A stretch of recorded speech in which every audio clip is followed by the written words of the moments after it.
It's my privilege to be able to introduce Michael Pinto, who's the CEO of Wonder Makers. He's a very valued partner with us at Normie, and actually, he's fun to work with. So I'm going to bring Michael in. And I also have Doug Hoffman here, who is also a good friend of Michael's, and this is going to make for a very interesting conversation tonight. That's the easiest way to do it. So, Michael, you want to come in and say a quick hello to everybody? Well, thank you, Lance. I appreciate it very much. And yes, I was smiling because um, too much fun.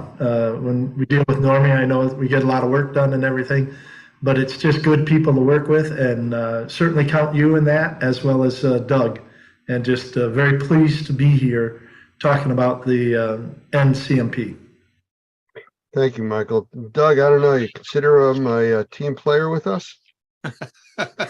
Actually, more than that. Michael not only is one of our senior trainers, but he also participates on our President's Council. I have a tremendous amount of respect for him and for his experience. And I think he brings something to us that we wouldn't have otherwise. So I'm grateful that he's become a good partner and a very good friend. So I'm glad to be here tonight, and I think this is going to be fun. Absolutely. Thank you, guys. One of the things that I've seen Michael bring to the group is we've elevated the level of training that's available to our members. We have the basic training and the stuff that's very popular, but we now have these more advanced courses that really gets to or above the professional level, if you want to consider it that way. Now, knowing Normie and all of our initials that we use for our classes, I do want to talk to Michael about the NCMP, which is the Normie Certified Microbial Professional. So, Michael, I'm going to ask you, what is that? What is that all about? Well, quite honestly, this is a continuation of a certification that was originally offered by the Restoration Industry Association. And early on in the mold remediation industry and the arena, and I'm going all the way back to like 1999, 2000, 2001, thereabouts. It was our assessment at Wonder Makers that there had to be more for some people in the industry than just a technician level and a supervisor level, and not that those are bad places to go for training or anything like that. But we just felt that if the industry was really going to not just survive but prosper, there had to be a cadre of individuals that people could look at and say, you know what, those people are really professionals in their industry. Very similar to, a master carpenter or, an engineer or somebody who's got some real experience. And that's what we tried to do at Wonder Makers when we developed the certified, originally it was certified mold professional, but now with Normie, it's the certified microbial professional course. And that's a good move too, because it broadens up what the students learn about, and it really helps to give us that bigger picture in terms of the students coming through the class. So the basic answer to the question is that the NCMP is, as you said, the Normie Certified Microbial Professional. And what we're trying to do is elevate the knowledge of the individuals who come through that class so that they're more well-rounded and they're able to be the sort of person that if I have a question that just is really a tough one in the industry, that's the sort of people that you go to, the NCMPs. I've heard it described as upper level type of training. Would that be a fair evaluation to classify this as? Absolutely. And the reason that we would consider it to be upper level is that there's actually some prerequisites. And I know that can be dangerous, if you will, because it potentially limits the pool of people that can come for that training.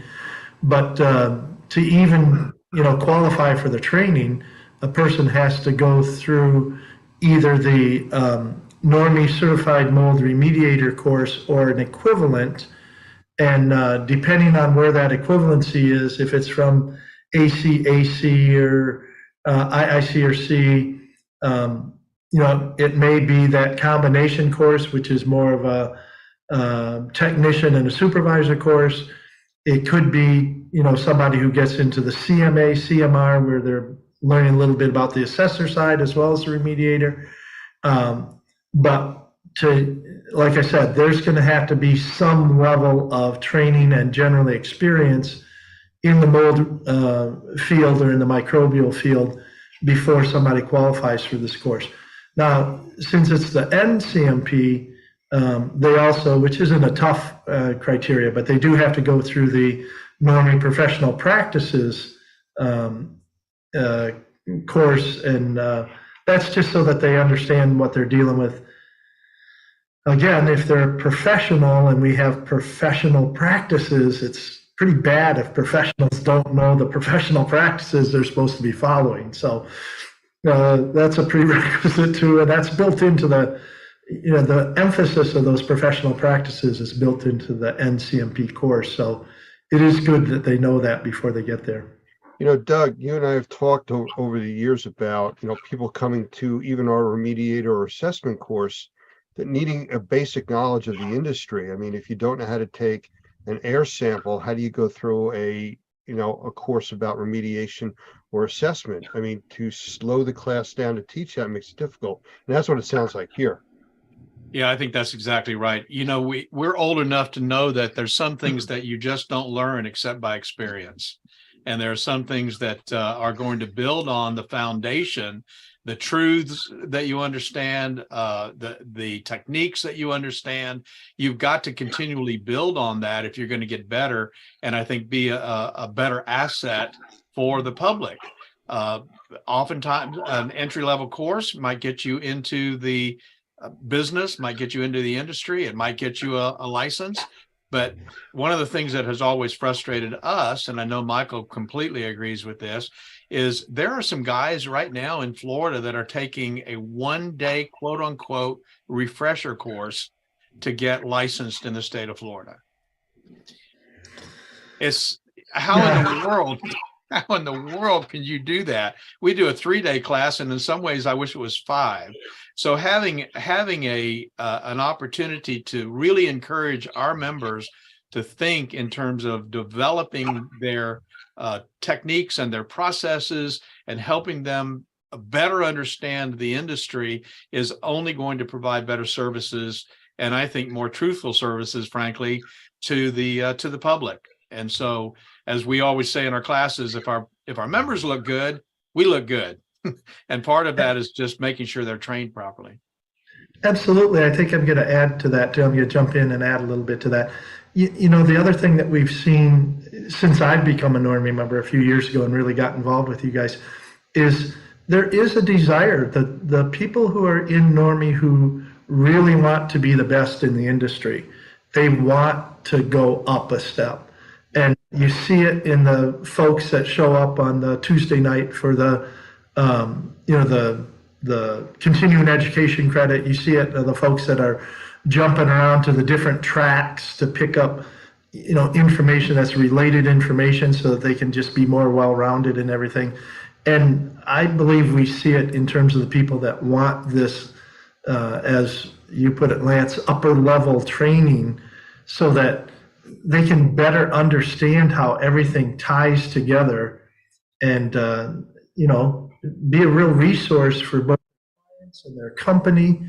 A lot of them come in just because we're seeing more and more transitions in these companies. There's, Doug, you said the we for older guys. Thank you very much. But we are seeing a lot of that transition. You've got a lot of people that are moving into retirement and leaving these positions of responsibility in some of these remediation organizations, and we have a lot of people that are trying to step up to those. And like you said a minute ago, how do they do that without decades of experience? And I'm not suggesting that this course, a 3-day course, is going to, substitute for 10 years of experience, but for somebody who's got, half a dozen years of experience in the industry and wants to move into one of those management positions and position themselves for when the owners retire to maybe even take over the business, being an NCMP is going to be very helpful to them, because one of the main things it does is teach them how to see the microbial contamination picture from a bigger perspective. Right. You know, we've talked a lot about, as I use the term, upper level type of training, and we've talked a bit about what's involved, but what makes this class really special? Is there like something you could really zoom in on to point that out? Oh, I think the thing from my perspective, and having, been the primary instructor for this for, 20 years, the thing that the students all talk about afterwards are two things.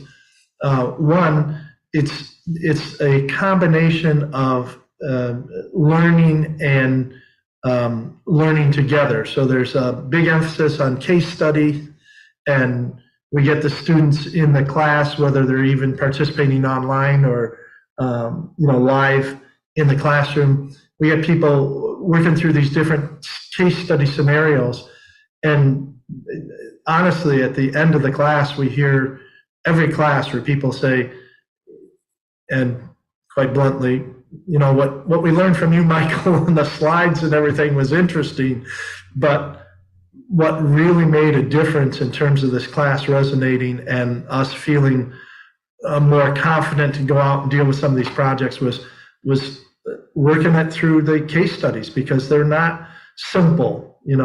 If the people don't know how to set up a containment and where they're supposed to put their negative air machines and stuff by the time they get into this class, they probably shouldn't be in this class. But we're talking about how do they integrate this into much more complex projects. And like I said, they really enjoy the case study.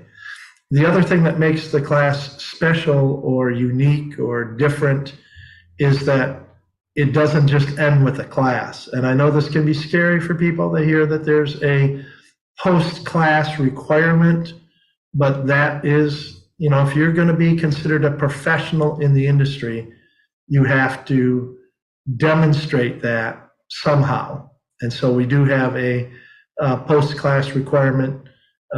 We call it a capstone, but there's a lot of different projects that people can take on as part of that class afterwards to show that they're actually the upper level in the industry. Okay, you can't get away that easy with just saying post-class requirements. Right? You got to give us a little bit more about that. What's really involved with this, and how does it enhance what was taught in the class? Well, again, if you're going to be a professional in the industry, then you need to have a profile in the industry, right? You need to be recognized as somebody who's got this expertise. And there's certainly a situation where you can point to the certificate on the wall and say, see, that makes me a professional. But what we find out is that the people who are looked at by their peers as professionals have taken another step. They've taken the information that they know about the industry and they've translated it into something that's tangible. So we're very open in terms of what these capstone projects can be. We've had people come through the class and understand, we're way behind internally on some of the safety and health programs, or our respirator protection program, or we don't have good marketing materials now that we understand this in a little bit better way for our customers, or we don't even know we haven't been doing a good job putting ourselves out in the industry. So all of those things, we've had capstones in the past from some of the professionals where they do their own, marketing brochures or safety and health programs. We've had people actually do experiments.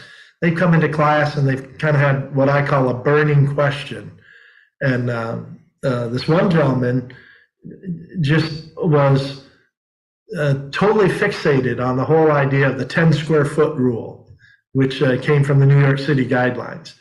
And he was very much reflecting my attitude, saying, well, if it's 9.5 feet, does that make it like less dangerous than if it's 10.5 feet? What if it's 1 inch, right? And so he actually did an experiment. He set up a containment area and did removal of less than 10 square feet. It actually turned out to be about 6 square feet of mold contaminated material under controlled conditions, and then did a lot of sampling while he was doing that to show what the impact was. And you know what, if you don't use your standard remediation techniques like negative pressure and HEPA vacuums, and the New York City guidelines say that you can just, take a piece of drywall and cut it out, right? And he pretty much proved that to be false. Now that was I don't want to say way more, but that was on the kind of the top end of what somebody might do for a capstone project. A lot of them will actually just take their information and dig into one subset of the microbial industry, and then even write it up for an article for some of the technical journals or for the trade journals and stuff. And regardless of what they decide to do, two things are important in terms of the post class requirement. One is that we work really hard in the class so that by the time everybody leaves, they know what they're doing. And then if they already know what they're doing, we can also help them in class provide the resources and the guidance and the encouragement they need to finish that up after class, so that they do class, they do their test, but more importantly, this capstone project is what starts to set them apart. If it is an experiment or it is a document that gets translated into a journal article or something like that, it also raises their profile and helps them to be recognized as a professional, not just by normie and those of us that are kind of in the know, if you will, but all of a sudden it starts to bring them some recognition from their peers in the rest of the industry. So, what I'm hearing from you talk about this, it sounds like, well, let's look at the government as an example. A lot of the government entities, they have to put a magical line, of what level is good, what level is bad. It's not a floating thing like radon, 4 picocuries per liter. 3.99999 is okay, but 4 is bad. Same thing with the 10 square foot rule. To me, it sounds more like this class is a collaborative environment from all the people with all their experience being there. Well, it's a collaborative class run by a dictator, but yes. I mean, it is, there's structure to it. You have to be careful with that. And again, I think that's one of the reasons that you see individuals like myself and Doug being the primary instructors on that class, is because, we have to have the experience in the industry, but also as instructors to know how far to let that run and then when to rein that back in. So, yeah, I would say it is a very collaborative experience, but it's under guidance of the instructors. So let me speak to that for a second, if I could, Lance, because I think this is really fascinating, and maybe this is kind of down into the weeds. Hopefully it won't be. But one of the things that we know about training, and this is why I love so much being able to work with Michael, because there are not a lot of trainers that understand this. There's a very big difference between teaching high school students and teaching adults. And part of the difference is that high school students don't know anything. Sorry, high school students, but they just don't know anything. And so they're sitting there listening to someone lecture to them, and they're hopefully listening and learning something that they don't know anything about. With adult learners, what you've got guys that are in that classroom who need to contribute and want to contribute and should contribute to the discussion because of the experiences that they've had that the trainer maybe hasn't had. So having someone at the head of the class like a Michael, who knows the industry inside out, has got a tremendous amount of experience, but is still delicate enough to respect and honor the input that those students are going to have, makes the class, and as a term you said, kind of collaborative, but as he said, with a dictator. But that's how that happens. There are not a lot of teachers that can do that. Well, and I want to follow up on that, Doug, and I say this in all humility. When I'm teaching that class, I learned so much, and one of the first admissions that I make to the students is that I am not a remediator. All right, I don't go out and tear buildings apart on a daily basis. And quite honestly, other than being out there, for the post remediation or doing sampling and or, sometimes getting out over the course of, multiple decades and actually getting my hands dirty just for the practice of it. I'm not a remediator. And so, Right. and I never have been. I haven't been a contractor. I'm a consultant. I'm a trainer. I'm, a recognized professional. I'm an educator in the industry. But I have to tip my hat to the people who go out and do this every day. And by the time they get into this class, we generally, as you say, Doug, we have individuals that have a lot of experience and with the right coaching are willing to share what they know, so it does become collaborative. And sometimes it takes a half a day for people to warm up and understand that, we've got, I'm sorry, this is going to sound woke and horrible. It's a safe space for them to, open up and share their ideas and stuff. But I was using that term well before it was fashionable. Well, it sounds like it's a extremely packed 3 days, and I guess that's one of the reasons that you have the post-class type of work. But it doesn't though sound to me like it's drinking from a fire hose. A lot of these classes where they pack so much information in. So, Doug, I know you've talked about that kind of stuff in a long time, and you've seen Michael teach his class several times. The flow rate, I guess, would be the best way to describe that. Comfortable? Yeah, I think that's that delicate balance that I was talking about, as somebody who really knows what they're doing from a training standpoint, being able to give that information out in a way that it can be absorbed, but then start to see when the eyes are glazing over and take a break, And sometimes that just takes experience, just teaching experience and understanding how the classroom works. It is a lot of information. One of the things that we've really tried to do is to make sure that they have in their hands all the slides that we've discussed. They can take copious notes, obviously for an exam that would follow, the certified proctored exam that would follow. But I think the idea is that being able to gauge the climate of the class, that's just something that, as I said, not a lot of people are able to do. But that's why one of the reasons I'm so happy that we've got Michael on board, because I think we have several trainers like that, and they're not easy to find.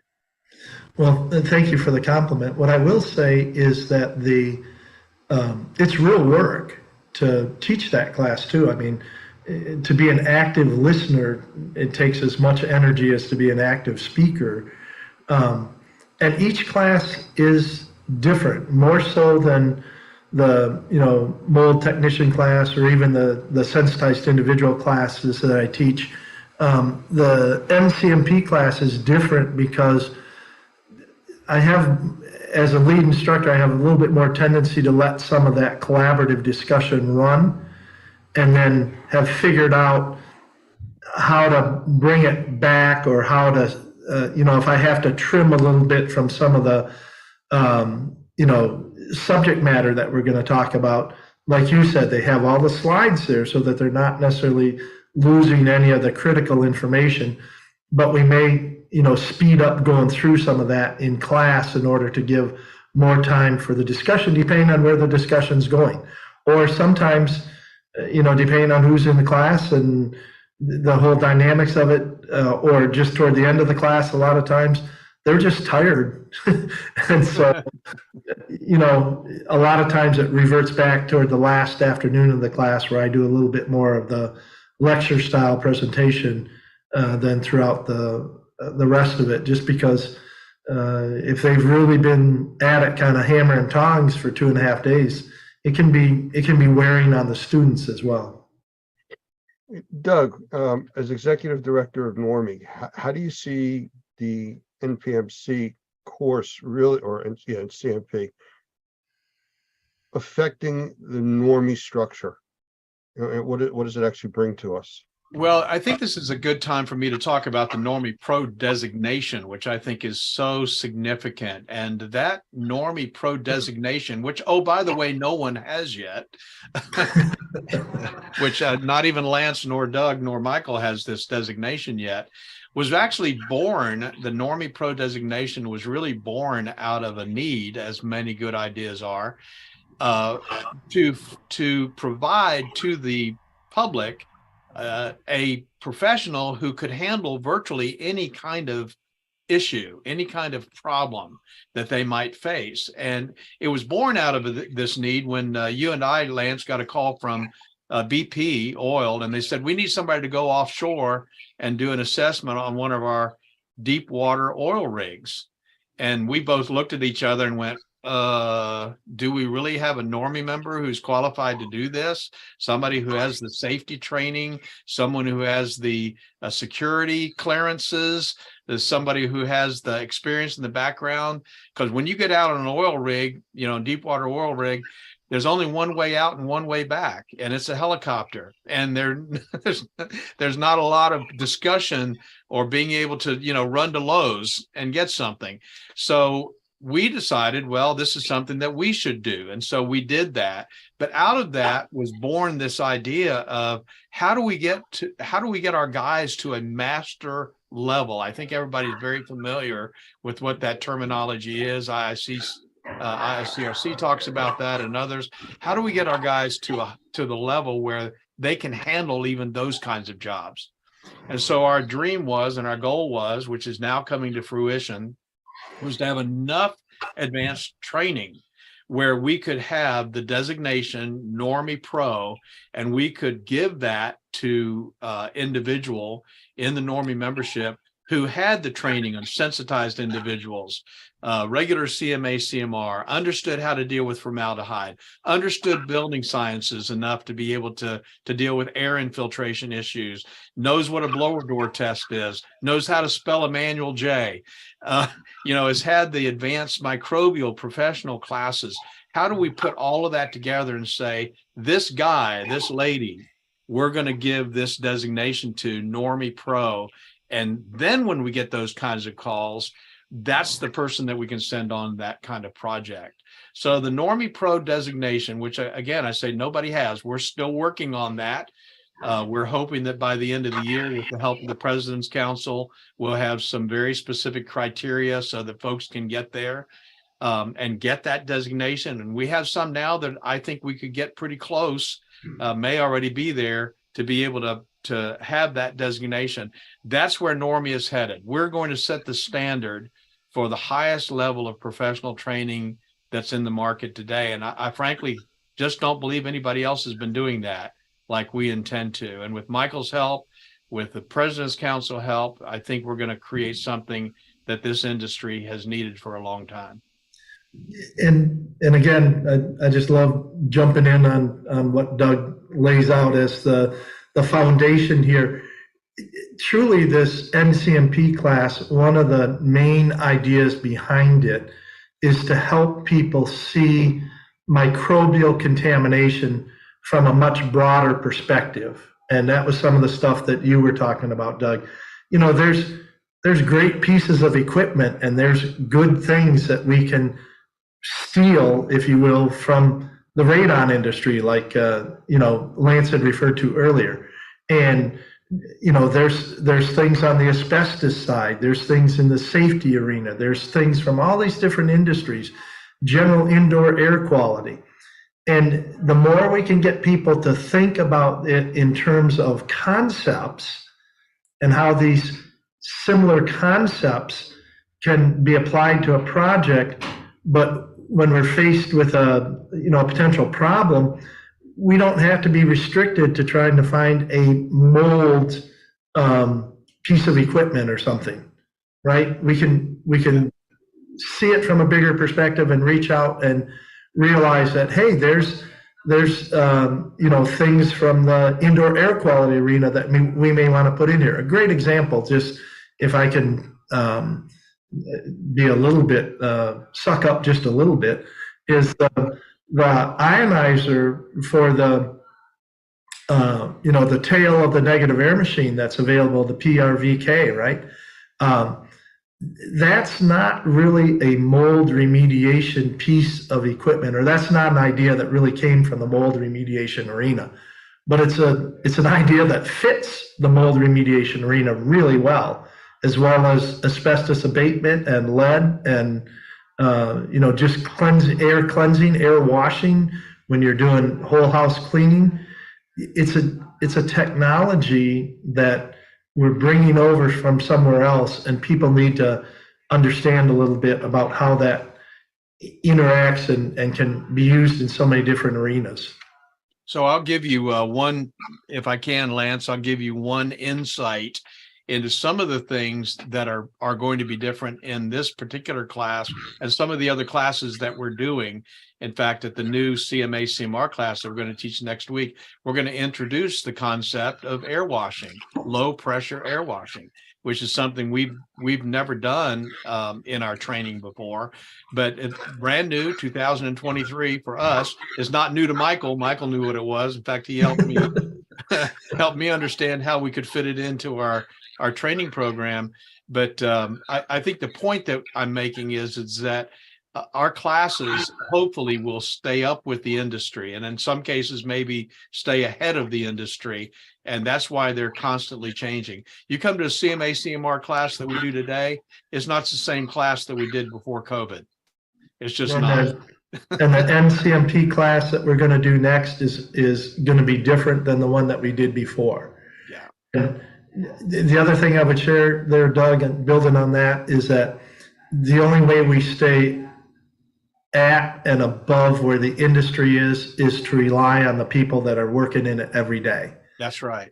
That's right. And tease out of them I'll be blunt with you. I'm thinking about it now over the course of the last 2 decades. Basically, every concept that's in this NCMP course, I have taken from, with their permission and with their discussion in class. But basically, I've taken from experts in the industry that are doing it every day. Yeah. And that, to me, is the best knowledge to share. Is not, and again, I have gone through lots of levels of academic training, but there's a difference between information that's coming at you from an academic standpoint and information that's coming at you from things that have worked and really made a difference in the real world.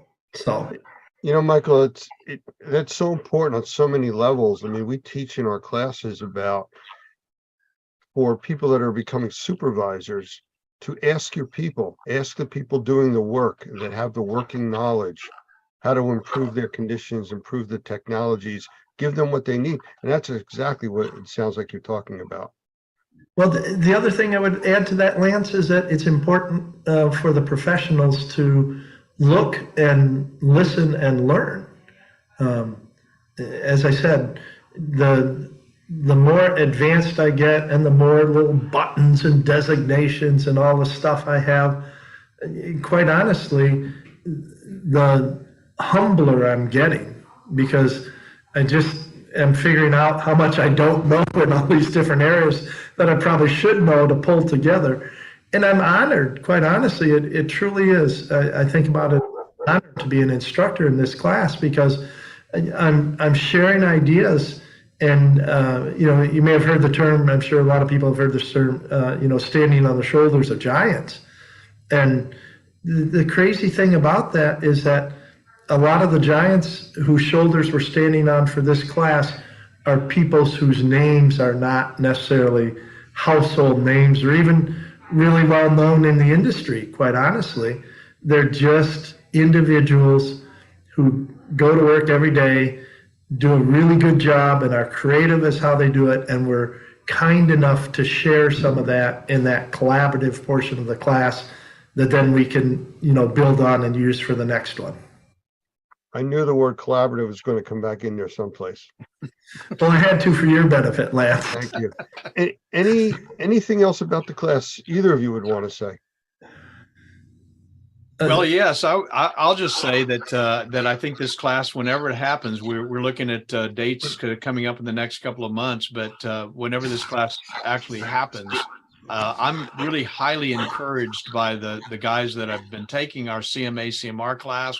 It's not too soon to get into this class, even whether you have a little bit of experience or a lot of experience.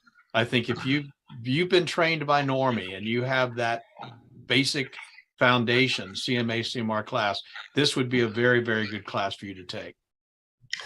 I want to add something completely different, and that is that our experience in this class is that it's challenging. It's a fair amount of work and everything. That shouldn't necessarily scare people who want to be professionals. But probably the biggest thing is it's fun. And the people that come through this class, talk to me even years and decades later about the relationships that they built in that class and their team when they were on their, because we divide them up and then put them in different teams at different points in time for the case study and stuff, and how they got to know some of the other people in their class. And a lot of those, believe it or not, in 3 days become friendships and professional relationships that they hang on to for years and decades. And just, it's one of those things where if you're a professional in the industry and you start to see yourself as a professional in the industry, you want to hang around other professionals in the industry. You have that desire to want to learn from them and share with them. And so we see this, and we see it happen in a very fun way in the class. So the fun factor is actually quite high as compared to some of the other ones like the CMA, and not that that's not a fun class, but there's so much basic information that's getting across in some of these other classes that you don't quite have the same ability to allow the students in class to express themselves. And the collaborative nature and the case study nature of portions of this class allows some of those personalities to come out. And basically it just usually turns it into a pretty fun class. I think listening to the two of you, and we've talked for probably close to 40 minutes already, the way I would just sum up what I've heard is 2 words: upper level. Yep. I think that does it. That says it all. Gentlemen, anything else? I think we've covered quite a bit of information here tonight. Well, I'm just really appreciative of having the opportunity to chat with you and with Doug all at the same time and everything. And I would encourage anybody who's even, remotely curious to dig into it. And they can certainly call Normie and talk to Doug about it. They can, get the referral. They can chat with me about it. I'll be happy to spend more time explaining it. But it's a great class. I'm looking forward to having the next crop of people come through it. And I'll just tell you that I'm excited to say that we've updated our website at training.normie.org to incorporate information about this class, the NCMP. Now, one of the things that's kind of unique about what we're doing these days is that this is going to be a trademarked designation, which means it's based on Normie training, and the NCMP cannot be used by anybody unless they've been trained by us. And so I think that's an additional level of credibility that you're going to get in the marketplace if you're in the industry that you'll not get anywhere else. And I'm just grateful in a very big way to Michael and what he's been able to bring to the team. And I think he's filled a void, and I'm excited about where we're headed with this whole advanced training program. So thank you, Michael, and thank you for being here, especially for this interview today. Oh, absolutely. Thank you, both of you guys, and have a blessed afternoon, evening. Michael Pinto, CEO of Wondermakers, and Douglas Hoffman, the Chief Executive Officer from Normie. Thank you both for being here. Thank you. Yep. The Perfect Fit Filter by Best Living Systems, another innovative product by Best Living Systems that will change the way you breathe indoors. Older style filters use cardboard frames which become quickly filled up with mold and dead skin cells, causing them to flex inward and allow air to go right past the filter. With the Perfect Fit Filter, there is no blow-by. Because there is no cardboard for the mold to eat, this Perfect Fit Filter is designed with a sturdy internal frame and sized to fit virtually any size opening. It allows the edges of the filter filter media to enclose the frame of your return air grills, so every cubic inch of air is filtered. No reason to go searching for your specific size in your local big box store. The Perfect Fit filter is shipped directly to you when you need them. In a home or office environment, this incredible 1-inch filter provides MERV 7 protection to serve as a 90-day filter. How can you leave this filter in for 90 days? Popular pleated filters provide tiny crevices where mold and bacteria get trapped. Because you are bringing to their nests dead skin cells and other organic materials, the microbes find a safe harbor, an environment where they can grow and reproduce. This is called bionesting, and the Perfect Fit filter reduces the possibility of these microbes contaminating the air we breathe. Because the Perfect Fit filter is rated with a MERV 7, the industry standard for 1-inch filters, it does not restrict airflow or put unnecessary strain on your air handler. The Perfect Fit filter, now available by monthly subscription and free shipping at perfectfitfilter.com. The Perfect Fit for people who like to breathe. Good afternoon, everyone. I want to welcome you all to Normie CE training. This is where you get your Normie recertification credits for yearly recertification. I want to welcome you all. I want to welcome all of our admin people starting to pop into the room here. I see a bunch of them coming in tonight. This is good. Glad to see that. And I want to welcome everybody on all the other platforms that are here tonight. We're on Facebook, LinkedIn, YouTube, Restream, DLive, Twitter. We're all over the place. So for all of you watching on those other platforms, welcome, and I'm glad to see you here. Just as a reminder, at the end of our session, we will be turning off the live feed to all the social media platforms for any of you Normie members that want to continue on with the special announcements that we will have. You will have to be in our Zoom room, which is impact.normie.org. And you have to be an active member to get in there. So just a heads up, you don't want to miss out on anything. So I see we got everybody in the room here. I know, Doug, you're out and about. So I want to send this over to you real quick, because I know you had a few announcements you want to make while the internet's holding out for you. So go ahead. Well, yeah, thank you. I'm actually in Pecan Grove RV camp here in Lake Village, Arkansas, right on Highway 65, headed back to Louisiana after our trip to Texas last week, which was really, really cool. I'm looking forward to sharing with you some of the exciting things we did out there. We did 2 case studies, one on Thursday, one on Friday. We were in Dallas on Thursday, Fort Worth on Friday, and doing some case studies on mycotoxin testing. So really excited about that. But I'm really excited to tell you that we're looking forward to our first Texas class, certified mold remediation contractor class. It's the initial training. That's a 5-day class, so it's 40 hours. But I was able to arrange the venue at Pure Clean in Frisco, Texas. You'll be seeing that on the website probably within the next day or so. But that's a 5-day class. But here's the exciting thing about this particular class. Well, let me tell you the dates first. It's August 28th through September 1st. And the reason we're telling you this right now is because there are only 12 seats available. It's a very small classroom. They've got a large warehouse area where we're going to be doing our hands-on training, but it's a relatively small classroom. We don't want it crowded. And so there are only 12 people that we're going to be able to train in this particular class. If we sell it out, which I think is probably highly likely, then we'll go ahead and set up another class probably within a couple of weeks after that particular class. But that class, the exciting thing about that class is, as you know, Texas has one of the most strict requirements for licensure, 40 hours compared to the other training that's 4 days or 3 days. Our typical initial training is a 3-day class. So this 5-day class is a really high-level training compared to a lot of the other initial licensing classes. So what we're doing on this class is that if you come to this class, you'll be able to qualify for any of the states that have licensing except New York, and then all of the non-licensing states. So in one class, that 5-day class, you could sit for exams. You have to take a short module on the licensing law for each state, but you could get a license for Texas, Louisiana, District of Columbia, Florida, or all of the non-licensing states. The only one that it doesn't qualify for is New York, and I'd love to tell you why, but that's a long story. Anyway, it's going to be a great opportunity for you to get licensed.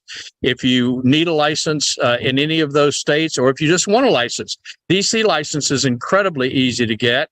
And if you're in a non-licensing state, you might want a DC license just to be able to tell your competition that you've got a license in a state that requires it.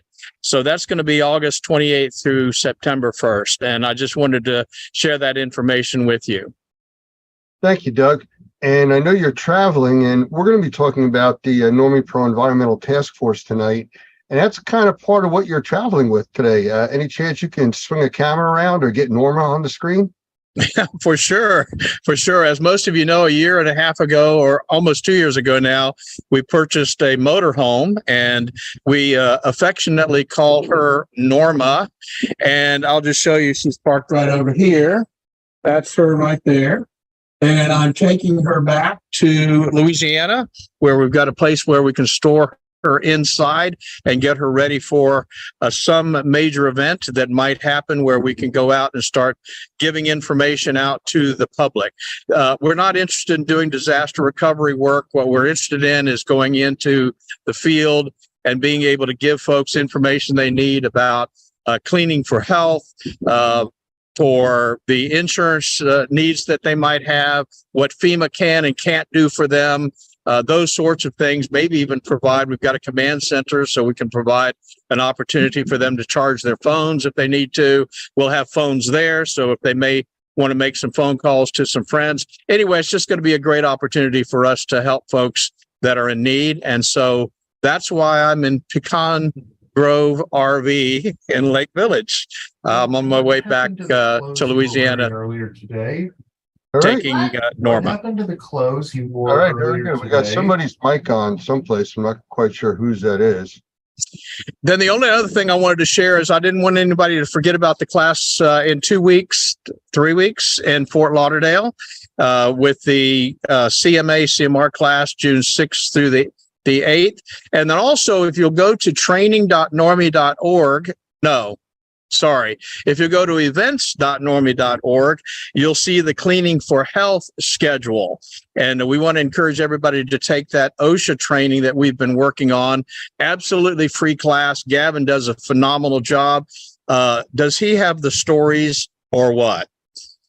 So great to have. I know more about Ebola than I ever wanted to know, I can tell you. But anyway, it's a great class. It's a free 3-hour training. And I just want to highly encourage all of you Normie members to look at that schedule and come by Sunrise and take advantage of that. Looks like we may be having some classes in North Carolina as well. So a lot going on.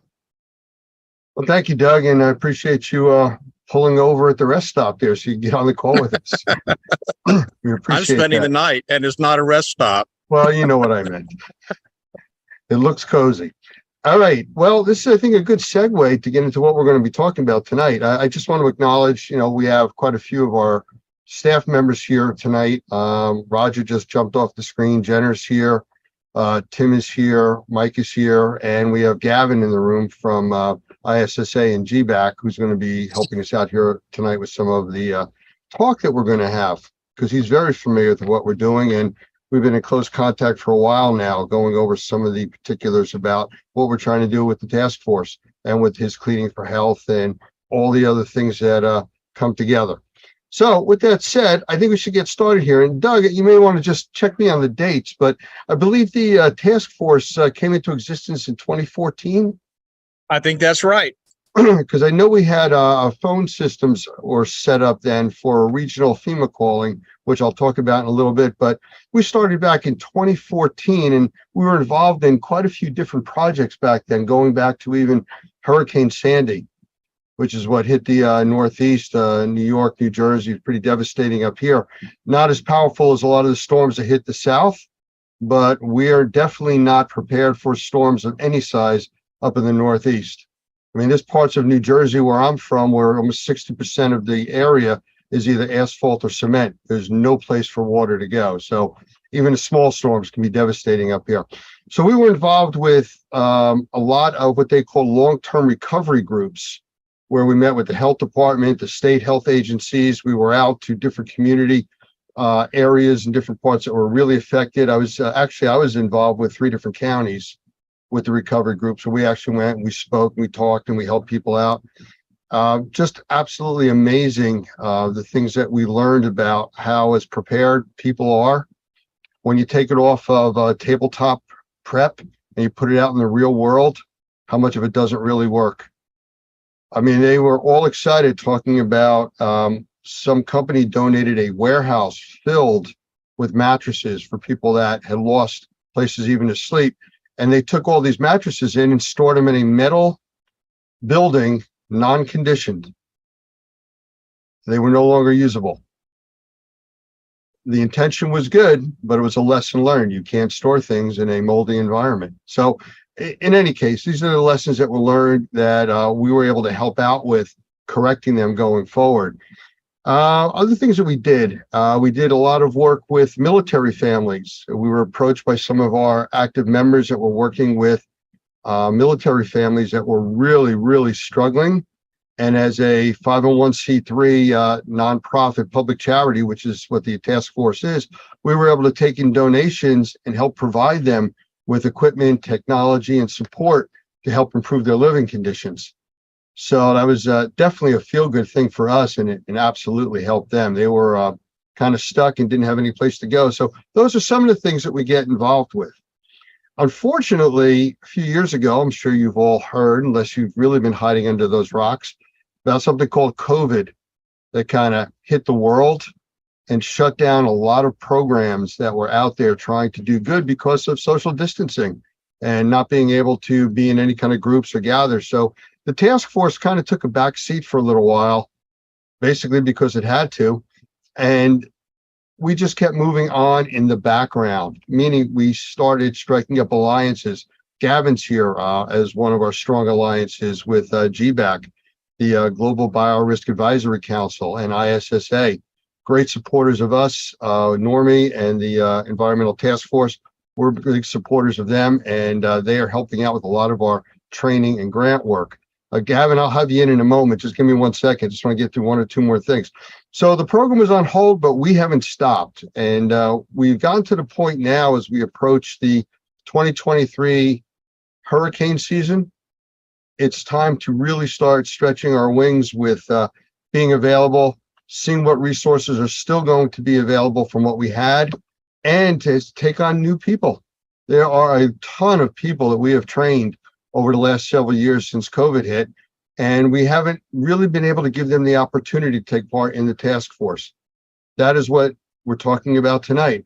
And for those of you not familiar with Normie or just hearing about us or the task force for the first time, you are more than welcome to ask for information or to hopefully join up. And we're talking about no cost here. So, this is all part of being a Normie member. You get to be part of this task force once you meet certain requirements with free training and things like that. We want the best trained and educated people out there in this industry. And the restrictions that we put on the task force are because of the unique things that happen in man-made and natural disasters. Whatever you've learned, whatever you've experienced working in this industry, 2 years, 10 years, 20 years, you are not prepared for the disaster side of what we do. You're dealing with federal, state, and county government entities. You're dealing with processes that are designed to work with 1- and 2-man operations, up to 10,000 firefighters jumping into a hot fire zone out in California. The command, control, the organization is all the same, just on different scales. That's what we want all of the people involved in our task force to be familiar with for their safety and the people around them. So with that said, Gavin, I know you're sitting there, and I know you've been involved with the ICS system, which is Incident Command System, and NIMS, which is the National Information Management System. It's all under FEMA. You have any kind of quick take on that before we kind of really get into this? Chainsaws, Lance. Yeah.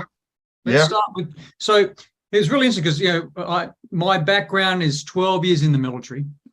And when they say to you in the military, we want a volunteer who can ride a motorbike, it's not because they've got a motorbike. They just want to volunteer. So I could never ride a motorbike, but I've always volunteered to ride the motorbike because it got me into places.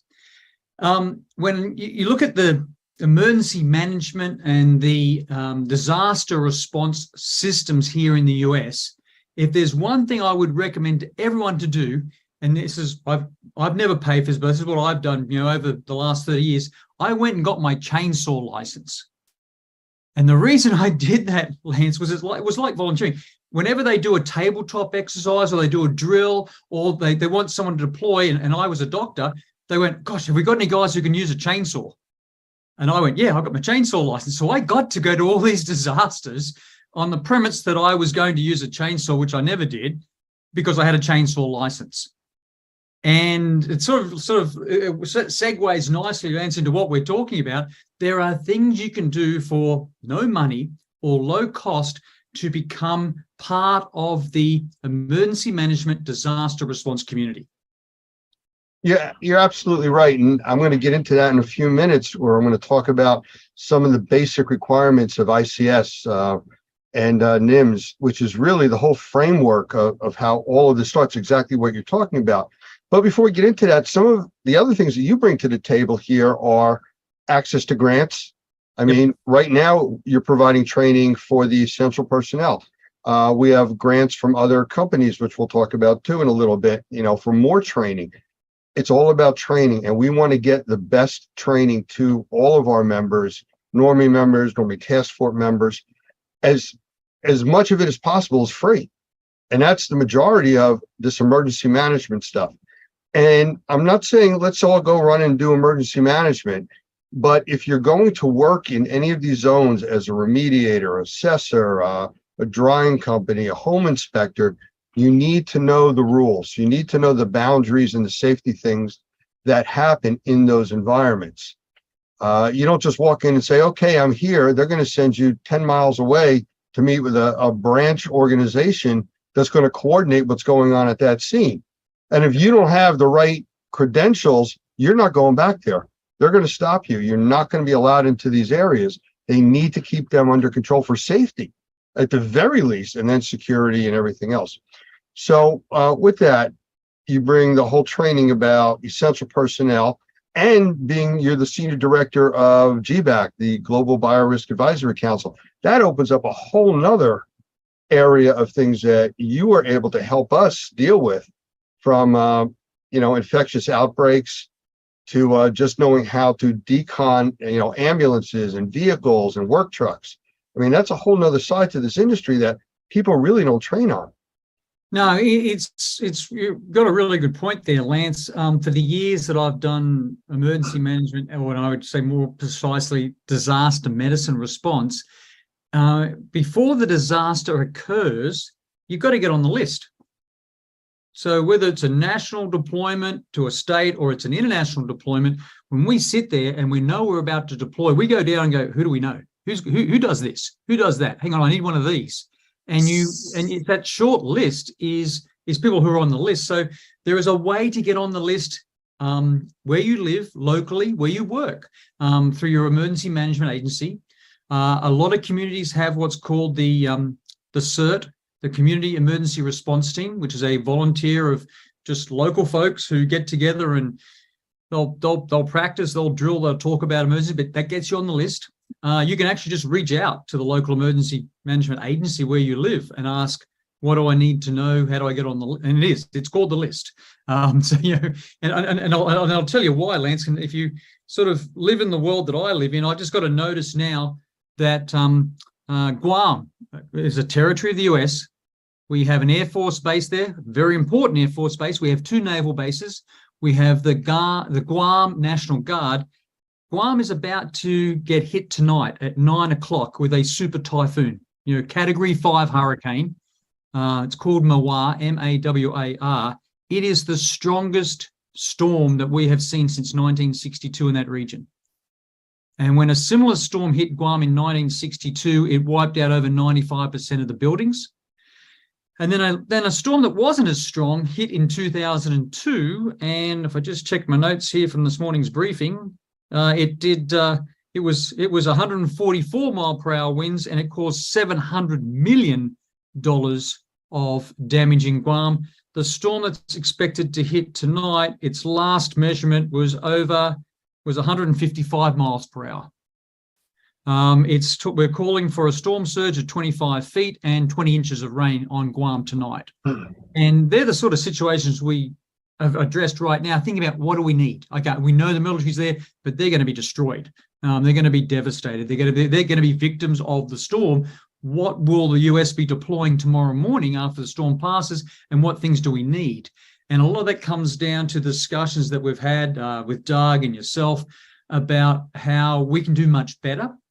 If we look at sort of the Hurricane Ian situation, and I know Doug and I were texting like crazy at all hours of the night going, did the CDC just say use bleach?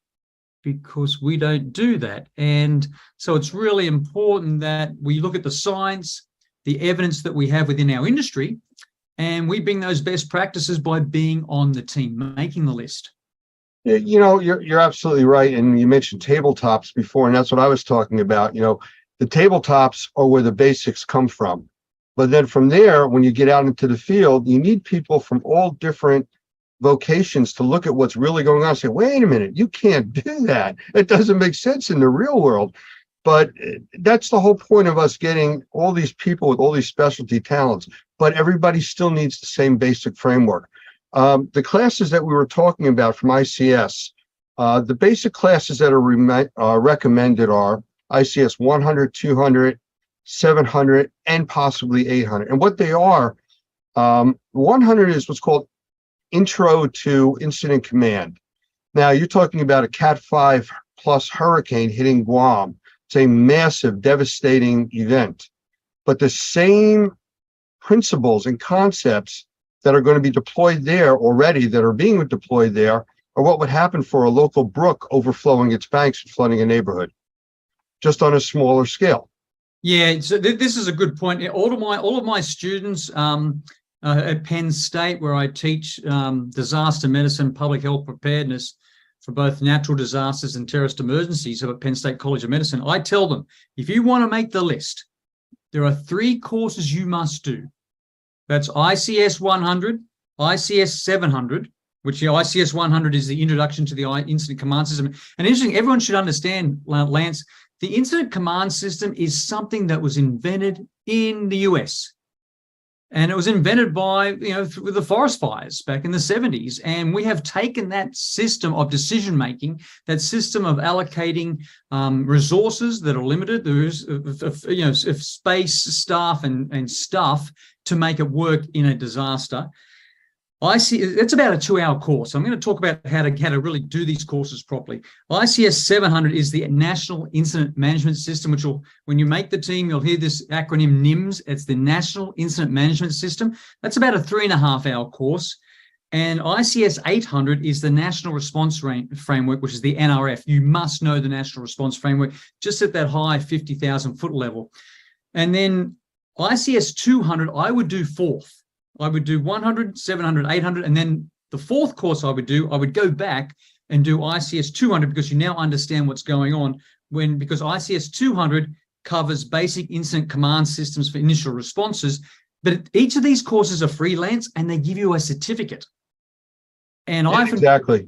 Yeah, and that's all about credentialing. That's what I was talking about before. Getting into these zones, you need these credentials to be able to work in these zones, even to go to them.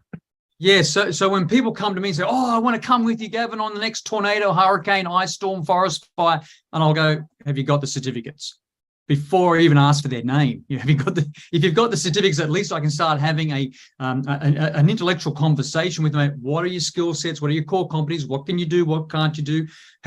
Do you go camping? Because I don't want this to be the first time that you find yourself in an austere environment and you complain to me you're not going to have a shower for 3 or 4 days because that's what it is, or there's not enough food because that's what it is. It's understanding whether they can survive in an austere environment. So you do those courses, and that really gets you to have that conversation with those that deploy emergency management agencies. But I also want to add one more caveat to this, Lance: healthcare coalitions. Yeah. Healthcare coalitions are funded by the federal government. For example, in the state of Alabama, where I do a lot of work with tornadoes, there's 11 healthcare coalitions. Go and introduce yourself to the healthcare coalition coordinator at the regional or state level and just say, this is what I do. How do I make the team? And it's not making the team to do the work because we all don't get paid. We get paid for what we do when we deploy. I get paid when I deploy. And I want to make sure that everyone is able to respond to disasters. I know we can do this as a volunteer situation, but I want you to be part of your core business. I want you to say, oh, I'm going to, I know hurricane season came up. I'm going to train and practice and rehearse and get to know people. And when I deploy, I know that I'm going to be earning money to support my family. And it's really important that part of that disaster response is not just based on doing it for nothing volunteers. It's actually part of your core business structure of being a remediator, restorer, or just a professional cleaning professional. Well, that's one of the big things about the way this whole program works with ICS and NIMS, that as they're deploying or spreading out resources, another portion is already planning de-escalation. And it's all part of this dance that is done nationwide, even for regional operations, about moving resources around. To give you a simple example, for those of you that have lived in areas that have been hit by hurricanes and you lose power, well, if you're in Florida and you know a hurricane's coming, you're going to notice utility trucks coming from all over the country and deploying in different areas, ready to go in as soon as the storm's done. That all takes management and prep and plan. And it's not just, okay, guys, we're sending you 50 trucks. Where are those 50 trucks going to park? Where are the people going to sleep? Is there food for those people that are going to be there for 2 weeks?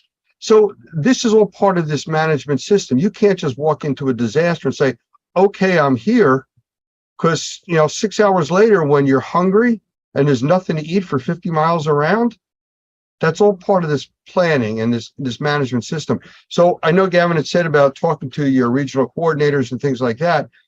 That's what we're trying to do now, is develop a system internally of who's interested, what kind of resources do we have, what kind of community outreach do we have, and organizations around us we can work with, like GBAC and ISSA. SWA is another one, the Sustainable Workforce Alliance. They're also providing training for us under grants, free to our members, for disaster workplace safety. You need to have certain training before you can even get into these areas. I don't know if you've ever tried going into areas where they have the state police roadblocks. Stop. Why are you here? Oh, I want to go see what's going on. Turn around, go the other way. Unless you have a reason to be there and the training to be there, they're not letting you in. So like Gavin said, he mentioned 100, 200, 700, and 800. Absolutely agree. There are other trainings. Some of them do cost. I actually have 300 and 400. That's 24 hours of on-site training, much more in depth, much more hands-on, tabletop planning, deployment of what you learn and all the other things. But there's all kinds of specialized training available, and we can get that for you, most of it through either grants or for free federal assistance. And what's interesting, Lance, is that the federal government has those courses for free, and they're self-taught, self-learn. But I don't do that. What I do with the government courses, I get people in a classroom or in a room, just somewhere, and I'll say, look, guys, ICS 100 is 2 hours. We're going to go through the subject matter together online, because it's a free online course. You can download the resources, and we're going to do it as a group. The only thing we're going to do individually is at the end, you've got to take this quiz. And if you take the quiz and you get 80%, you get a certificate. But the course, I will actually facilitate. So that's the same for 700 and 800. 700 is a 3.5-hour course. 800 is a 3-hour course. I get people in the room saying, right, tonight we're going to go through this 3-hour course, ICS 800 on National Response Framework. And I'm going to walk you through it. I'll answer any questions. But right at the end, you'll log in individually as yourselves to do the quiz, so you get the certificate and the recognition. So I don't have that expectations that people should do this on a Saturday or a Sunday or late at night. It's actually, we actually, as instructors and trainers and facilitators, and what we want to see people do better, we actually facilitate those government-free trainings in a group environment, so we can all discuss and learn from each other. Well, one of the things I learned when I was in the 300 and 400, you see all the other people there that are in the room with you. and you see the massive amount of knowledge and experience of people that are interested in this, and not always just in this category, just in other industries. But hey, I need somebody that can fly a helicopter. Get Bob sitting over there. Look at that. He does that as a hobby. You know what it's like to grab those kinds of resources, and it's very difficult, but they're out there, you know? So yeah, Right, that's Lance, absolutely it. when I did my chainsaw license, you know, imagine the guys I met and the girls and the ladies I met who were going for the people that I would never have contact with. And I sat down with a great group of folks talking about what motivated them to get involved in emergency management disaster response. And that's when I, you know, did my chainsaw license, which again, if it just worked for me, it just worked. You sit there at the back and they're not inviting you to the table. You go, oh yeah, I've got a chainsaw license, but I've never used it. I've never used a chainsaw. I just have the license. I don't know. I kind of visualize you with one of those leather masks on with the chainsaw, and never mind. Well, no, it's good because yeah, I think, you know, if you're going to get into this work, you've got to watch the Sharknado shows, and the best one is Sharknado version 4, because that's where the Australian guy goes, crikey, we're going to need more chainsaws. And I make my students watch that 1,000 times because they just have to get into their head how important it is. You know, but you're talking about chainsaws, and you get a disaster with hundreds or thousands of trees down. There's not enough chainsaws. There's not enough of anything, and that's part of the planning. It's not just that. It's when you go into those buildings where you maybe are a restorer, cleaner, you're just picking up, you know, the left, whatever's left after the storm.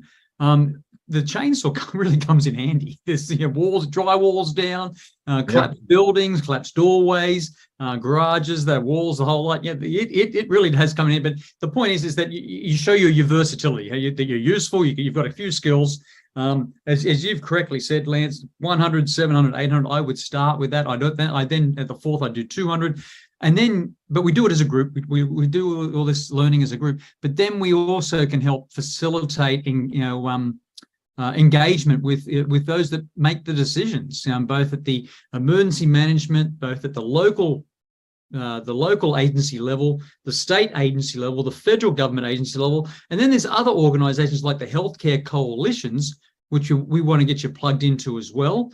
And let alone, you know, the stuff that you and I talk about all the time, Lance, on emergencies we do with both law enforcement, with police, as well as firefighters. And then suddenly they come and go, hey, Gavin, how do I clean this? And I mean, it's your piece of equipment. Yeah, but we've never had to, it's never been this contaminated with whatever. Yeah. And I now need some help on how to clean it so I can use it again tomorrow. You know, and that brings up the next piece of this, because we will be working with these different entities and agencies.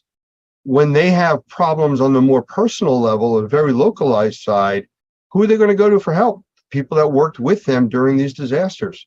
They're going to reach out to the assessor or the mold remediator or the drying company when something happens to their home. So it's all part of the exposure and people being familiar with who you are because of the type of work that you're doing with them. I think too on that, Lance, they don't. Okay, let's be fair here. There are people within the community, within emergency management, that have never seen the equipment we use. Yeah. Yeah, the equipment we use is amazing. You know, we've got all this stuff that dries things. We can remediate, we can restore, but we also have testing equipment, thermal imaging, water moisture meters, ATP. A lot of things that no one has ever seen before. And there's tricks of the sort of best practices of what we do that we can bring to the table. Going, oh, didn't know that. Yeah. You before you pull down that whole wall, we can find out whether there's moisture in there or not and save you the work. We can actually use science in the cleaning industry, in our industry, across all the different verticals that we work in a way that most emergency managers have never thought about this at all.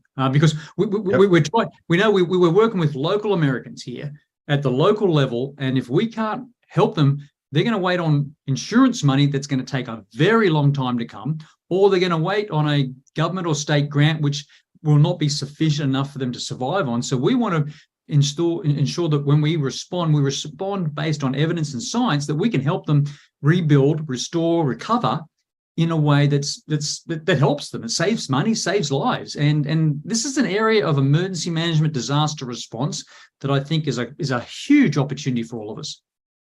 Well, communications is a big problem too. I mean, we've seen during major storms where, towers go down, phone lines go down, communications out. One of the things that we look for on the task force is ham radio operators. It's a basis for communications, and you're talking about technology changing. I just need to show you something. You can see this little tiny box. It's about the size of a piece of gum, or a package of gum. What do you got there, Lance? This is an actual interface for ham radio that just having this active, I can take a little $100 walkie-talkie and talk any place in the world because I have this in the room with me. So the technology is out there to give us all kinds of resources to do stuff inexpensively, but people don't know about this stuff because there's so many niche markets and areas of interest. I'm a ham operator, but I have this small kid I travel with. I turn it on, and because I have this device in the room, I have international access to communications. I travel with, Doug mentioned it earlier, Command Center. It's providing Wi-Fi and Ethernet communications over cellular. So it takes everything that we do to the next level. I was able to actually go live from the Experience Center because we had the Command Center with us, and we were able to do that. While in the next room over, there were 6,000 people using cell phones that just graduated from Broward County College. So we brought it with us. We brought what we needed, is the point. So you don't have to be the person that's going to go out into the disaster. We also have people that we will be bringing up on our phone systems. We did that in the past. If there's a problem in Region 2 in the United States and we try to follow the FEMA regions, we may activate Region 3 and 4, adjacent regions that are not affected by the problem, to provide phone support and other coordination resources. I've had people from Florida call me and say, we can't get generators or drying equipment. Hang on, let me call my contact in Buffalo, New York. They had the stuff shipped the next day.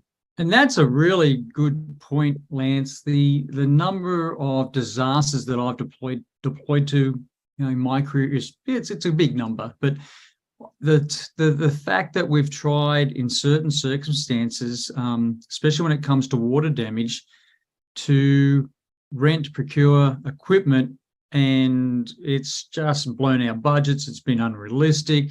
The emergency management disaster response teams and capabilities have evolved so much. If you go back to 9/11, 2001, people just turned up to volunteer, and it was virtually after 9/11, and with all the volunteers that descended, into areas of New York City, all with the best intentions in their heart. We said, without training. Yeah. They're there because they had a car and they could drive from somewhere. And then 2005 with Katrina and Doug, you guys, I've got a Southern accent, but you guys probably lived it. I only responded to it. So when I went down to New Orleans, again, volunteers just turned up out of the wazoo. People from everywhere turned up.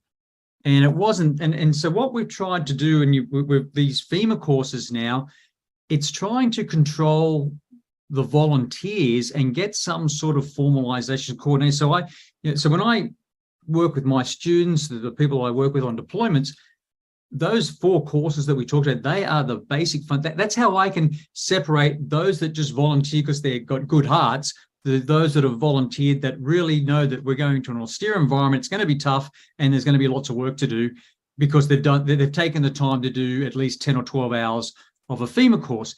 That helps us separate who we're going to take or who we're going to invite, because usually you have to be invited. People do turn up. They still turn up today. It's just happened just recently. People turn up because they've got stuff and they think they're doing the right thing, and then there's no coordination. So the idea is that these courses have been used by FEMA and for many of us in emergency management to identify those that we'll bring and take and invite because they've got the 4 certificates. I don't know much else about your background, never met you before, but you're coming because you got those 4 pieces of paper. That's what we're doing. That's our triage system right now in a lot of things that I do. And it's just, and then again, but it's you've got seconds, as being a leader or a decision maker in emergency response. I have virtually seconds to look at someone's credentials and go, Yes or no? Well, it's lessons learned from all this stuff and techniques that you're taught. I mean, an example that, we've talked over numerous times in some of the tabletops are an example of a terrible bus accident, 40 people on a bus. You show up as the first responders. The last question you ask is who's hurt? The first question you ask is who can walk? Otherwise, you have 40 people saying, I'm hurt. Now you have 40 patients. Who can walk? Come over here. Are you hurt? No. You stay here. If you're hurt, go over there. Next, who can't walk? You guys that can walk, go help them. So now you're reassigning resources based on what you have, but it's all about skills that you learn how to coordinate all of that. And that's what this is all about. And we don't want to put anybody in harm's way. We don't want anybody creating a situation because they're not trained. So it's imperative that people that want to be involved, and we applaud you for that, get this very basic training for starters. And we're trying to coordinate this all now and get you trained for free as part of the Normie Pro Task Force. And that's why we're talking, and this goes for everybody, even out on the other social platforms right now. If you're not a Normie member, you're more than welcome, to become part of our team. And that's what we're really looking for. I just want to mention a few other companies that we're working with. Obviously, Best Living Systems has been involved with donating equipment that we've worked with a lot of the military housing. The Sustainable Workforce Alliance, they have grants and are helping us with training. GBAC with Gavin, always on call. I know when Ian came through Florida, they had over 1,000 people they were able to deploy as a workforce, to help out companies that just didn't have enough workers. They didn't have to be highly trained. They had to be able to load garbage bags, haul stuff away, but it was manpower. They were able to provide that. We work with Virtual PBX. It's a phone system that we use, and we work closely with them for our FEMA region type of calling. So these companies are out there, and they're all very interested in helping and being part of what we're doing. So I want to thank all of them publicly for that. I just want to mention it now, and then we'll get back to a few of the other things. If anybody is listening and they're interested in becoming part of the task force and finding out more about the task force, I'm going to give you a phone number that you're going to send a text message to. And the text message you're going to send is join space EPF.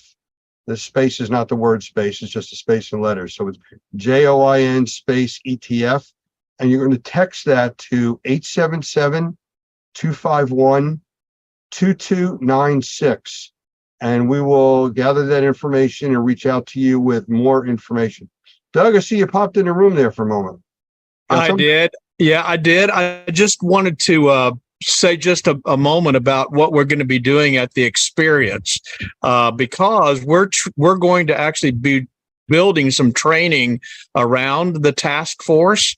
Norma will be there. Hopefully, we're looking at actually driving her into Caesars Forum and having her as part of our booth, so that we can set it up as we would in a disaster recovery situation. And so we're going to be talking more about this ICS training. Dan asked a great question in the room. He said, can these free trainings, could they all be taken together in a day and a half in a group setting? I think we want to work through a way that we can do that. And obviously we want a lot of those folks prepared for what's going to happen at the experience in September. Would love to have them there with their badges. So what is it? You have to get it up to 60 miles an hour to fit through the door? Is that how that works? No, this one actually has a door big enough. Remember Cincinnati, we had to park it outside, but fortunately Caesars Forum has a door large enough. It's just we have to get a booth twice the size that we had in Fort Lauderdale. So it takes up a lot of room. Yeah, that thing is a monster. I think we were looking at 10-foot doors and we didn't fit. Yeah, that's right. Yeah.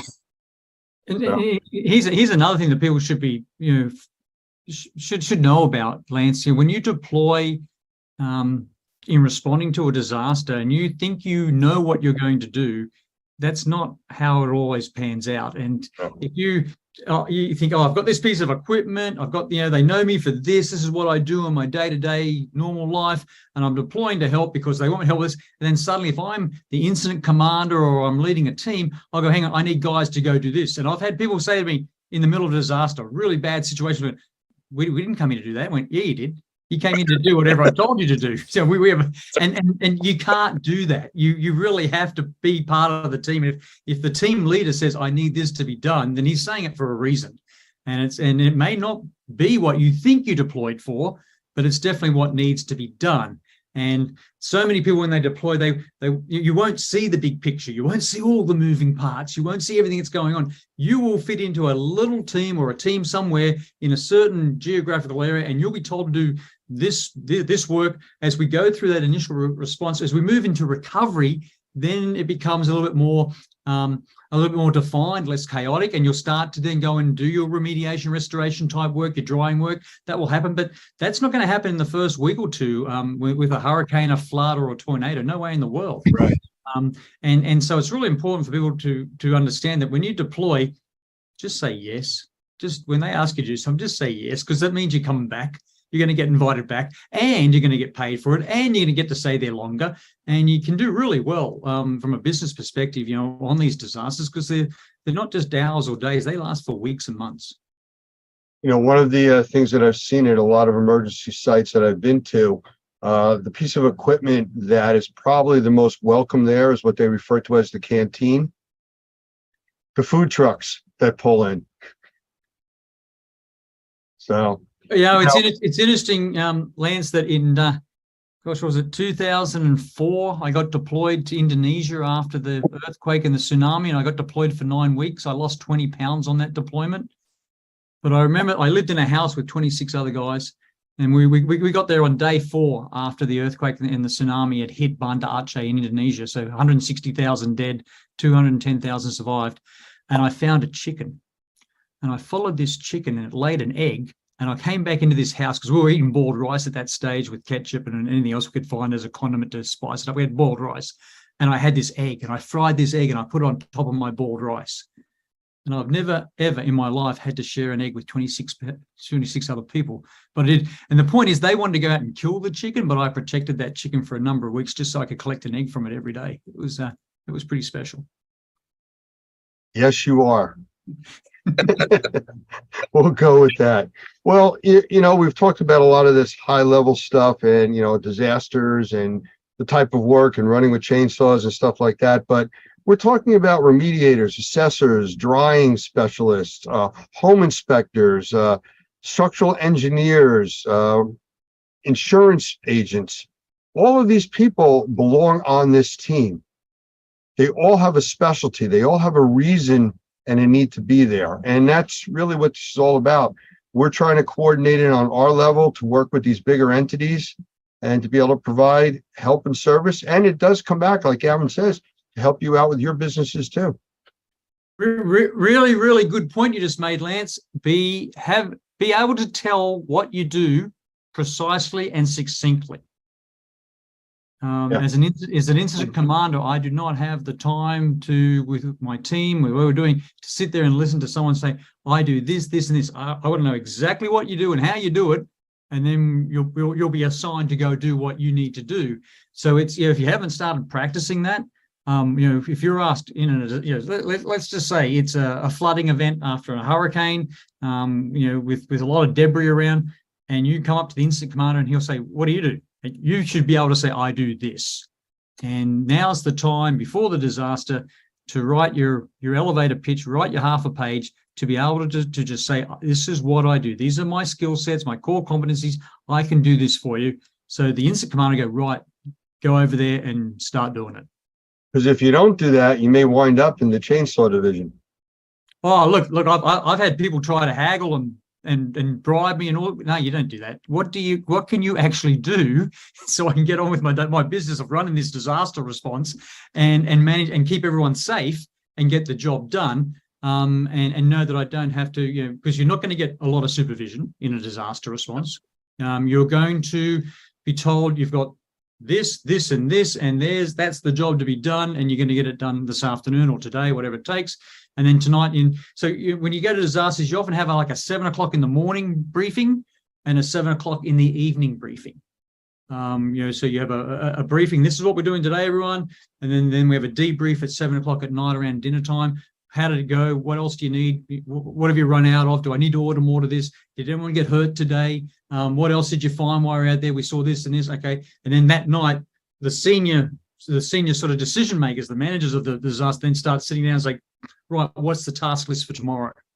Or what else have we missed? And so, when you go on a disaster, there'll be, it's very common to have a briefing about 7 in the morning and then another one at 7 at night. Everything that we've been talking about ICS, the Incident Command System, and NIMS sounds like, for these major disasters, like he's talking about for Guam and Hurricane Sandy and Katrina and this and that. These systems are used every single day all over this country. I mean, it's used internationally too, this program, but every single day, this is used from 1- and 2-man operations for coordination of services, all the way up to the 10,000 firefighters jumping into a fire zone, or bigger. So, everyone that's listening right now, there is a place for you. If you want to be involved, there is a place, there is a skill, there is training and education that we can get for you and get you as part of the team. Yeah, and I think if people are going through these courses for the very first time and they want to get involved, have some national pride. The Incident Command System was made in America. It was made by the forest fires guys back in the 70s. So this is our system that the world has adopted for emergency management, disaster response. And so, we go through and learn that Incident Command System. We go, wow, damn, that was made by us. And we gave that to the world. I go around the world in different countries teaching ICS, as it's known, Incident Command System, to the rest of the world, knowing that the history, it came from here. And it's something we should be really proud of because it does help with, again, all the C's, the communication, the collaboration, the coordination. So it's a system that we really, when you get deployed and you're part of it, it's something you should be proud of. All right. Well, Gavin, I want to thank you for your input and being here with us tonight. We do have a little bit more that we need to talk about in our private session coming up. So I want to thank everybody that spent the time here, especially on the social media platforms that we're all on. And again, I want to remind everybody, if you want more information, please send a text to, and I'll say the number slowly, 877-251-2296. And in the subject, just type in join space ETF, Environmental Task Force. And we will start sending you some information and help you walk through the process. Gavin, I really appreciate you being here. Everybody in the other platforms, I appreciate that. For our Normie members, if you are watching on one of the social platforms, please go to impact.normie.org now so you can get in for the special announcements that we have coming up shortly. And for the rest of you, please stand by in the room. Everybody else, thank you for attending. And I will be back momentarily with our private feed. Thanks, Lance. Bye, everyone. Thank you, Gavin. Everybody just stand by.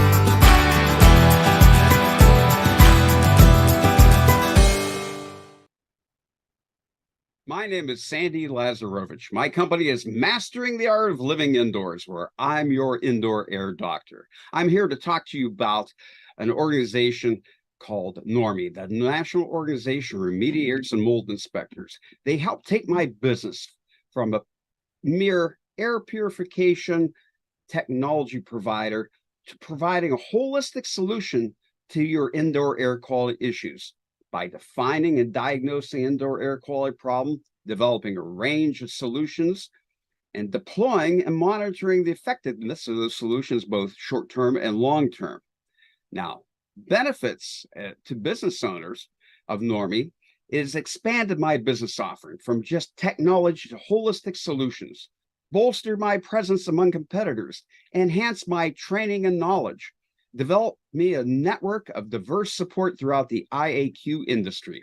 leverage my presence far beyond the size of my actual company, increase my sales volume and quality of sales, improve the value of my client offerings, and increase my profits.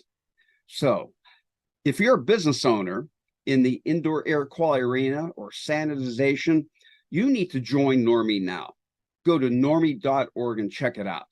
If you're a person business with indoor air quality issues, give the doctor a call at Mastering the Art of Living. And I'm located in Cleveland, Ohio, but I'm not restricted by mere location. I can help you remotely. So remember, if you have issues with indoor air quality, call the doctor, Sandy Lazarovich at Mastering the Art of Living Indoors.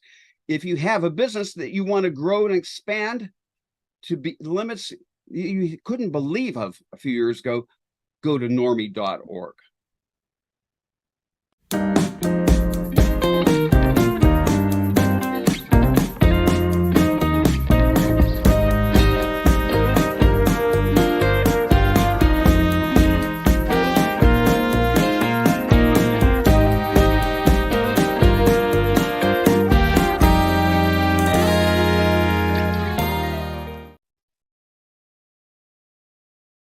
I want to welcome today's guests, Kana and Ramu Sankara from Reuzip. We've been working with these guys for quite some time. We've spent a lot of time at some trade shows together, and well, we'll get into that as we're talking through this. So, guys, want to pop in here and say a quick hello and tell us a little about yourselves? Hi, I'm Ramu. I'm Kana. We're identical twin brothers and co-founders of Reuzip. Well, could you let us know a little bit about the company? I mean, we hear the name, we think we know what it's about, but give us a little bit more detail for those that don't know who you are. Okay, so I think what we're best known for is our making the world's first reusable dust barrier zipper and the world's first magnetic entry strip, which is essentially a self-closing dust barrier zipper, also reusable. And it essentially works on a hook and loop system where you're just buying these things, which is essentially loop Velcro strips. This is the only consumable part. And then the other ones are reusable. So it's almost like the Dollar Shave Club of zippers. So I guess that would be the easy way to summarize it. Well, I'm gonna put you guys on the spot in a little bit. I got a few questions I'd like to really go over with you to kind of set the stage here, but I'm gonna ask you to do some demonstrations if that's all right. For sure. Yeah, totally.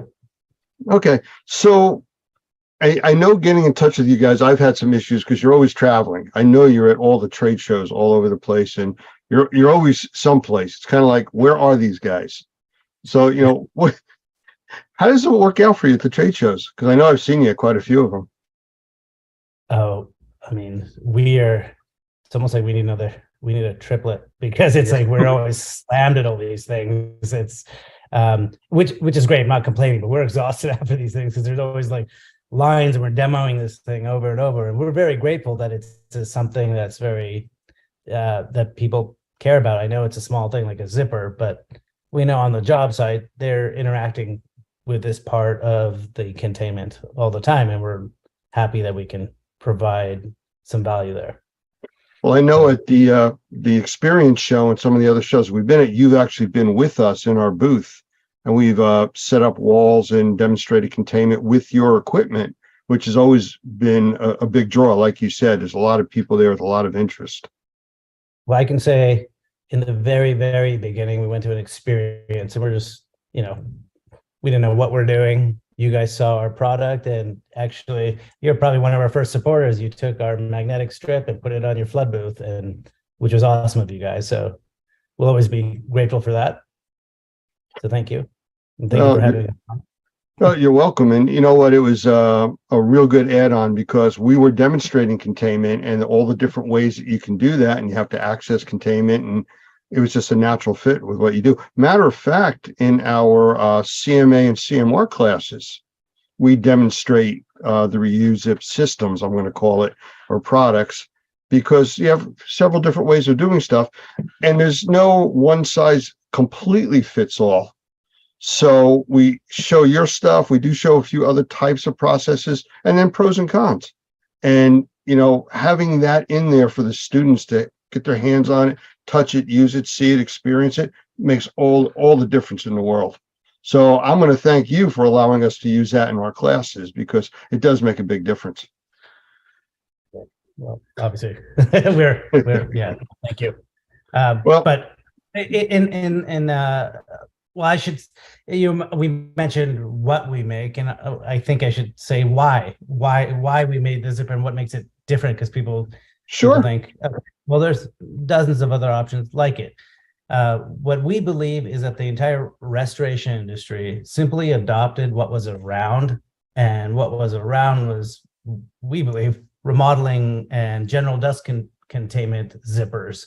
And ours are designed, what we believe is designed for critical barriers, and it was born out of the restoration industry and made more specifically for this industry. But the quality is such, and the price points are such, that it's good enough for healthcare, construction, and mold remediation and more critical environments, but it's priced that all industries will benefit from it. So our mission is essentially to develop products for critical environments, and at the end of the day, it's going to benefit everyone. Well, speaking of the critical environments, your system will work with negative and positive pressure, correct? Yes, and in the beginning, people didn't actually believe, like when we showed the magnetic entry strip, people assumed, and I think it's because of the old way of what they're used to, is they're probably buying magnetic doors, that those don't hold negative air pressure. But we proved over the last 2 years during the pandemic that these things will hold over 5 pascals of negative air pressure. Probably, I believe that's double what's required for isolation rooms in healthcare. And these were used for self-closing COVID isolation rooms in hundreds of hospitals and medical facilities, like senior living, dental, a bunch of government facilities. Yeah. So Well, we kind of went away from restoration for a bit, and went into really focusing on, and we got up in the morning to help, like, I don't know, we almost made it a personal mission to help with the fight against the pandemic.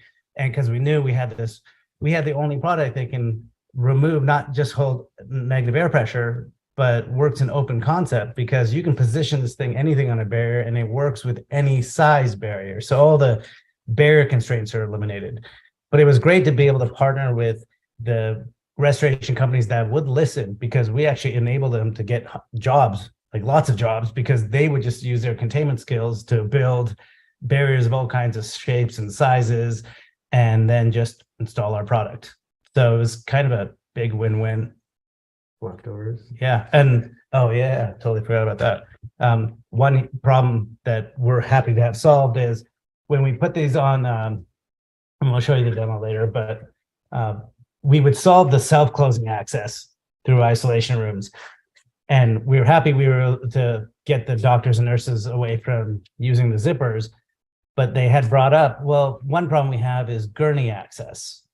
We're dragging the plastic over the gurneys and all that. And we told them, well, since we've eliminated the barrier constraints, you can actually use two of them, like side by side at variable widths, and you can accommodate, you can create the first ever magnetic flap door.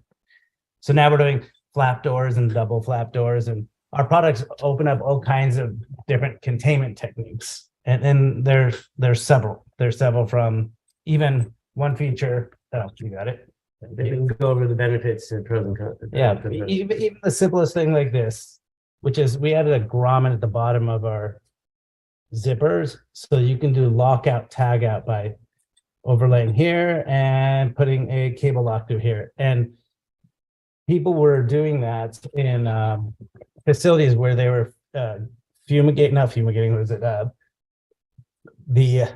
the gas treatments with the sanitizing. Yeah, sanitization.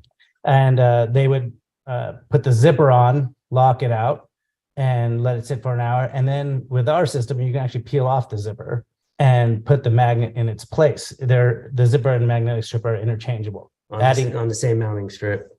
that's already installed on the barrier. That's one of the things that I like about the system, especially for any kind of medical environment. You don't have to physically touch anything to gain access. You literally can walk, with your shoulder, it opens up, you walk through, you don't have to zip, unzip, and have that a touch point that becomes an issue with transmission of bacteria, mold, viruses, things like that. So as far as the different verticals that this could work in, I mean, you've named quite a few of them. It could go down as far as just a regular dust barrier too, not just, decon chambers and positive and negative pressure environments.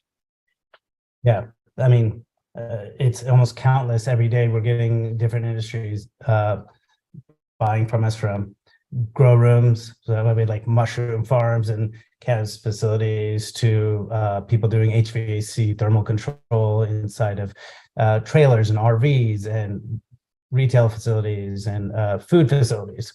So Greenhouses and yeah, outdoor greenhouses, which, another technique that's a good point is that we helped someone doing an outdoor greenhouse where they put the magnetic strip on the inside of the barrier, and then they put the zipper on the outside because there were severe wind gusts, but he still wanted to be able to go hands-free access. So he'd go in and out and then just use a zipper on the outside. So you can actually use them in combination, which is yet another technique. And so we feel like we're going to open up the type of techniques and empower the contractors, because I mean, we've seen some skilled contractors and see how proud they are with the containments. And if we can give them, I mean, it makes us happy if we can give them more tools to do what they do even better.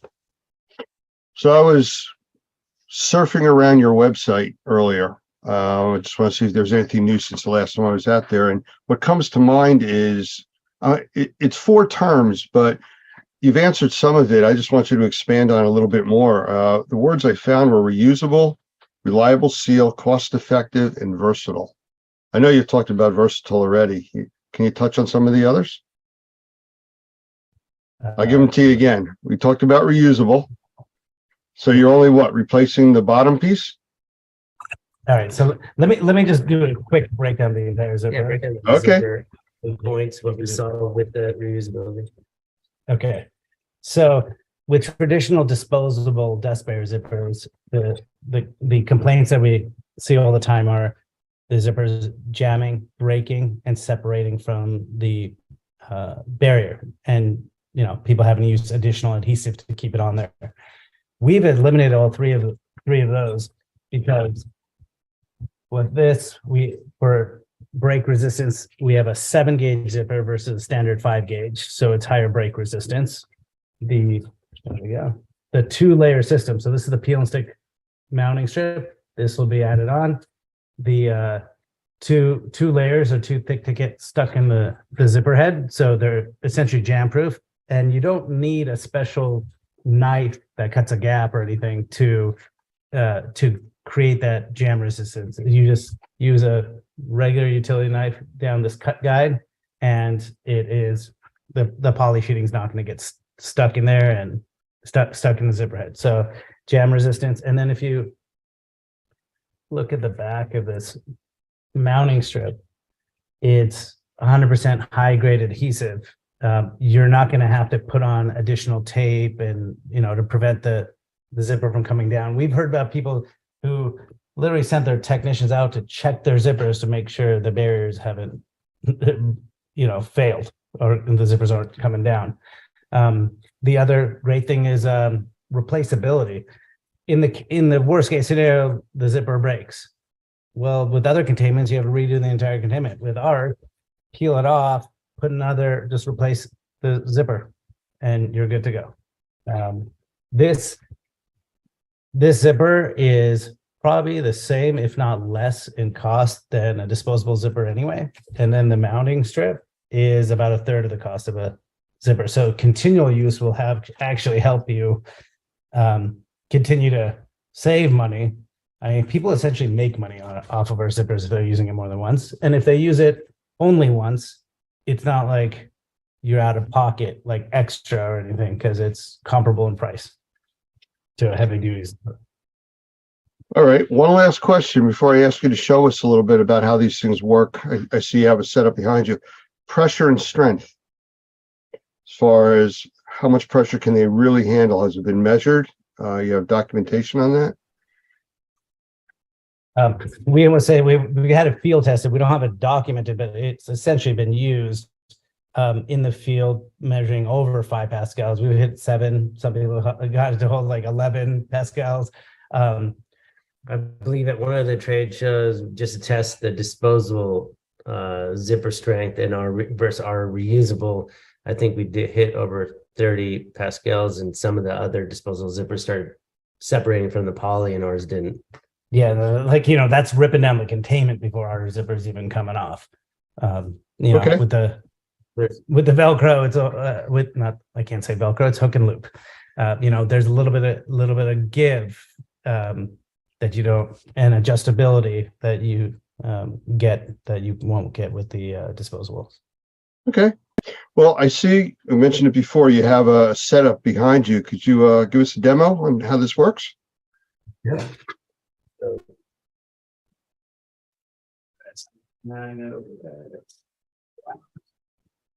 Just remember, we may not be able to hear what you're saying if you're far away. That's all. We're going to be moving the camera. All right. So,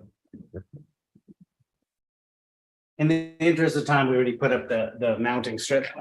So the peel and stick mounting strip goes on just like a disposable desk sprayer zipper. You'll add it, you'll peel and stick this on, and what you'll do is just add the zipper and put it down. You'll open it up, and then you'll just cut down the cut guide, and then you got your zipper on. Alternatively, you can cut first, add one side at a time.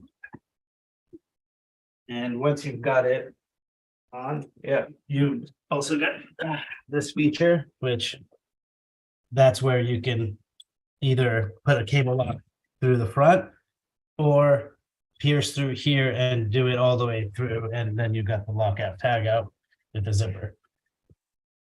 So here's, I'll show you how we can interchange between zipper and magnetic strip. So we'll just roll up the zipper, and it has these fastener tabs right here, fastener tabs that'll hold it in place neatly. And then we got this carry bag that'll go into. I'll show you that a little later. But here's how you switch from zipper to magnetic strip. So this is the magnetic strip. Same thing, has a hook on the back, magnetic columns. And the trick here is you'll put on the mounting strip, cut it first. This way you'll prevent from cutting the magnets. So you'll put that and cut it first. You'll fold this in half. So the magnetic columns are stacked. And then you simply one side.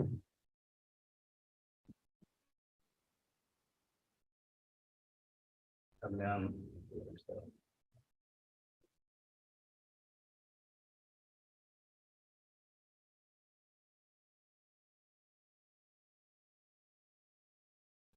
Yeah. So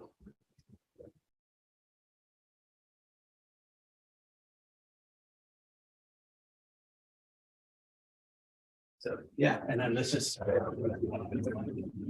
right off. Easily fold back up. How much training do you need to get that right? Not very difficult. If someone's already using a desk sprayer zipper, it's pretty simple. Very good. I mean, it does look simple. And when we've used it in class, I've never done a switch like that. I mean, we usually put one up or the other, but it's just as easy, I guess, to switch, which you just demonstrated. Yeah. So one of the first medical facilities that used our product was Orlando Regional Medical Center.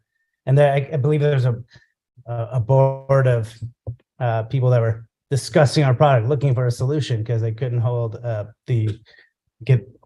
maintain levels of the proper level of air exchange in the isolation rooms because the nurses and doctors were leaving the zippers open. They had initially they had access to our zippers, so they put those up, and they wanted the magnets. They're like, okay, we'll give it a shot. They went ahead and put on the zippers because that's what they had because they needed to get something up immediately. And he said, go ahead, do that because you're going to be able to switch out to our magnets. And then they did, and it ended up solving their air exchange issue. Obviously, because the nurses and doctors are not leaving it open. But then we also proved that it can actually hold the levels of air pressure required. Then after that, more and more hospitals started kind of catching on and doing it. So we've been trying to get the word out there, but right now it's a lot of individual locations. But we had like Patterson Air Force Base, HCA, Dignity Health, Kaiser, like some of the big names, and recently Canadian Special Forces ordered for their medical facilities. So, you know, it's out there. We've proven it all over the place, and you know, this is going to help us hopefully get the word out more to industries you guys work with too. Well, we're definitely going to have this out there for our members and our followers, so they will see that. So without putting you on too much of a spot, which I don't mind doing, is there anything new coming that you can talk about? I don't want any trade secrets here, but anything new that you can let us know what's coming. If you say no, that's okay too. Let me maybe hint at it. Only because we're, you know, we're trying to be a little careful. Enough said. Enough said. We can go with that. Yeah. So where can somebody buy this stuff? You know what?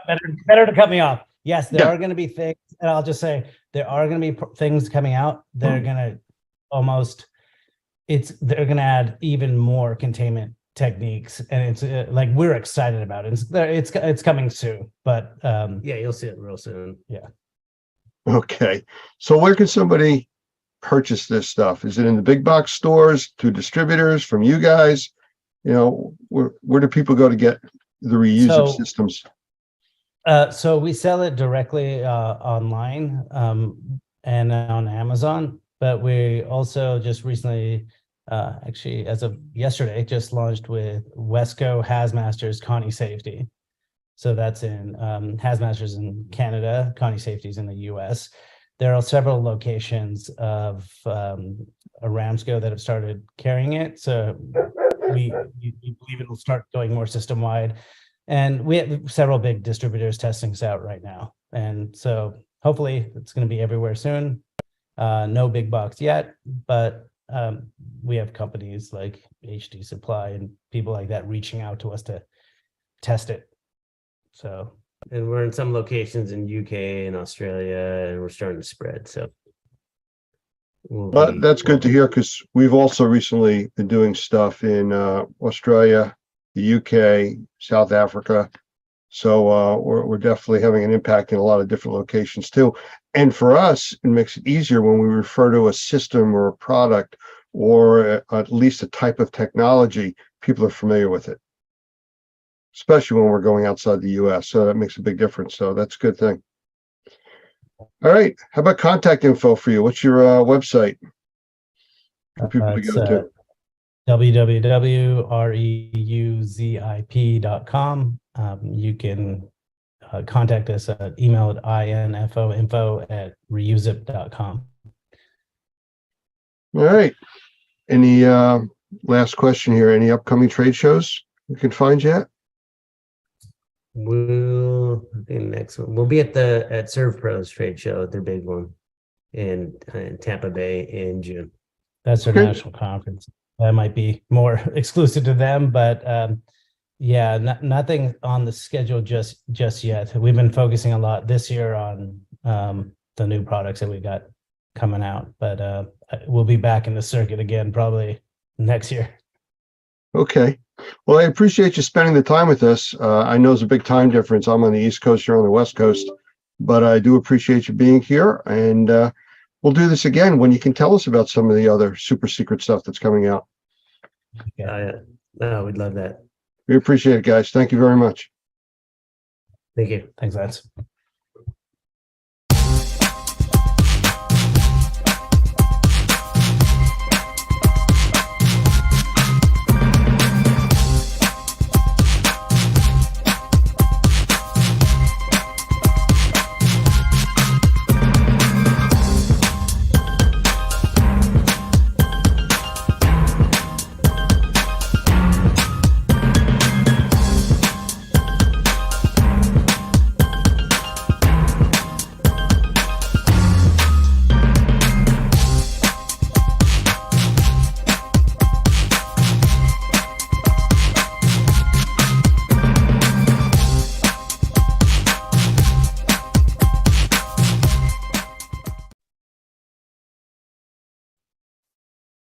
I want to welcome Rachel Rebellet from Air Answers to our stream today. And I've talked with her before. It's always interesting when we meet up with the people from Air Answers.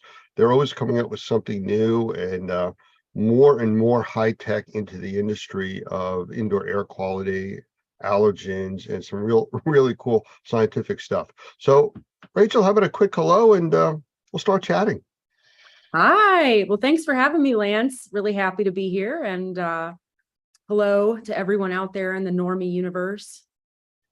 Well, it's funny you say that. We're broadcasting this on all kinds of channels through social media, and it's going to be out there in a lot of places. Well, that's But, exciting. you know, again, it's technology, and it's there to be used, just like the stuff you guys are coming out with. So Mhm. with that, I got a few questions for you. Of So course. first of all, I heard that you guys have some kind of newsletter coming out. What's that all about? Yes, we're going to have a quarterly newsletter we send out with all of our updates, update on our testing that we're offering, information about partnerships or conferences that we're going to.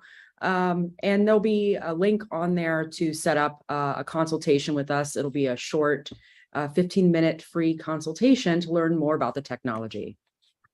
Can anybody sign up for that newsletter?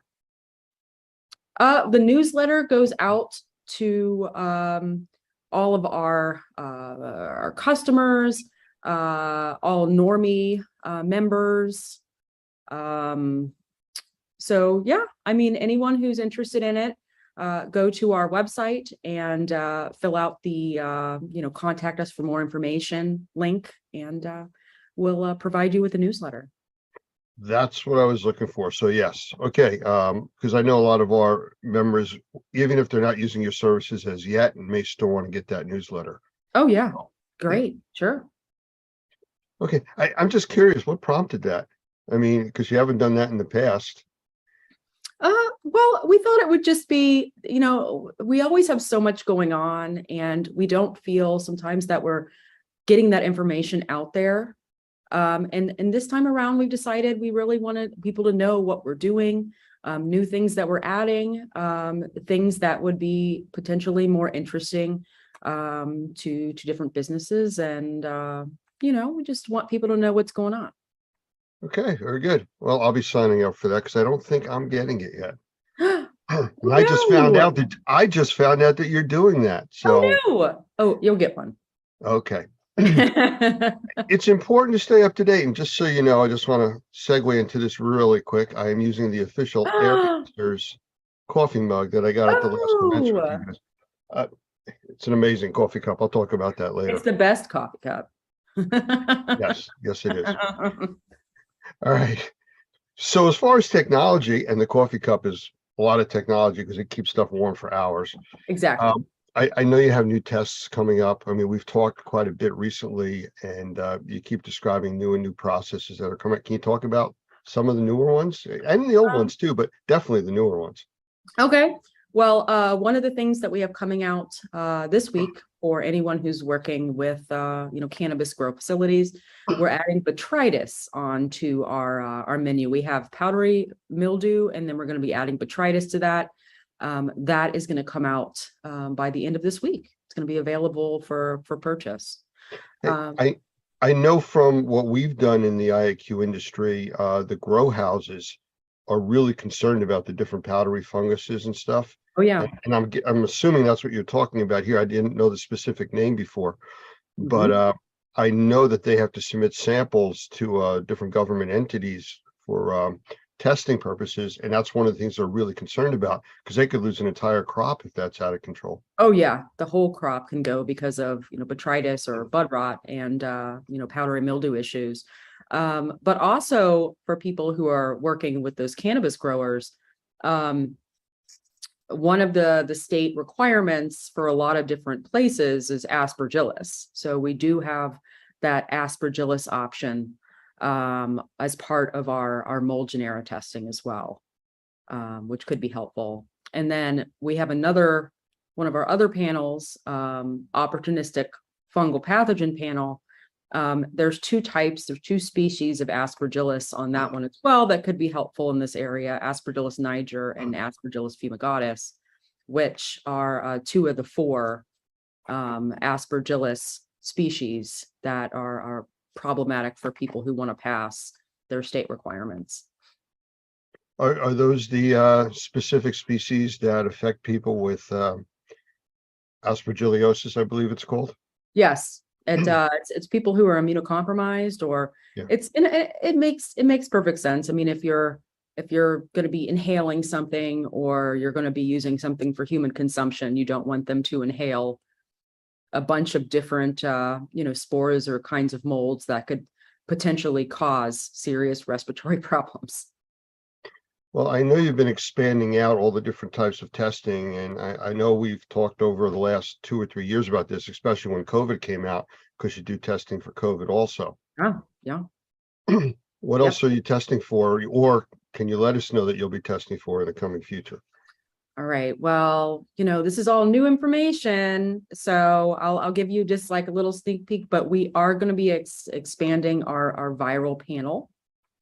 And so we will be adding more viruses to that, and viruses that would be potentially interesting to people in schools and people in buildings and everything else. So we're working to expand that. So we're going to be adding not just COVID, we're going to be having other viruses as well. I mean, it sounds specifically the way you're talking, like it's also targeting a little bit more into the medical industry. I mean, we obviously know the indoor air quality is desperate need for all of this testing, but it sounds like the medical industry may have a bigger interest in this. Could be. I Yeah. could see the medical industry being interested in this as well. Yeah, I know that, we've run into issues over the years with the medical industry has been resistant to deal with more of the environmental issues affecting people, but I think that's changing now. And I think stuff like your technology is making a big difference where it's accessible and understandable to the lay person and the doctors. Mhm.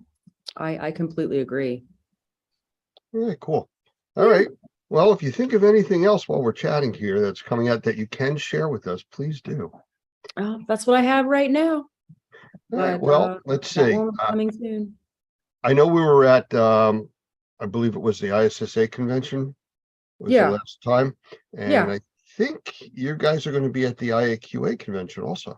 That's correct. We will have a booth at the IAQA, and I will be participating in a panel conversation moderated by Michael Pinto on mycotoxins. So there'll be a group of us in that panel discussion, and that'll take place at the I think it's I forget what night of the I think it's like 4:30 or 5 o'clock on Tuesday, but it's during the IAQA. So keep an eye out for that panel discussion, and it should be really interesting. I know Doug Hoffman is going to be at the IAQA show. I'm not sure if I am or not yet.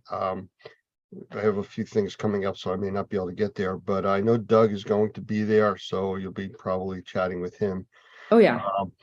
Michael Pinto, is one of our senior instructors. I mean, he runs some classes for us that are really specific to sensitized individuals. And one of the important things in his teachings is also your technology, Mhm. because, the people that are sensitized, which I believe now is they're considering between 20 and 25% of the population out there. It's like 1 in 4 people are considered crazy. sensitized, Oh yeah. and it's not that it's really been that different over the last several years. It's just become an awareness now. And now people want to know what's going on in their environment. And that's really where your type of technology really comes in. Oh yeah. I keep calling it technology, and I don't want it to sound science fiction like, but You don't want to say electrokinetic capture technology? no, it's too early in the day for that. Haven't had enough coffee yet? Yeah, pretty much. No, I don't want to do that, but I do want to say that, we had talked, a few months back about the teaching of your technology to like our members and the public. And you had come up with some specific short videos Yeah. that really went into detail but quickly so people can understand it, how to use the technology, what it could be used for, Mhm. and actually how to just to turn it on. You know, Yep. we found with a lot of the technology that's out there that people don't want to read instructions any longer. Yeah. You know, I'm guilty of it myself. You know, you open up that furniture you want to put together, you know, no, we don't need these. And some of the companies now have been putting out just pictures, no more words, it's instructions. But you went to the next step and actually did videos showing people how to manipulate the cartridges, how to turn things on and off and reset, which was extremely helpful. And we Well, if actually there's have a anyone web- else who needs, I mean, if there's any other videos you can think of, we're gladly put those together as well, if they will help to provide more information. be careful what you offer to do. No. You know, because we never know. I mean, we're dealing with several different generations of assessors, inspectors, remediators, and the general public, and they all learn differently. You know, some people have to read directions, other people have to look at pictures, other people need to just have a video explaining it to them. And Yeah, having all these different ways out there really makes a difference. So yeah, we may be asking you to do a few more of those things. great. I understand. I'm very visual myself. So, I mean, I put together I got a table from Amazon the other day and everything it went right to YouTube and it had a whole video on how to put it together. So, you know, I completely understand. Can you talk a little bit more about the types of allergens that you guys can test for? Sure. I get a lot of questions from people about, you know, I know I have allergies, but I don't know what I'm allergic to. Or I Mhm. went to a doctor and he said I'm allergic to these 4 things, but I don't know. I don't think I have, you know, anything in the house related to a cat, but they say I'm allergic to cats. That type of testing. Yeah. Yep. I completely understand. We've had quite a few people who moved into places and they don't know, everyone automatically goes to mold. You know, it's like, well, my eyes are itchy and I'm having these problems directly because of mold. And then you find out that, we find cat allergen in the home. So what we specifically test for is we have a cat allergen, dog allergen, dust mite, cockroach, mouse, and 3 different types of pollens. So we do tree pollen, grass pollen, and ragweed pollen. I got to go back to the dogs and cats for a moment. Okay. Is it testing, because this is a question I get all the time about the allergen portion of it, is it testing basically the saliva aspect of it or the dander, or what is it looking at? It's actually testing for a particular protein, and that protein is what the allergen is. And that allergen can be found in saliva, it can be found in urine, and it can be found on the animal dander.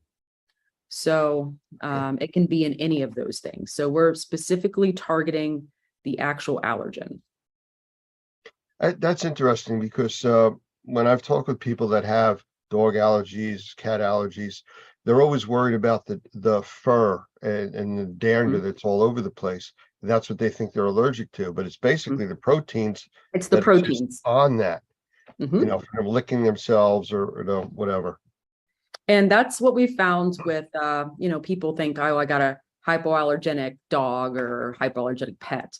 And they say, well, it doesn't have any allergens. Oh, yes, it does. It still has allergens. It's not going to lose its fur as much. But I mean, there's still allergens in its saliva. There's still allergens in the urine. There's still allergens coming from that are, on the skin. So, I mean, it still has allergens. They just don't shed as much. So when we do testing in homes where people have hypoallergenic animals, we're still going to find those allergens because they're still going to be there. Let's change the subject here for a minute. We're in the process of working with several entities in different parts of the world, and they're very interested in using the technology from Air Answers. Mhm. Is there a time limit on shipping? Because it does take a little bit longer to send stuff into the lab here in the US if they were overseas. Is there any concerns there? with time of shipping, or, well, the stability of the sample is fine. So there's no concern if you're sending it into the laboratory and it takes a week or so that there's going to be any kind of issue with stability. So that's really not a concern. So, Okay, very good. Because that was one of the discussions I was involved with about using the Air Answers lab, was concerned about it taking several extra days to get in, if it was a concern, just like you know, a regular swab sample of mold. You mhm. know, it could incubate and stuff like that. So Yeah. very good. Yeah. So let's see. Could we ask you to run through a list, if you can, of all the different things that you test for, and then maybe summarize it by how long these tests take? Because I know there's different Sure. time periods. Is a day, 3 days, 5 days? I mean, there's all different time periods for different types of testing. Great. And I'll go through this list and I'll actually provide you with that information as well. So if any Normie member has questions about that, you'll have that information to help them with as well. Okay, well, I will start with our beta glucan testing. Our beta glucan testing is our marker for actively growing mold. So, you know, for anyone who wants to know if mold is actually growing in the environment that you're assessing, then, you know, beta glucan would be the test to do. Beta glucan, you would run beta glucan for either 24 hours or a 5-day run. And the turnaround time for beta glucan in the laboratory is a 24-hour turnaround time. So once we receive the cartridge in the laboratory, it's going to be 24 hours, you know, to get that sample, to get the results. Sorry. The next one, I will go through the mold genera. The mold genera is 8 different types of molds. I'll try to name them all. Didn't want to Penicillium. put you on the spot, but Oh, you're fine. yes, I did. Aspergillus, Penicillium, Stachybotrys, Fusarium, Catonium, I said Fusarium, Cladosporium, Trichoderma, Memnunella, and I think that was 8. Was it 8? I don't know. Well, Well, we you have definitely hit our 5 no tolerance molds. exactly. I hit your 0 tolerance molds there. So those are indicative of severe water damage, correct? Correct. Great. So that test, you could run it again for either 24 hours or 5 days. And then the turnaround time in the laboratory is 24 hours for that one as well. Before you go on, just real quick, on those tests where you said between 24 hours and 5 days, can it be run for shorter periods in there, like 3 days, if that was only the accessible time? Or does Well, that cause a The problem? reason why we tell people either 24 hours or 5 days is because part of the calculation that we provide the results, part of that calculation has to do with time and volume. And all of that is kind of worked into our laboratory information management system. So it's to provide people with information. And then also what we're doing is building out a database so that we're able to develop our own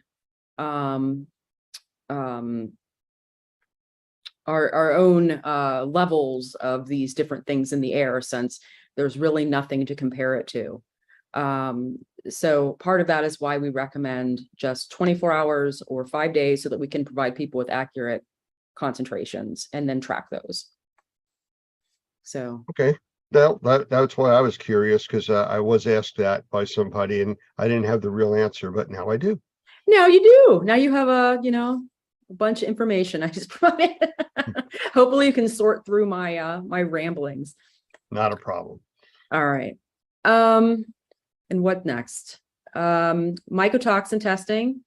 Mycotoxin, we test for 4 different mycotoxins: trichothylacine, aflatoxin, ochratoxin, fumonisin. And that is, again, 1 or 5 days. And it is a 5-day turnaround time for the mycotoxin testing. We have the opportunistic fungal pathogen panel, which is Aspergillus fumigatus, Aspergillus fumigatus, Aspergillus niger, Mucor, and Candida albicans. And again, 1 or 5 days, and that is a 2-day turnaround time in the laboratory. We have the allergen testing. Now, the allergen testing is only 5 days. That's only been validated for 5 days. That was based on case studies or testing that we'd done before, and running on different lengths of time. So 5 days was the best amount of time to get the whole vicinity or the whole type, all the different types of allergens. So 5 days, allergens only, 5 days. And that is a 5-day turnaround time. Now, we do have multi-panels as well. We have a total mold panel, and that is beta-glucan, mycotoxins, and genera. That is you run it 1 to 5 days. It's a 5-day turnaround time. We have the beta-glucan and the allergens together. That's a 5-day run. It's a 5-day turnaround time. We have the comprehensive panel, which is beta-glucan, genera, mycotoxins, and allergens, 5-day run, 5-day turnaround time. We have the cannabis panel, which is the powdery mildew and the botrytis. That can be run 24 hours or 5 days. That is a 2-day turnaround time. We have the COVID testing. The COVID testing is a 3-day run, a 2-day turnaround time. Now, what also is interesting is you don't have to use a different cartridge for each test. If you want to do beta-glucan and genera, you don't have to do one for genera and one for beta-glucan. You have one cartridge, we can run a whole plethora of tests on them. So you want to start with beta-glucan first to see if there's mold growing in the environment. You can do that. And then we keep the sample for 60 days. You can add on other types of tests onto the sample. The only time where you're going to have to run 2 cartridges separately is if you're wanting to run viruses and, the molds and allergens and everything else, you're going to have to run 2. And that's just because our laboratory process to remove those samples from the cartridges are different. So viruses, different sample, but if you have the, one sample, you can run everything else on it. You can have beta-glucan, you can do all the genera, you can do the mycotoxins, you can do the allergens, you can all do that off one cartridge. So As long as it meets the minimum time requirement. Exactly. Yep. So running a 5-day sample, you could basically test for any and all except for viruses. Yep. If you're doing just the 1 day, you can run all the molds, the allergens. We'd recommend that you run it, another sample for 5 days. But if you want to run it 24 hours and do beta-glucan, mycotoxins, all the mold genus assays, the opportunistic fungal pathogens, powdery mildew, you can run all that off of one cartridge.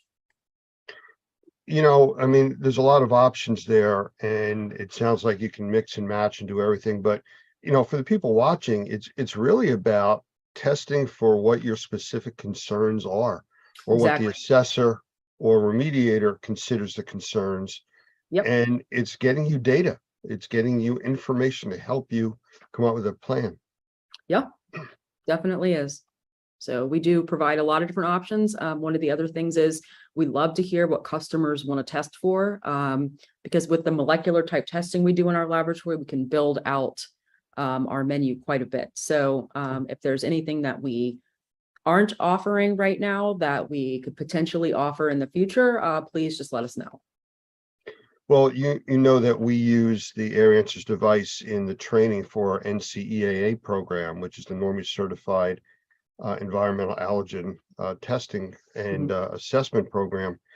And it's one of the pieces that we teach about using just for that reason, because of all the allergens that you do. And we just encourage people to do that. I do want to stress, and I talk about this in all the trainings that we do, if you have the technology, if you have the Air Answers device or any other piece of equipment, use it in your home or office first. Don't go out to a customer's location and use it for the first time. Any piece of equipment, sitting there reading the instructions is not the place to do that. Or calling me and saying, how do I do this? Because that does happen.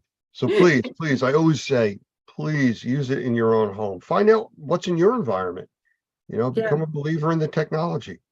or sit in your office, watch those short videos, and those are just, how to put the cartridge in, take it out, where to send it, it's just some information. So it is really helpful to try it first before you take it in somewhere. Absolutely. Good advice. Well, is there anything else that we haven't chatted about that you would like to talk about? I always put it out there like, do you have questions for me? If not, that's okay. I'm good with that. Well, what's new with Normie? Well, we're busy. We're going to be at the different conventions. We're going to see you guys hopefully there. I might even have to get another coffee mug. Again, amazing coffee mugs. If you guys have them again, I encourage everybody to go to your booth and try to get one, because they keep things hot forever. Oh, well, great. We'll make sure that we have those at the next conference then. Well, I'm just putting it out there. I could use another one. Well, I do want to thank you for your time. It's greatly appreciated. I know you guys are busy. Oh, well, thank And, you so much for having me. I really appreciate it. No, it's our pleasure. We enjoy getting the information from you guys and working closely with you. I look forward to seeing you at one of the next conventions. Oh, yeah, definitely. Looking All right. forward to seeing you Until then, too. All right. thank you very much. Thank you.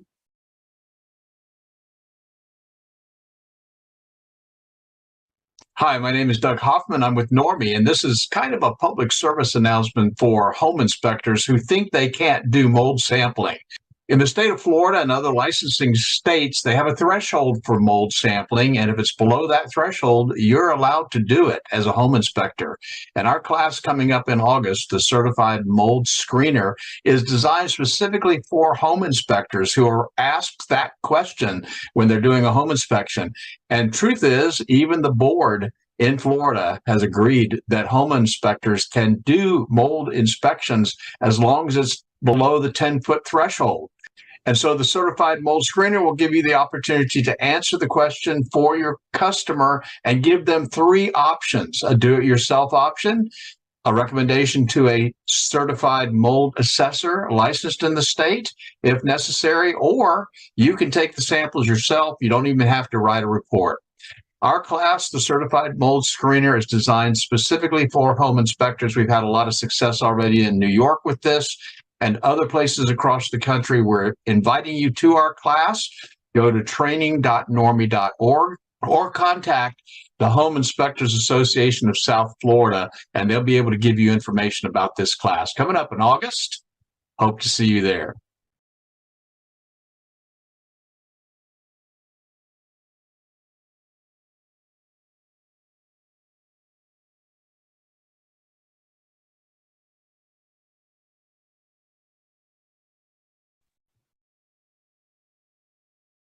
I want to welcome today's guests from Robert Pettyjohn Cleaning, Mr. Robert Pettyjohn and Katie Ruther. Guys, want to say a quick hello? Hello there, Lance. It's a joy to join you and the millions watching on their computer. Thank you, Robert. Hi, Katie. How you doing? Thank you. I'm good, Lance. How are you? Good, good. Well, let's get started here. And for those that don't know, Robert is one of our senior trainers. He's involved with our certified mold assessor, mold remediation training, and he does quite a few other things for us. So could you tell us a little bit about your background and how you got involved with this indoor air quality industry? Well, Lance, it started by cleaning carpets. My wife, Karen, and I were living in Kentucky at the time, and we were looking up at the light fixture on our ceiling and saying, we're going to be here the rest of our lives, or we're going to do something else. So we had an opportunity to go to Hawaii. So we sold everything we had and bought 2 one-way tickets to Kauai and sold jewelry on the beach for a couple of years. And then, like everybody should do, but then we had a little baby born over there. This little girl here to my right and to your left.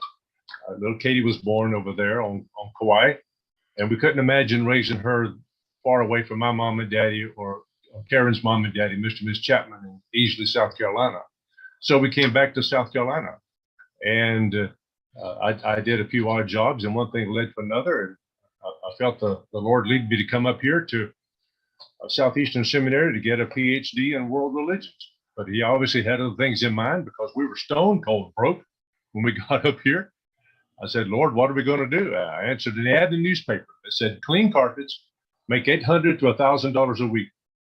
I said, well, that'll pay a few bills. So I started doing it. It was a carpet cleaning company is what it was. So I started doing that, and then one thing led to another, and I realized that I didn't know everything I needed to know. So I went looking for some other resources, and fortunately I found them. But that's how we got started cleaning carpets in 1989 here in Wake Forest, North Carolina. You know, we've talked in the past about diverse backgrounds and, you know, where people are today and where they came from. So I just want to get this right. I'm visualizing it's the beach bum surfer becoming the doctor PhD, you know, in a short trip. Well, we did a little bit of windsurfing, but not that other stuff like they do in the pipeline in the North Shore of Oahu or any of these other big surfing venues. And I was accepted into the PhD program at Baylor University and also up here at Southeastern Seminary, but I never enrolled. We were just too broke, and I had to do something else. So I never became the doctor, but that's okay. Well, I'll tell you, Katie, I know you were dragged through this, probably kicking and screaming most of the way. And if you would like to tell us a little bit about your background, if you're comfortable with that. Oh gosh. So I grew up with the back seat of our minivan on the front porch to accommodate the carpet cleaning machine. Oh, that's right. Yeah. And that's okay. Fond memories. Yeah, but I think I officially started working in the business when I was in 3rd grade, pulling hoses. And as far as I know, I was the only 3rd grader that had a sizable bank account. So I guess I appreciate the life lessons and responsibility that came with working at a young age. And I worked on and off, you know, went to college, tried to find a different career. And after college, I came back and worked in the office a little bit in the field. And I got married. We ran away for about 4.5 years to California and decided this is probably where we really need to be. So we came back and have been ears deep in textiles for the last, I keep saying 6 years, but time keeps ticking. So it might be closer to 8 years by now. Wow. Amazing. So here we are.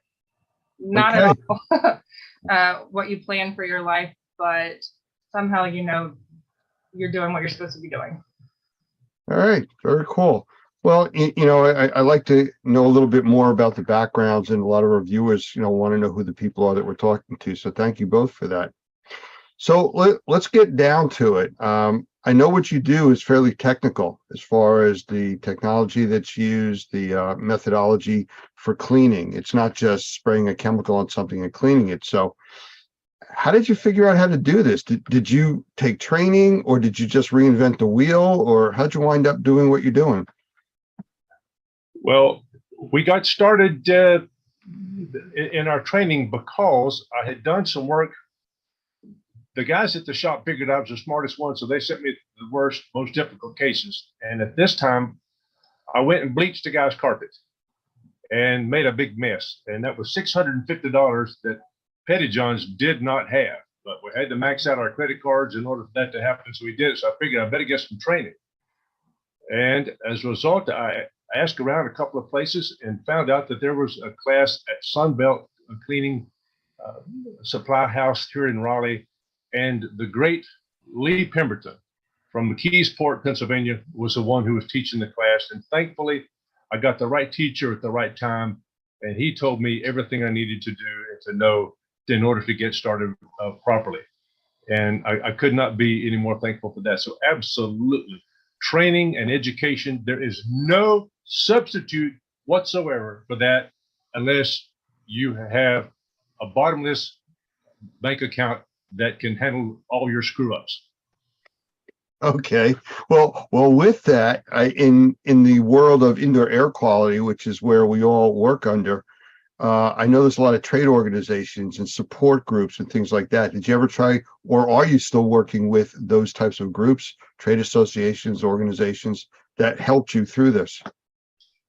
To back up to education for just a moment, one of the fun full circle parts of being in a family business is while my dad took classes from Lee Pemberton, I think I was able to fully explore my love of upholstery cleaning from Lee's son, Jim, a few years ago. So, or, many years later. So I think that their family business becoming full circle as our family business has become second generation is one of the beautiful little components that you don't just see everywhere. So That's very well put. yes, it is. But does that really mean that when you were in 3rd and 4th grade, you were helping him with his homework? I don't know. You're exposing all our family secrets now. I just wanted to make it clear for everybody where we were. Well, that one of the benefits of being at a class like that is that you usually are associated with people that are where you want to be. And one of those people was a fellow named Chubb Safrit, S-A-F-R-I-T. He lived in Concord, North Carolina, right outside of Charlotte. And Chubb at that meeting told me, he said, Robert, if you want to do this business, you do this and this and this and this. And I did that and that and that and that. And then one thing led to another. And now here, what is today's date? 24th. The 24th of what? March. March 24th in 2023. I'm being interviewed by the great Lance Eisen and the Normie crowd, along with my baby daughter, Katie. And I'm so very thankful to be here. But that would not have happened had I not been in the right training organization, doing the right things by people who knew what they were talking about. Well, I understand, and I thank you for that. And I understand that you've been a part of and some leadership in organizations too along the way. That's where I was trying to go to with this, to kind of talk about your path to where you've gotten to now with the different groups, support groups, organizations, things like that you've been involved with. That's a good question. Well, you ask good questions, man. Thank you very, very much, Lance. Well, yes, both my wife and I have been privileged to serve as president of the Mid-South Professional Cleaners Association, the finest regional trade association anywhere in the country, without question. My daughter Katie is on the board of directors right now at Mid-South.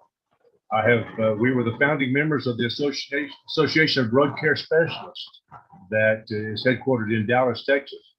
One of the charter members of that organization. I'm one of just a handful of certified rug specialists here in the United States, the only one in the Southeast. I'm also privileged to be a part of the Restoration Industry Association, where I'm one of about 125 certified water loss specialists in the whole country. And that's a real big deal. So whenever years ago, we used to go get gas and we had to get paid for it inside the convenience store. And when I came home, Karen said, "You went to the gas station, didn't you?" I said, "Yeah, how do you know?" "Because you smell like smoke." You remember that everybody smoked inside those gas stations. Well, that's the way it is now. You start to smell like the people you hang around. And fortunately, being a part of this national organization for mediators and microbial inspectors known as Normie, I'm beginning to smell like you, Lance, and I'm so thankful for that. I know there's a compliment in there someplace. I'm just not quite sure how far I have to dig for it. So I'm just going to kind of move on, and let's talk about indoor air quality, as long as you talked about, smells and things like that. Rug cleaners, carpet cleaners, I've seen these guys with their trucks and they go out and they spray some stuff on the floor and vacuum it back up and they're off to the next job. But why wouldn't they be more focused on how it's affecting the rest of the environment with indoor air quality? So, I mean, how do you view that component of what you do? Well, one of the benefits of being involved in an organization like Mid-South is that back in 1989, when we first started, we ran into a fellow. His name is Dr. Michael Berry. He was in charge of the Research Triangle Institute, and at the time was a very, very close friend of the Mid-South Professional Cleaners Association. As a matter of fact, one of his students, a guy named Donald Pumphrey from up in Brown Summit, North Carolina, did a cleaning of the Frank Porter Graham Child Care Center in Chapel Hill and discovered that the recidivism rate for people who got for the kids that were in that carpet cleaning, they got their carpets cleaned regularly, was much, much, much less. They almost never ever got sick. So Dr. Berry, in his book called Cleaning for Health, I don't know if people can see this. This is the one that Dr. Gavin McGregor Skinner is very interested in working with right now. But he says in his book some very, very powerful things about this business of cleaning. He said, in carpeted buildings, check entrances. It is especially important for you to analyze how or where unwanted matter gets deposited inside. This matter can be wet or dry or oily when it rains or snows or whatever the case may be. But he also says something very, very profound. He said, with housekeeping, we manage and take advantage of the sink effect we find inside. Kitchens have a literal sink. If dirty dishes and garbage are allowed to build up in it, bacteria will proliferate, and someone is likely to get sick. Some surfaces are better sinks than others, Dr. Berry says. Carpets and fabrics are very effective sinks. Pollutants stick on or fall into their fabric surfaces due to gravity or electrostatic attraction. Such complex webs of fibers can trap and hold pollutants for a very, very long time. Housekeeping that makes the indoor environment biologically clean promotes long-lasting health. We were fortunate in 1989 to be associated and to be acquainted with Dr. Michael Berry. And even as my role with the ICRC, I was fortunate to serve on the board of directors and the executive committee of that organization for 6 years, for crying out loud. But one of the people we met was a brilliant fellow who worked with the Journal of Cleaning, Restoration, and Inspection. He wrote an article called The Influence of Flooring Type on Allergen Levels and Airborne Particles. This thing right here, an amazing, John Downey is his name, an amazingly brilliant fellow. But he says, and I'll just read one short sentence or two. In conclusion, the results outlined here do not support the common recommendations favoring hard flooring rather than carpet that are currently given to those with asthma and allergy concerns. Adds to the growing body of research that suggests no flooring type is definitely preferable over another. We hear so many people, Lance, as you well know, say, rip the carpet out, take the carpet out. Well, no, the carpet is an effective sink. With every 1 square yard of carpet, there's 1.4 acres of surface area in that. That's a great sink or a reservoir, as Dr. Gavin McGregor Skinner says. But that reservoir, that sink needs to be emptied on a regular basis. Hence, what we're here for today is we are impacting people's indoor air quality in ways they will never have any indication. So, well, industry that does this, that allows us to do this, sir. Let me toss up a softball to you guys for you guys to take a swing at using a baseball metaphor here. Here comes the pitch. In most structures, what is the largest filter in that facility or home? Katie? The carpet. There you go. Pretty much what you just said. I mean, it's a massive filtering system, and it's so important to address it the right way. It's crazy when the largest filter has been ripped out and replaced with a filter that can't hold on to anything, like a hard floor. That changes the whole maintenance protocol for the house, the whole level of expectation for the homeowner, for the inhabitants and their respiratory existence, in my opinion. But your opinion is right. And the fact is that big sink that filter has got to be cleaned and emptied on a regular basis. I'm sorry, nobody put a gun to your head, made you buy that carpet or buy that Oriental rug, but still you got to maintain it. Nobody made you have babies. Nobody made you buy that house, but still you got to maintain it properly. Absolutely. And that was the whole purpose for asking that question like that. When you do take out the carpeting, it does change everything. The whole indoor air quality structure changes. So let's get a little bit more into the technology side of it. Could you give us some examples or demonstrations? I know you have some videos that you were talking about in a previous conversation we had about carpeting and cleaning and things like that. That's a very good question, Lance, because cleaning carpets really does impact the 7 elements of indoor air quality. And those 7 elements, of course, are particles, odors, gases, biopollutants, temperature, relative humidity, and comfort. That's how you got to measure something somehow. So let's measure it with these standards, these criteria that Mr. Hoffman and Normie have established as extreme, and research over the decades as established as necessary elements of healthy indoor air quality. How does what we do impact healthy indoor air quality? Katie, how does all that happen? How would you show that? I would like to start with reel it back a little bit and talk about why before how. I think one of the questions that is often overlooked when it comes to how are you going to clean my rug? Can you clean my rug? What are you doing? Why should I choose you over someone else? Is come back to why are we even doing this in the first place? And the Sunday school answer is indoor air quality. But there are other answers to those questions. And those are going to be very simple. Why do you do what you do? Because it's important to your precious customers for one, but you've got to also understand what you're doing. Where does this rug come from? Where do these textiles come from? How did they come about even in the first place? And I think you may have a couple. We're going to show you a couple of videos, Lance, and your audience too. They're short videos. They're not going to last forever, but sometimes a picture says more, 1,000 words, 10,000, or whatever it is. Short videos, like an active picture, so you can just catch a little glimpse of interaction and not necessarily watch the whole movie. And you got some of those videos?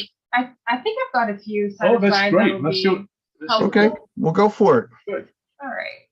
So let's do a share screen. Meeny, meeny, miny, moe. So why do we clean rugs? Oh, One of the first whys is this right here.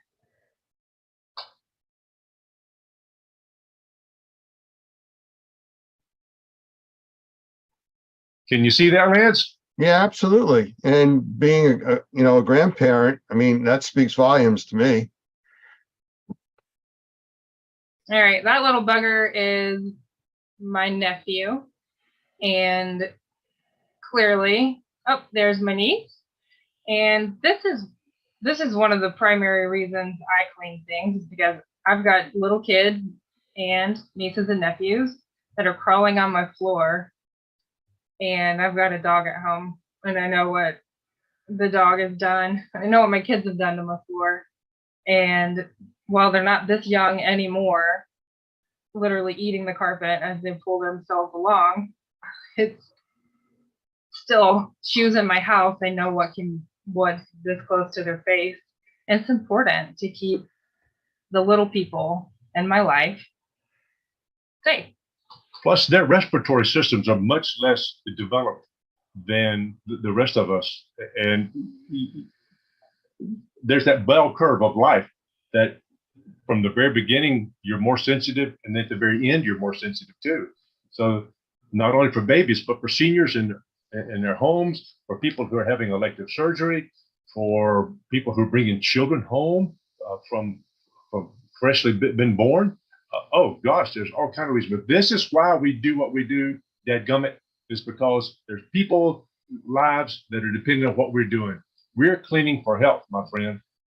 That's a big deal. Well, one thing that's a little different is most indoor air quality mold assessment work is measuring environments in that 4 to 6 foot breathable range.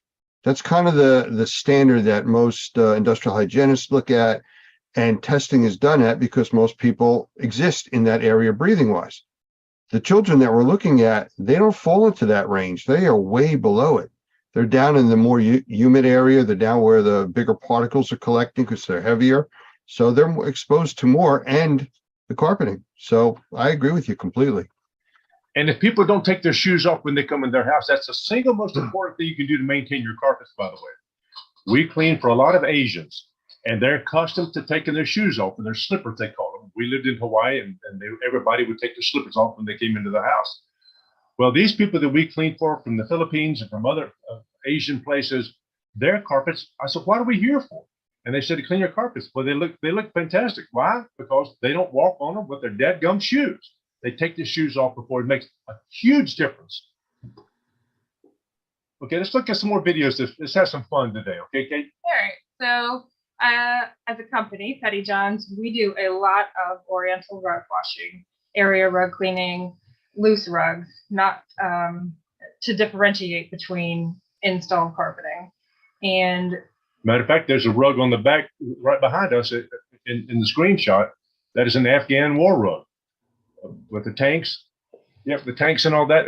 That was made at a special time. We have a rug here on the wall from Tabriz in Iran. We got a bunch of rugs out there from Iran and from Turkey, Syria, from up in the Four Corners area of our country where the Navajo rugs are. Big deal. Let's show the video and see where they come from. so before you clean something, it's helpful to have an understanding of how it's made. And I like to differentiate between loose rugs and installed carpet, because there's a lot of, can't you just clean my rug in my home? It's sitting on the floor just like my carpet is. Well, the construction difference between broadloom carpet that's installed in your home and a hand knotted Oriental rug, or even a machine made loose rug, is wildly different. The density of the tufts, the material, the backing in and of itself is just wildly more accessible and meant to be cleaned in home on a broadloom installed carpet versus a hand knotted rug, which is super, super dense, and a lot of that dry soiling is going to get driven into the foundation, and it's just not accessible from a cleaning standpoint in the home. While Katie's looking at these videos, let me say one thing to you, Lance. You used the term broadloom a while ago. Hey, Robert, hang on one second. If you're guys are gonna talk for a while, stop your share so we can see you on the big screen instead of just a little screen with your files. Okay. Oh, that's fine. So I understand. So that was just the tiny amount of background before we get into where does the Oriental rug come from, or where does the hand knotted rug come from?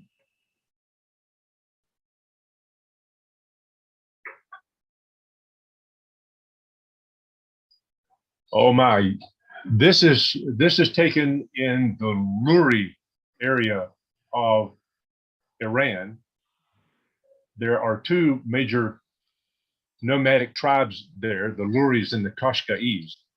And you can see that this is a big deal in their lives. I mean, this was only taken just a few years ago when I had the privilege to go to Iran and see these sites firsthand.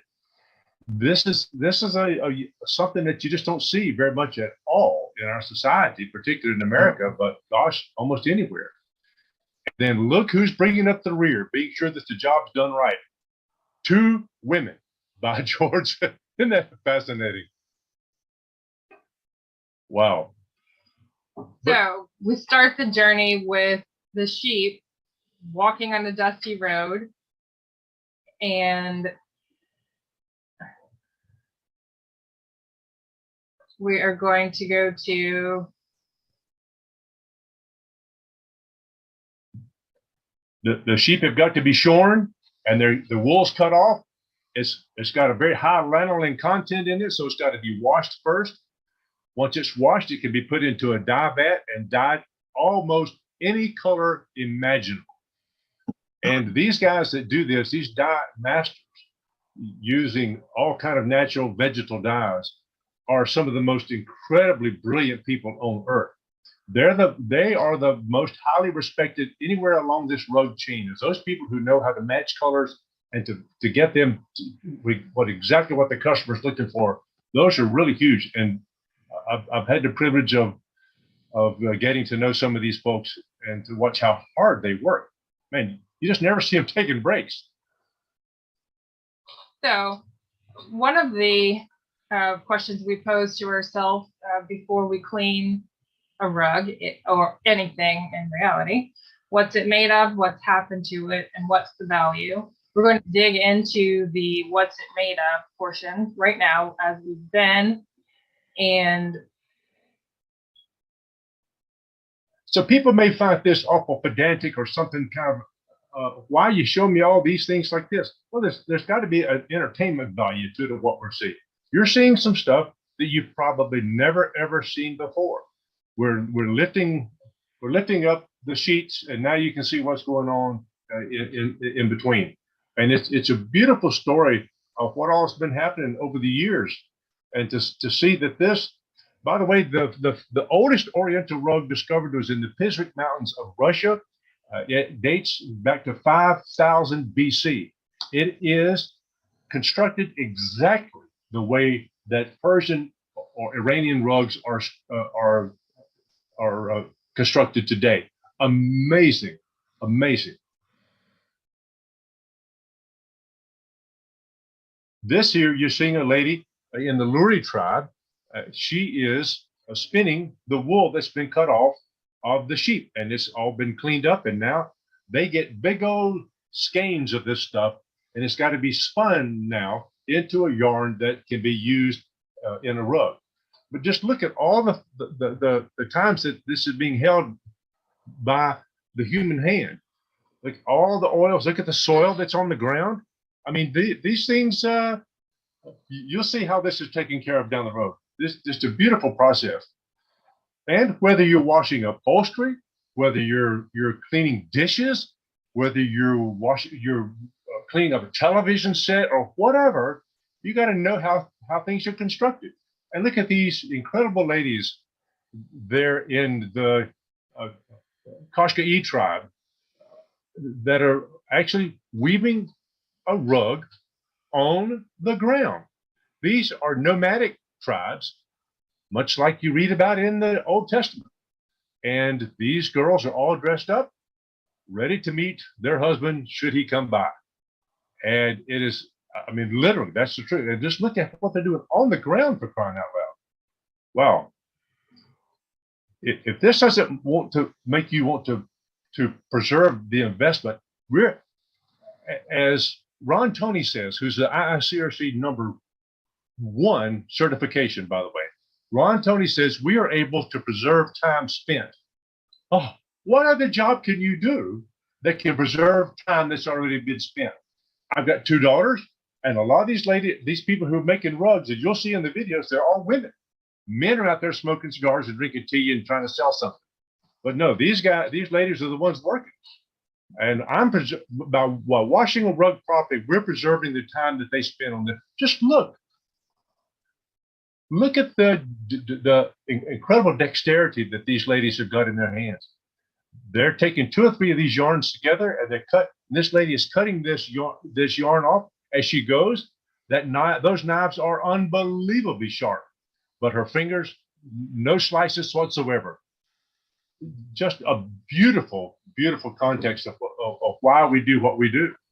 And if you don't know why you do what you do, it becomes a game of gossip, somebody has said. No, you've got to know why you do what you do. This is why we do it. And once the rug is finished, it's got to be finished. So let's see what's going on here. If you've ever felt a wool rug on the back of the rug, it can feel kind of scratchy and kind of rough. Well, in order for that not to happen, they actually set fire to the bottom of a rug. Wool, on the other hand, wool rugs do not catch a fire. That's why they are used exclusively in the airplane business. You look at the airplane that you fly on, the Delta, Pan Am, whatever you got, There's not Pan Am no more, is it? No. Okay. But any other airline you fly, they all have wool carpets. Why? Because they don't catch a fire and burn. What does the burning actually do? The burning actually removes the scratchy stuff that's on the back of the rug. And there's an aesthetic value to having an Oriental rug. And one of them is it feels so soft and so plush under your hands. You can pick it up and look at the back side of it. But now, after all those rugs are dealt with so many times, they got to be cleaned somehow. Let's watch and see how these folks are washing the rug. There's 6 elements to any cleaning process. There's chemical action, mechanical action.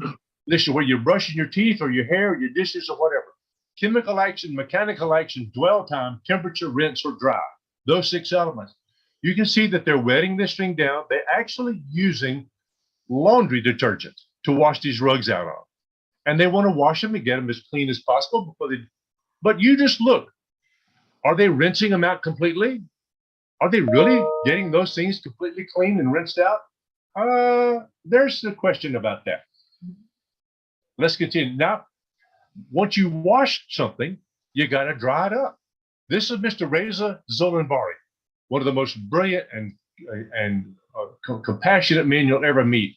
He has Zolanbari rugs. You can look them up. And these are, you see the rocks out in Iran, that sun is beating on those rocks all the time.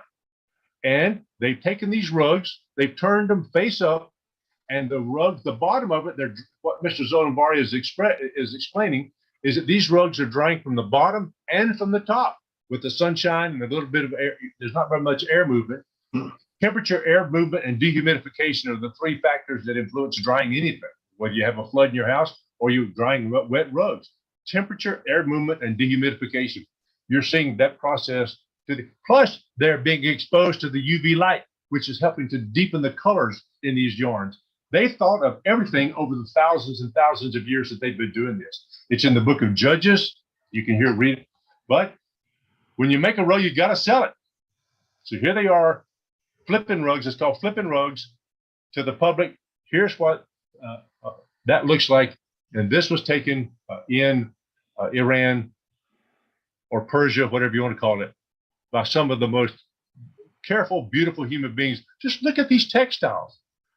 Look at how beautiful they are. Oh, my stars. So many hands are involved in the production of the rug before a brand new rug gets to a showroom or gets to your home, where it's new and presumed to be clean and ready to use. And the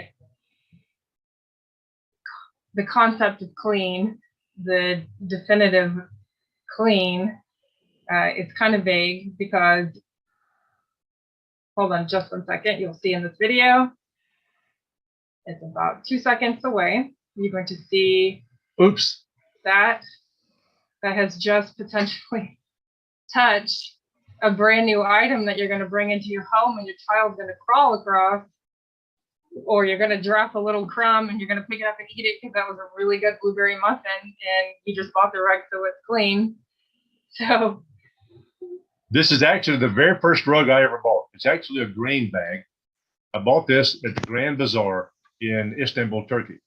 And to be able to, and what happened was that the folks used to put the grain in these bags and put the bags on top of, on the back of the horse and take them back and forth to wherever they needed to go. So this is now, fortunately, this has been cleaned, and that man that you saw in there has got a huge, huge heart, but he is unfortunately no longer with us. A dear, dear friend of our rug industry, and he's no longer with us. So, but this is understanding where these come from and how they get around and how they make it into people's houses.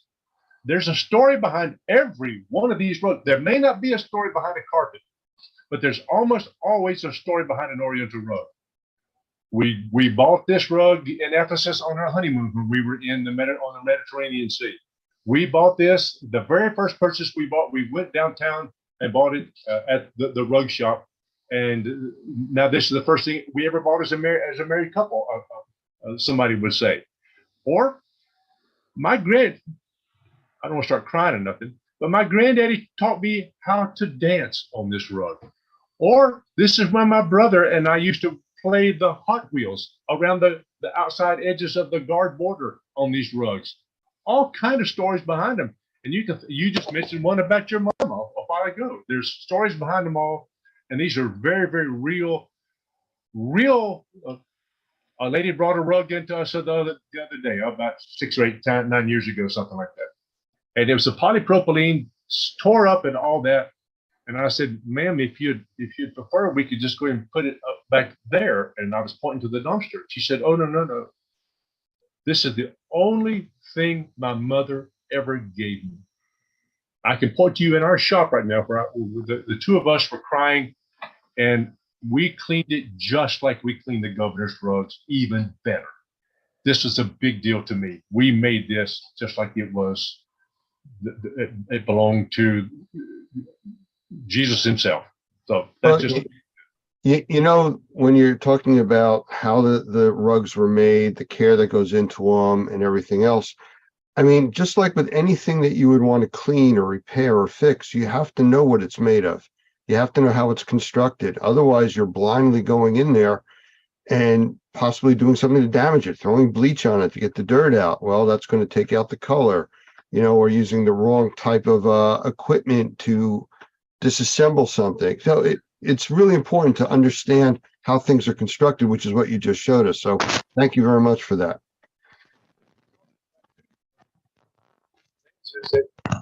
Whether it's a rug or whether it's your hardwood floors or anything, I know that you and I have had water damages in our home. As a matter of fact, today I'm getting all the CPVC plumbing removed from my deadgum house, so I don't want to come home to a flood. And they're replacing all that stuff. Well, I've had floods in my house when we came home and it was wet, and you've had floods in your house too. And to know for the restoration contractor or the remediation contractor to know what it's made of before he starts just sawing into something is just really huge. You made an excellent point, Lance. That's a beautiful point. Yes, sir. Yes, sir. Well, let me ask you a question. If you were able to talk to homeowners and business owners, what would you tell them to do to protect their rugs or floor coverings, whether it's carpet or a throw rug type of a thing, oriental rug?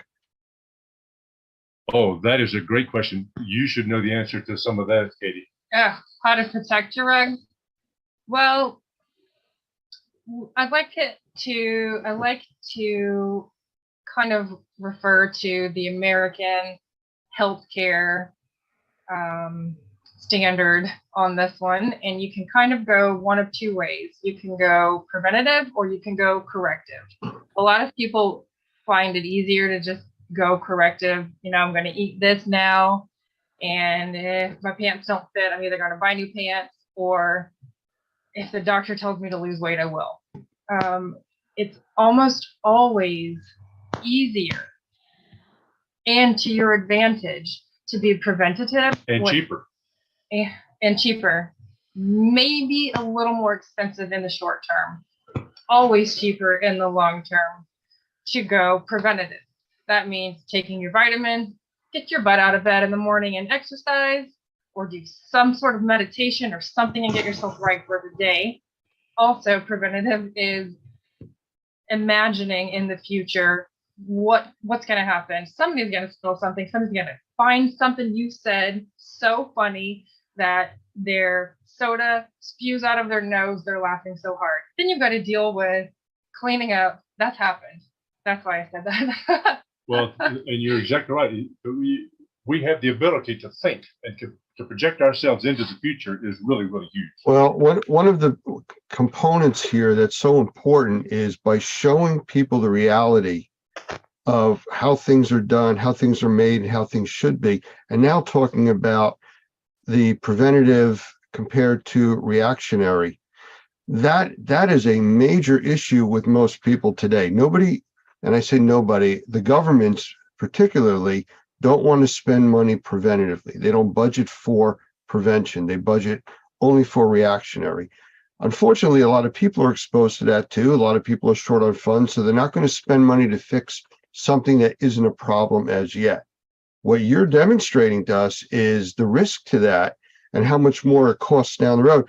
I guess the easiest example for most people to understand would be driving your car for 10 years and never changing the oil.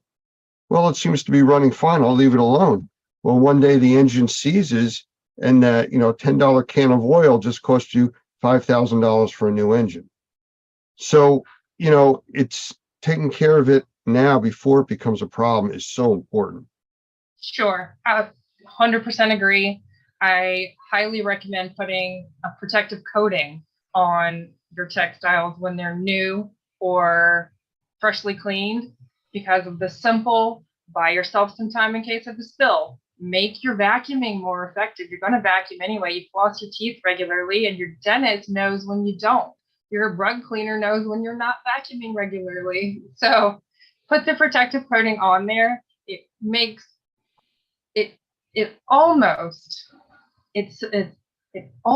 extends to the point where it can save relationships in your life. Oh gosh, yes. Because at some point, your child might spill a chocolate milkshake on your dad's rug. And Is that what your child did? I think so. I think so too. And even though the rug was protected, there was a very brief moment that was captured. You could feel it, the tension in the air. Had that rug not been protected, I know what it's like to spot clean a protected rug and know what it's like to spot clean an unprotected rug. It's just a lot more difficult. And I don't know what the result's going to look like. But it was a timeout. Everybody stay calm. I need a paper towel. I need a spoon. I need a little bit of water on a towel. And the milkshake scooped right up into the towel. And within, honestly, about 2 minutes worth of work, we had that rug back to pre-loss condition. And there were no hard feelings other than the milkshake, the effort put into the milkshake, which you can't help. But stuff is going to happen. But you bring up a good point. A lot of times, people who are visiting with you in your home, they'll spill something and they'll never tell you. They'll just overlook it and hope you don't notice it or something. And now you've got some funky mess somewhere down the road that you got to deal with. Had that rug been protected properly, like you said, or at least have the knowledge of somebody that knows what they're doing in order to clean that rug or that piece of upholstery or whatever the case, those things are very, very expensive. And being able to take care of that. And that is also one of the components of indoor air quality, which is odors. And some of these odors don't show up until the humidity maybe get high in the air or something. Now it gets kind of funky. So these are real life situations that we come across with all the time. So to bring one of your previous questions back full circle, what does the carpet cleaner, what does the rug cleaner even have to do with indoor air quality?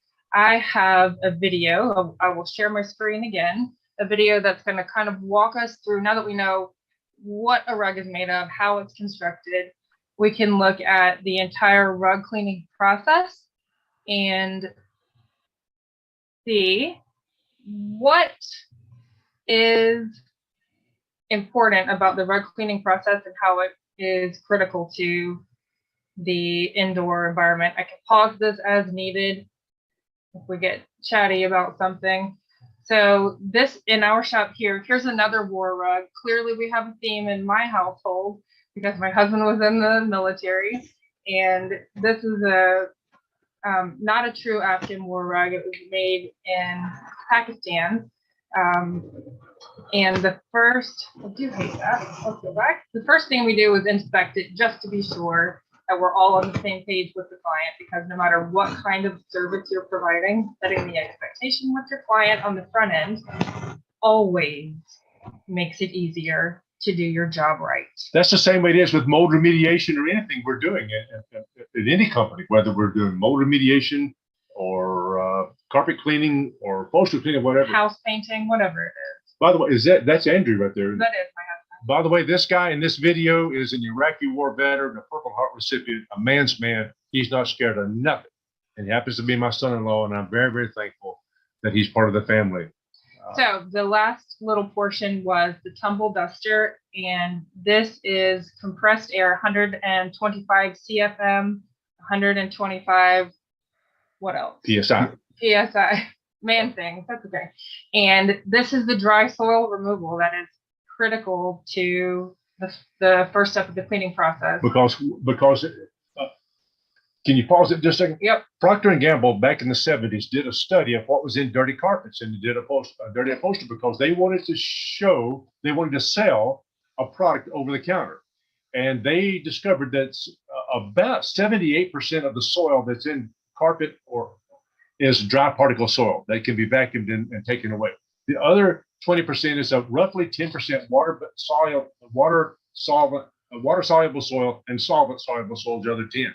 So knowing that, we got a rug or your carpet care professional, whatever, gets 80% of it clean by simply vacuuming or dusting it correctly and properly. Amazing how much of that. And hence, what are we doing? We're improving indoor air quality. But if that's all we did to that rug right there, it goes back in as a much more healthy part of that customer's indoor air quality. But look at all that dry particle soil, and these are big chunks. We're not seeing the little stuff. So you see the dusty, the skin cells, the things that come in off your shoes. And I think you've said in the past, if you were to only do this, you'd still get an 80 on the test, which I'd like to point out as a child was not acceptable. And, as a rug cleaner, I still don't think it's acceptable. So we'll continue on. I am slightly embarrassed that's how much came out of a rug from my house, but that's okay. So here is 1,200 gallons of naturally softened rainwater that we harvest from our roof. And we will put a rug, depending on structural integrity, condition of the rug, and soiling, will go into the wash tub. A couple different factors will play a part into it. So swimming around with a little cleaning agent, the rug will release the water-soluble soils and things that can be addressed by the cleaning agent. And if there's urine in the rug, it'll spend a little more time there. This is one of the elements of the cleaning process. There's 6 elements to any cleaning process. Chemical action, like you saw some detergents inside that wash tub. Chemical action, mechanical action. This is mechanical action. You brush your teeth, for instance. This is brushing your rug's teeth. Chemical action, mechanical action, dwell time. You don't stick a rug into that wash tub and then pull it right back out and give it 30, 45 minutes of dwell time. Chemical action, mechanical action, dwell time, temperature. That rug is at a certain temperature. Then rinse and dry. Those 6 elements. If you wash your hair, you rinse it. You don't just walk out of the shower. No, you rinse yourself off. The same thing happens in a rug. You rinse it off. And we put now, this goes into the wringer rinser to where it's rinsing a rug off. If you could stick yourself in there, it would be really good. That would hurt. No, it hurt, wouldn't Okay. it? So we have a little bit of warmth to the water, not hot water, a little bit of warmth because we know that does a little better job of rinsing out the cleaning agents. It's going to slowly creep through this process. And on the other side of those jets are those little rubber guys right there that kind of squeegee out a lot of the loose water. So That's just like Granny had it in her wash thing in the back on her back porch. Yes. She kept all the National Enquirers in there though, instead of washing rugs in it. Did you? I don't know. Okay. And then the rest of the water is spun out in the centrifuge, which is going to spin at about 960 RPM. And it's a little faster than the Gravitron at the fair. It would literally liquefy you if you got into it. And 10,000 PSI is what it is. That's the RPM. Yep. And then the final grooming, when you wash your hair, you comb it when you're done so that it doesn't dry out and knotted and tangly. And then you dry it. So then our rug is going to go into the dry room where we duct in hot, dry air and recirculate that heat, duct out the humidity, use air movement and temperature and dehumidification to get this rug dry. Most rugs are going to be dry in that 4 to 8 hour window because we're able to really seal it in and get it nice and warm and a very effective drying system. And then the next day we'll detail any little spots that maybe didn't come out because they're solvent soluble, detail the fringe as needed, roll it up, put it on the wall and say, come get me. So that is our rug cleaning process. And that is how you pull particulate out of a rug to make it a clean, healthy filter again. And we do the same thing with upholstery too. We blow it off to get the dry particles out of there. By the way, we've had extremely good success, even with moldy upholstery, to be able to blow it off, to put a disinfectant on there first, blow it off completely with 125 PSI, 125 CFM, and then wash it again thoroughly, and then blow it off again, and then test it and send it off to the lab, and it comes back food grade clean. We've taken rugs that we put 15 gallons of raw, untreated sewage, doo-doo, on those rugs, rolled them up for 4 days, and taken them off and cleaned them and got them washed and clean. Send them to the lab up in Grand Rapids, Michigan, where they test all the cereal boxes and all that, and it comes back food grade clean. That's a huge, huge deal for people that have mold in their homes, or they have any kind of an illness or something that's causing them to have bad indoor air quality. Well, we can now, my goodness, we can save the roads, and there's people all across the country can do the same thing. One of the things that Katie was talking about is preventive maintenance. One of the preventive maintenance ways that you can do this is to research your area and find somebody who is a certified rug specialist with the Association of Rug Care Specialists, ARCS, or look up Normie, Normi, and look for a Normie professional. That guy should have done his homework enough to know who the rug professionals are in his area, who the textile professionals are in his area, because none of us is good. Well, almost none of us is good at everything. Speak for yourself. Well, before you kids start arguing, let me jump in here and say that obviously the passion is there for what you do and how you care about your customers and their property and how you take care of it. So kudos for that. Absolutely. We only have only the way we were raised. It's only the way we were raised, Lance. Mr. and Miss Chapman ingrained that into Karen, and my mom and daddy surely did the same thing for us. Well, they did a good job, but we have a few minutes left. So is there anything you'd like to wrap up with or say to anybody watching this? I just want to reiterate the fact that cleaning your textiles in your house impacts the indoor air quality of what you're breathing. Mr. Hoffman says that these cleaning techniques and all that are for people who like to breathe, and we enjoy breathing, and our customers enjoy breathing. And these rugs. Oh, I'm glad you put this up. This is from Shaw Industries, by the way. I'm not screen sharing Okay, right now. can you screen share it? I can. All right. I sure can. This is important. It was said of the parson in Chaucer's Canterbury Tales, but first he wrought her, and then he taught her. Well, if I'm gonna sit there and tell you stuff to do, I ought to at least do it in my own dadgum house. So let's go to the next one too. Okay, so let's talk about this though. Okay. The first lines of defense. We always say vacuuming is one of the best ways of maintenance, but before vacuuming, what can you do to reduce or prevent the load of soiling that's going to be on your floor covering? And the 3 zones, as Shaw calls it, zone 1, 2, and 3, is get the moisture off of your feet first, and then something to collect the bulk of like a scrubby, bristly kind of floor mat. Yep. And then something to get whatever might be left on it. So why does it keep going the same direction? That's okay. I'm sorry. Here. This is my front porch, and you see that I've got some rug pad that was cut wrong, so we use it out there. That's absorbing the moisture off from the bottom of my shoe. and you see that little scratchy little green rug mat, that's an AstroTurf mat. I want to scratch the stuff off the bottom of my dadgum shoes. Studies have shown it takes 15 steps to remove the soil from the bottom of your shoes. So let's accelerate that, please. And we can do that.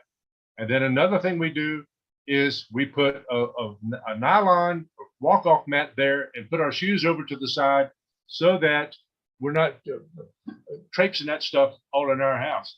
Why? Because my wife and I breathe about 3,000 gallons of air every day, just like you and Andrew and your babies don't drink quite that much, but everybody that's watching this video, you drink 3,000 gallons of air a day. And do you want to get it clean as possible for your healthy indoor environment? And fortunately, we're starting them off young at Petty John's. But she needs to put the phone up and not talk to her friends while she's doing some work, though. You know, Katie, you had spoken earlier about that whole child labor thing when you were growing up. And Oh, gosh, no, I see this isn't really skipping a generation. Yeah, Okay, just handcuff me now. You can go ahead. Brendan's family, all of the little ones have been obsessed with vacuum cleaners, which is funny. Is it funny? I think it's in our DNA. But it goes back to these things here we're talking about here, Lance, these cleaning for health. Research has shown that if you can identify where the reservoirs or the sinks are in your house or in your office or in your car or anywhere, then you can identify the pathways that that reservoir takes to get into your lungs or into your body, that a germ or a virus or a mold spore or something would get into there. Then you can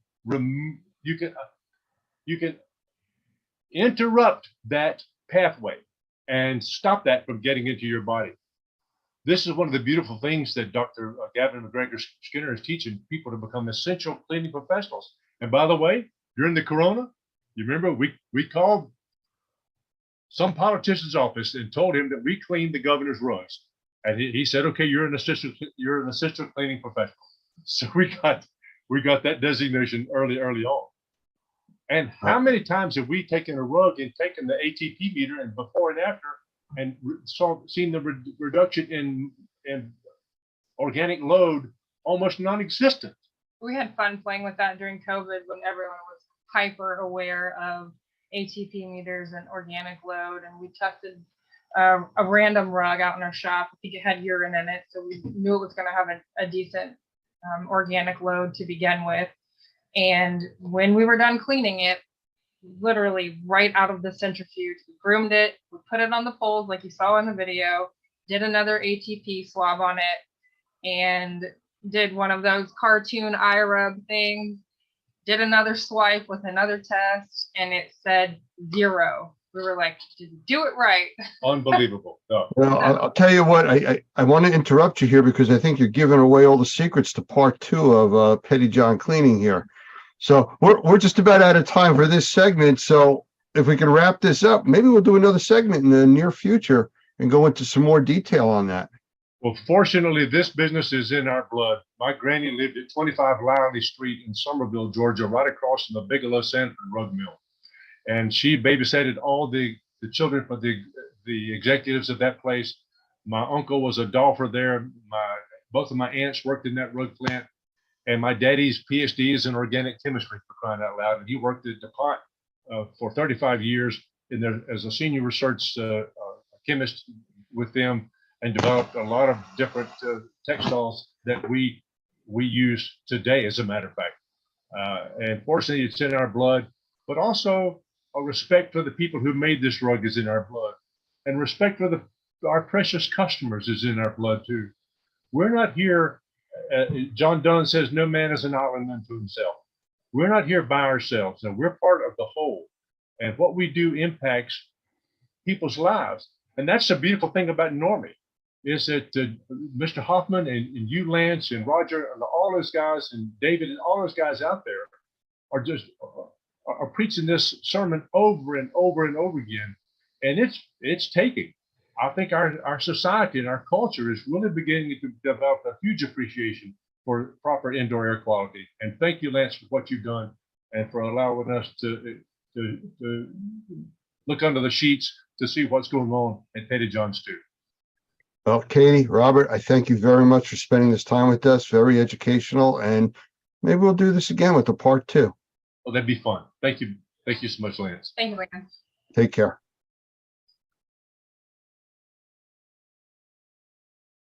Hi, my name is Doug Hoffman. I'm with Normie, and this is kind of a public service announcement for home inspectors who think they can't do mold sampling. In the state of Florida and other licensing states, they have a threshold for mold sampling, and if it's below that threshold, you're allowed to do it as a home inspector. And our class coming up in August, the Certified Mold Screener, is designed specifically for home inspectors who are asked that question when they're doing a home inspection. And truth is, even the board in Florida has agreed that home inspectors can do mold inspections as long as it's below the 10-foot threshold. And so the Certified Mold Screener will give you the opportunity to answer the question for your customer and give them 3 options: a do-it-yourself option, a recommendation to a certified mold assessor licensed in the state, if necessary, or you can take the samples yourself. You don't even have to write a report. Our class, the Certified Mold Screener, is designed specifically for home inspectors. We've had a lot of success already in New York with this, and other places across the country. We're inviting you to our class. Go to training.normie.org or contact the Home Inspectors Association of South Florida, and they'll be able to give you information about this class. Coming up in August, hope to see you there.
Hi, my name is Chris, and I'm from Air Quality Solutions in New Jersey. In a world where our indoor air is becoming increasingly polluted, it's crucial to take action and prioritize our health and well-being. We believe that everyone deserves to breathe fresh air, free from harmful pollutants. That's why Air Quality Solutions is a company committed to providing innovative and effective solutions to improve air quality in our homes and offices. New Jersey, being a densely populated state, faces unique air quality issues. From industrial emissions to vehicular pollution, these factors can have a significant impact on our health, leading to respiratory problems, allergies, and even long-term diseases. At Air Quality Solutions, we understand the urgency of this issue and strive to make a positive difference. Our team specializes in assessing, analyzing, and implementing solutions tailored to your specific needs. We have the knowledge and expertise to ensure that you breathe cleaner and healthier air. As a member of Normie, the National Organization of Remediators and Microbial Inspectors, and a follower of the Normie professional practices, we look forward to working with you to improve your indoor air quality. Our goal is to provide healthier, safer, and cleaner indoor environments.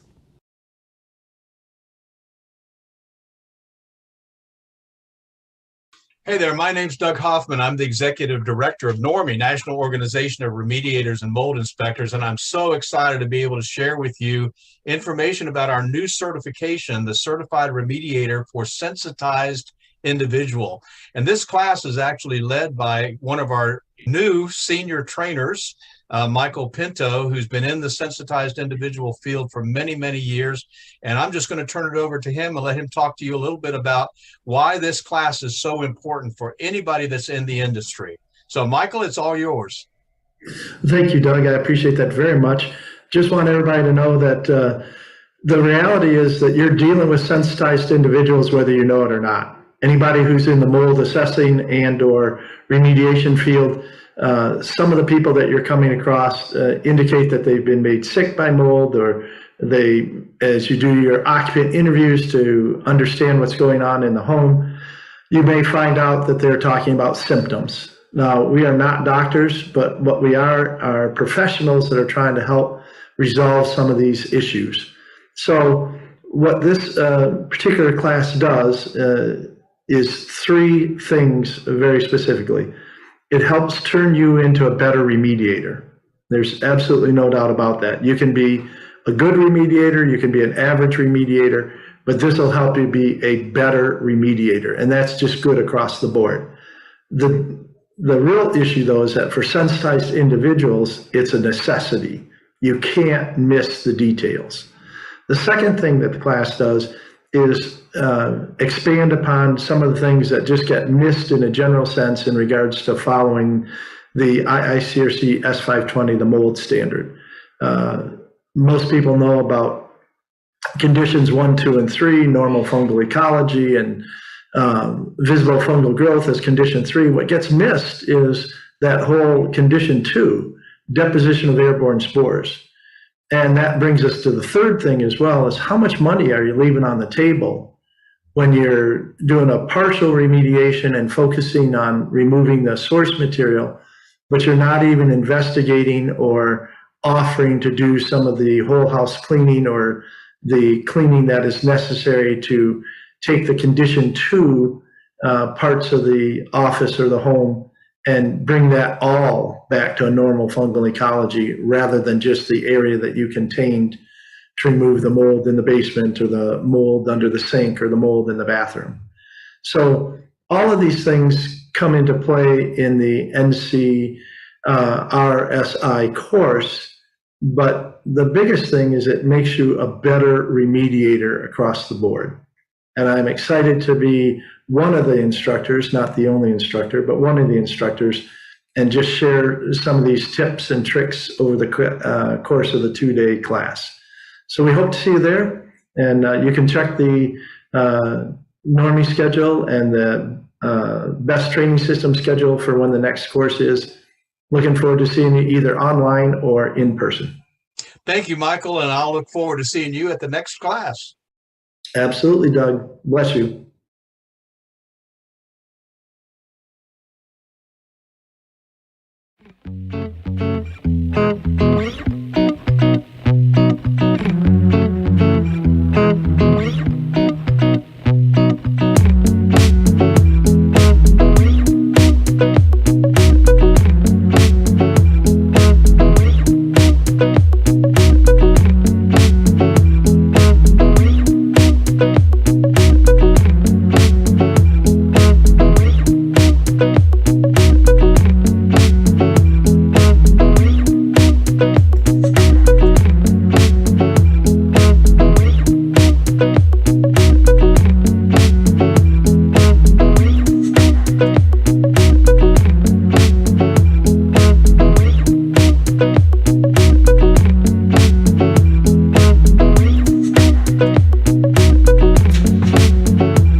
When you start on the pathway toward professional success, you have to know what the goal is and how to get there.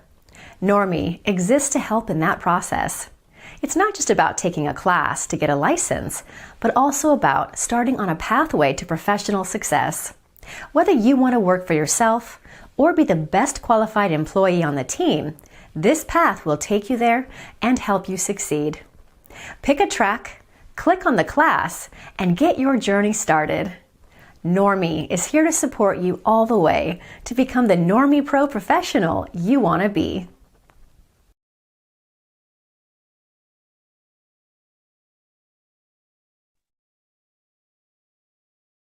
Today we have two special guests with us from R&R Magazine.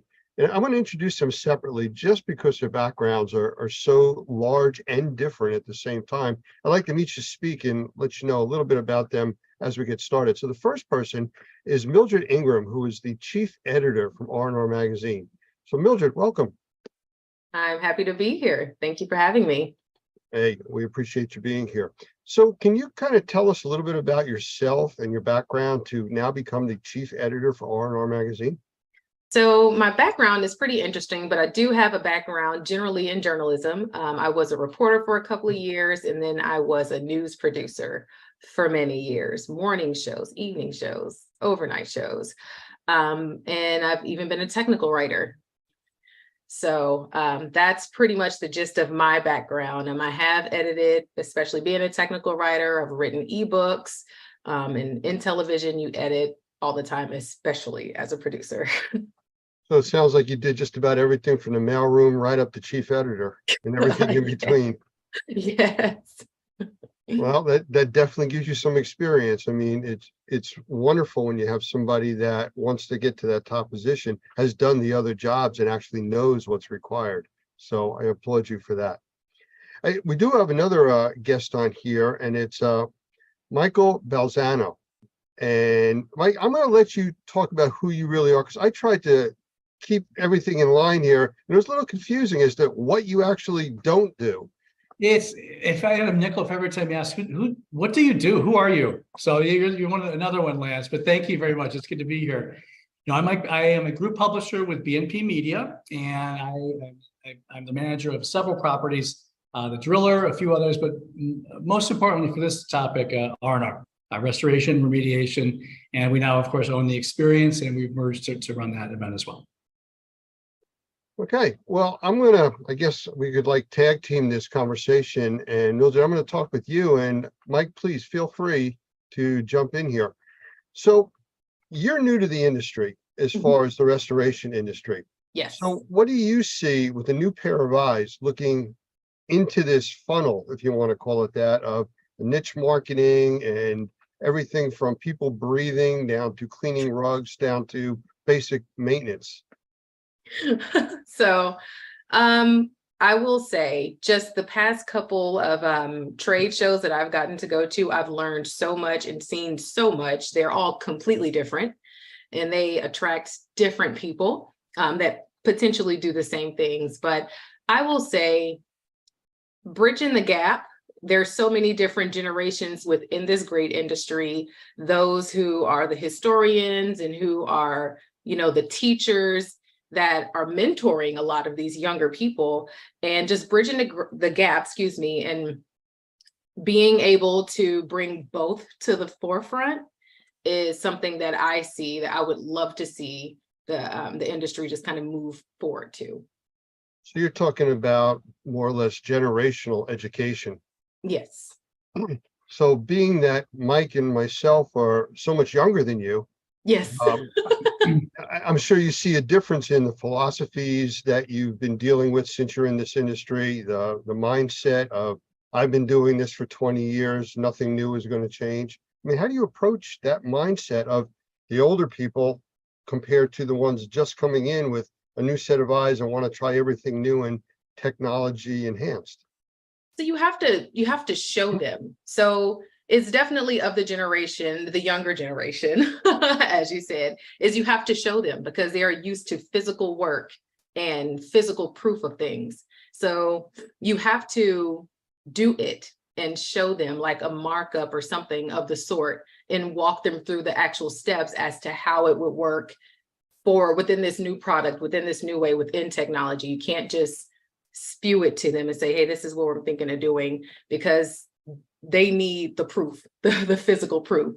And so that's how I approach doing it. Like, let's just have this physical proof so that we can just give a walkthrough of how we plan to do this on the technology side, so that then they can understand, and then you could get their expertise as well to make things even better, because you definitely need both to succeed and to be innovative and actually move forward. Can I jump in for a second here? I started, thank you. I started in 1997 in B2B media, and I got a lot of mileage out of this when my advertisers or my customers would say to me, they'd call me up and say, Mike, I have great news. We have a website. That was a big deal. That'd be the mic drop moment, as you'd say. I've been around, as have you, since the start of the internet in what we do, and not just in the media side of things, but what our customers are doing as well. And you always adapt and you always move on. And our industry is no different. We talk to people about, our BNP Media in 2020 made the decision to stop print advertising across the board. So it was rough to make the transition. I'm glad we did it now. But as I look at our people, they know what they're doing. The people our readers all have iPhones. They all have technology and they adapt. And I think that this industry, better than other industries I've seen, they compete, they want to defeat their competitors, but they're kind of frenemies. There's a lot of frenemies in this industry, and it's definitely a rising tide lifts all boats mentality.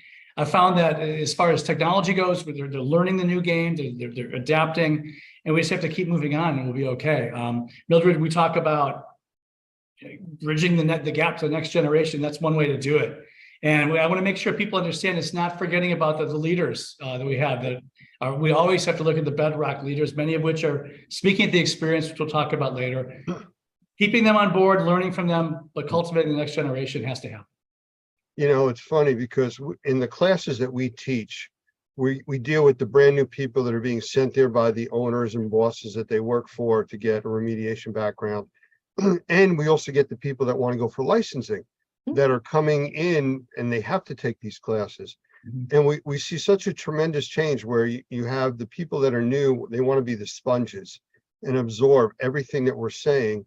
And the old timers, if you want to call it, that have been doing this for years, they always start off on the first day with not a chip on the shoulder, but that attitude of, I've been doing this forever, I've seen everything. And by the end of the first day, what we hear from them is, I have learned, there's so much I need to learn. Right. And it just changes everything, perspective wise. So with that being said, in this industry, we're going to call it the umbrella of indoor air quality.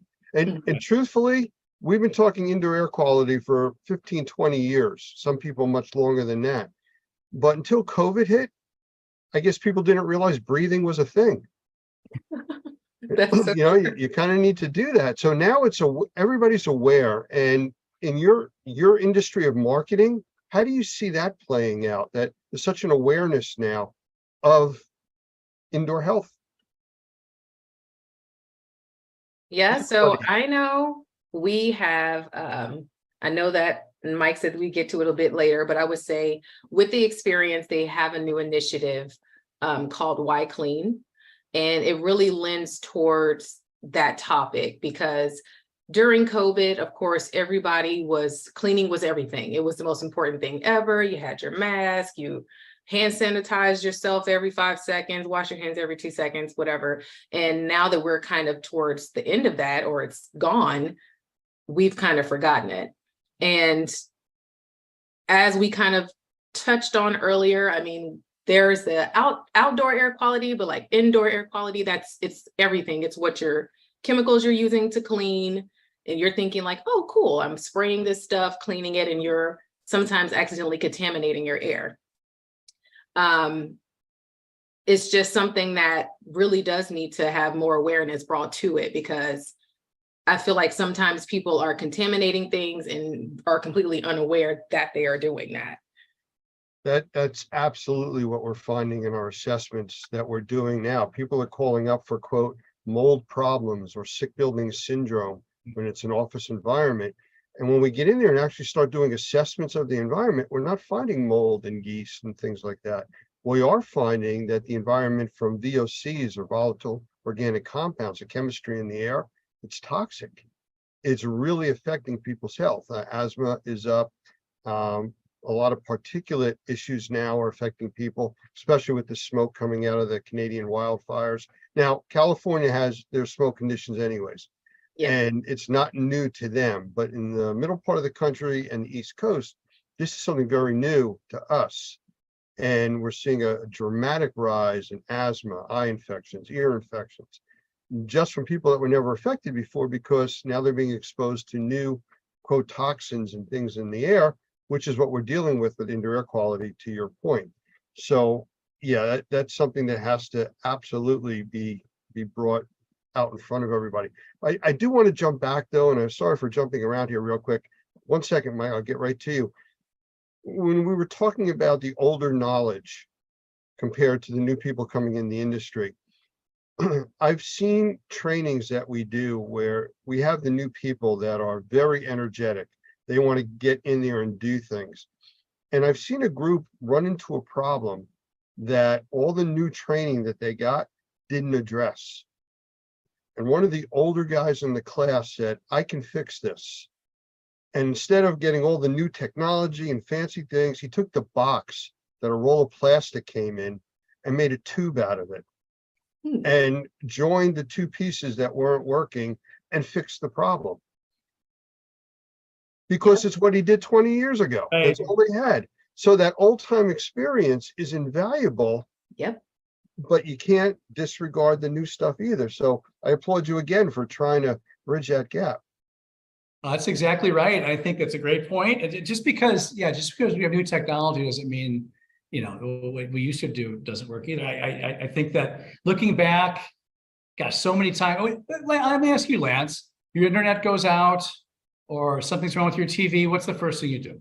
Well, unplug it and plug it back in, right? Yeah. Yeah. Generally that works. Sometimes it's not the most, let's call somebody, have a analytical Power shoot. Yeah, it's sometimes it's something that's just the common sense thing, and that's what we talk about. We want to hold on to our the legends of this industry. It's not just their, they know things. They know things that they've forgotten more than I'll ever know, and we got to keep in touch with them as well. It's funny. I actually saw somebody recently had a TV screen go out, but it was an older style screen. It wasn't tubes or anything, but it was just the older, thicker ones. And, tech support was saying, do this, do this, do this, check your computer. And they finally went and just pounded on the top of it real quick. And it came back on. That's it. You don't do that with the newer technology, but the older stuff, I mean, whether you remember or not, the TV antennas with aluminum foil wrapped around them because it made them better. Yeah, well, it's the interesting thing is, and this is somewhat off topic, but still within it, is I saw something the other day that just talked about refrigerators, older refrigerators, like ones that I would say maybe my great grandmother might have had, that still runs, that just no issues, still keeps things cold, everything. And the thing was, or the topic was that things were made to last back then. They were built to last for a long time versus now. It's just not the case. So there's no way you would ever bang on a TV now. It would just completely mutter and stutter and die, Yeah.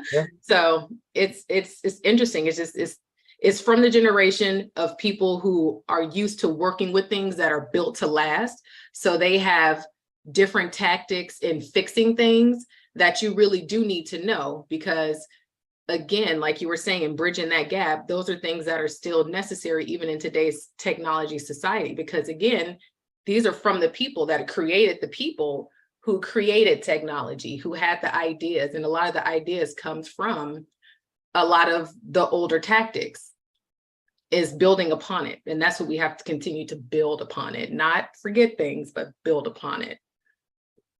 And it's a shame that you can't teach older skills any longer like they used to teach. because the need isn't there volume wise. Mhm. You know, the need to know it, to know why things work, you have to go back in time to figure out how we got to this point. But nobody does that. And that's something that shows up all the time in all these different industries that we're talking about when something goes wrong. Or if there's something that isn't specifically a video on YouTube that you can watch.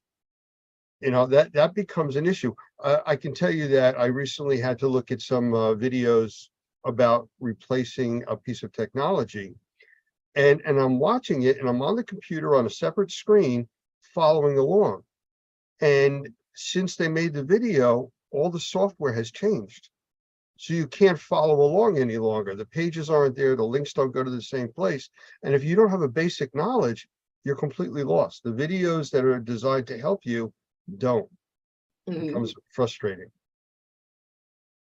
And I want to touch on one part of this this looking at the next generation briefly as I can. We've had an award for the last 3 or 4 years called the Ladder Award, which basically stands for climbing the ladder. 35 or under, people are nominated. We awarded at the Experience, ironically, coming up in September, and we're very proud of that award. Another brand I work for called The Driller started kind of a cousin award this year called the Emerging Driller Series. This is drillers, groundwater drilling in the ground. That's what it's about. The salt of the earth drillers. And we started this Emerging Driller Series, and one of our competitors called us up kind of snotty, if I use the word, just said, "Why don't you consider this age discrimination?" And we're like, "No, what are you talking about? It's not age discrimination at all. We're trying to not lose another generation to our great industry." And that goes the same with our, that's what we mean with R&R. It's not, yeah, technology is one thing and you always need to grow, but we just want to make sure we keep this going. It's a great industry and we don't want to have a lag. And that's kind of what this all is in a nutshell. Well, I mean, I can say personally that I'm kind of upset that I just missed the 35 year cutoff. That close. Just that close, yeah. That close. I find that upsetting, but I'll get over it. We could be you and I could be on the other side of the ladder award. Coming down, just me and you. You know what? My mother, she passed away a few years ago, but when she reached 80 years old, she figured it was time to start every birthday going backwards 5 years at a time. She went back 5 years. Yeah, 5 years at a time. So at 81, she became 76. You know, that kind of a thing. You know, it's kind of that logic, but no, we all face it. And even the newer generation now that's getting into this market in 10 years, 15 years from now, are going to be faced by people coming out with newer technology saying, "Hey, you're the old timer." Hopefully they'll remember that you need to have an open mind, just like the older generation needs to try to have an open mind and work with the newer technology. So without beating up on the generational gap anymore, can I ask you, Mildred, what kind of personal goals or drive do you have with R&R that's going to make our industry so much better? So I want to continue to serve the industry, but I want to do it in an innovative way with still keeping our core audience and then broadening our spectrum, the spectrum of R&R. So again, just, you know, still allowing people to be able to read on their tablets and on their phones and just being able to reach. Again, like Mike mentioned, we do not do a lot of the print anymore. We do special edition ones. So like in September for the Experience, we will have a special edition physical print one, but then it's kind of like a thing that people can look forward to who do like to have a physical magazine, you know, just present, just like in their hands. So each year, I believe each year at the Experience and at maybe the RIA, since we do present awards at both, we do try to have a physical something physical for people to have in their arms, in their hands. So yeah, that's pretty much my goal. I want us to continue to grow and be innovative, keeping up with the times, again, keeping that core audience. Mike, you got a similar answer? Yeah, but Mildred was brought on because of her extensive background in TV, as we mentioned before, and she has done a wonderful job. Our research has shown our readers know how they want to engulf the content and how to bring the content. I told our team we have our motto is simple: serve the industry. And Mildred's mentioned that a couple of times. I said we will partner with our competitors. We will do what we have to do just to make sure all the information gets out there for a better industry, which is a better world.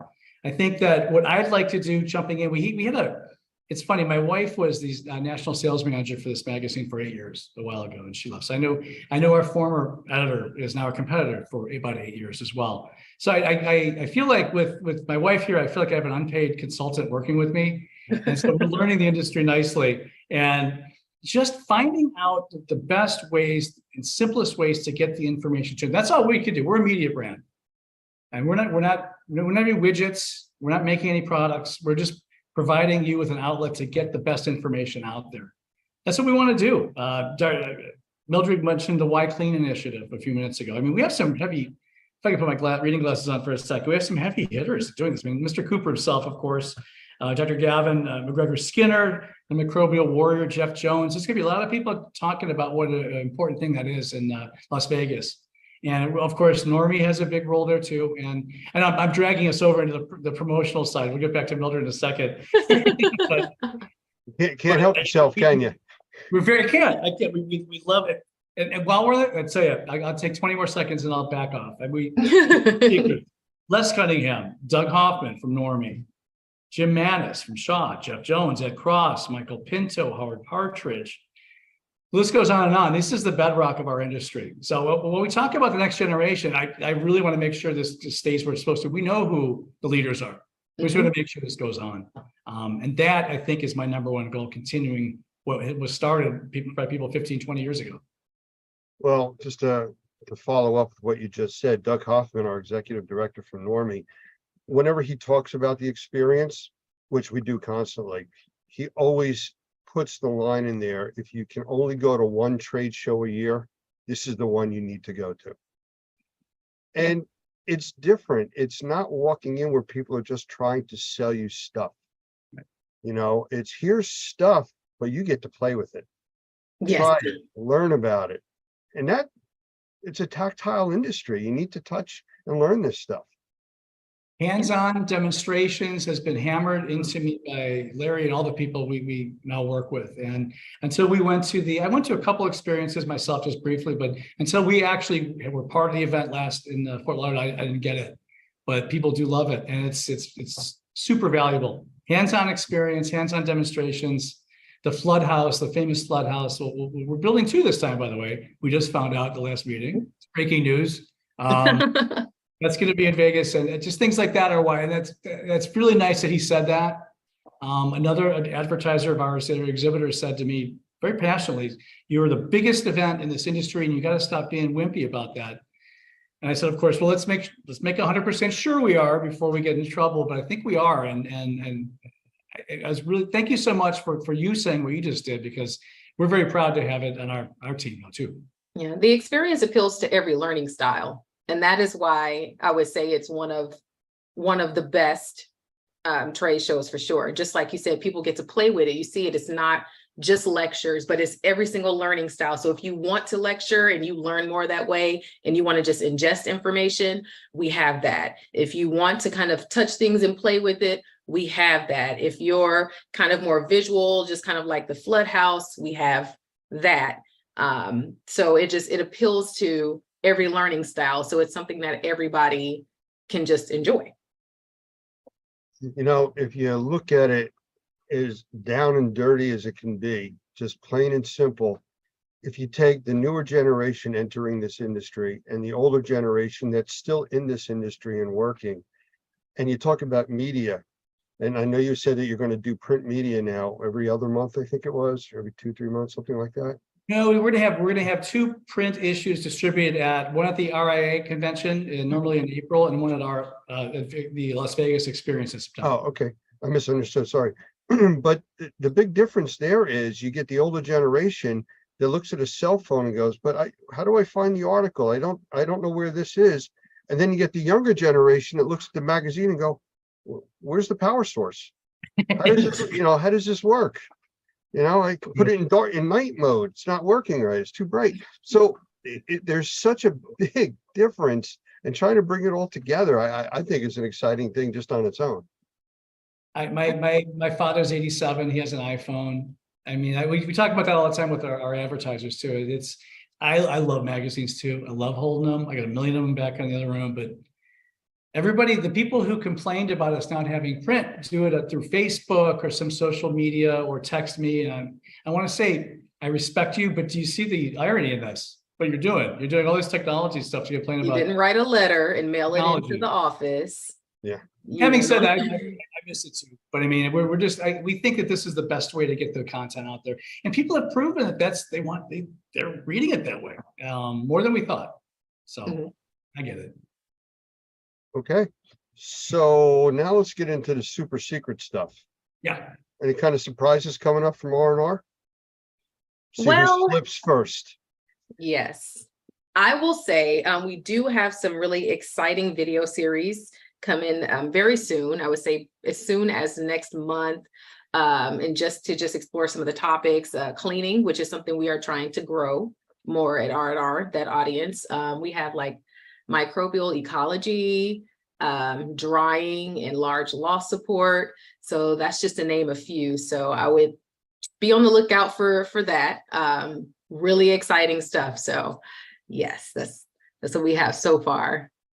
We have several, and I don't know. I don't think Mildred's allowed to announce who yet. Apparently, or she would have. But I think that we have about 4 or 5 new video series coming out with some speaking generations all across the board. We have some really young people. We have some great leaders. I've already mentioned his name. A few times. I can't say it yet.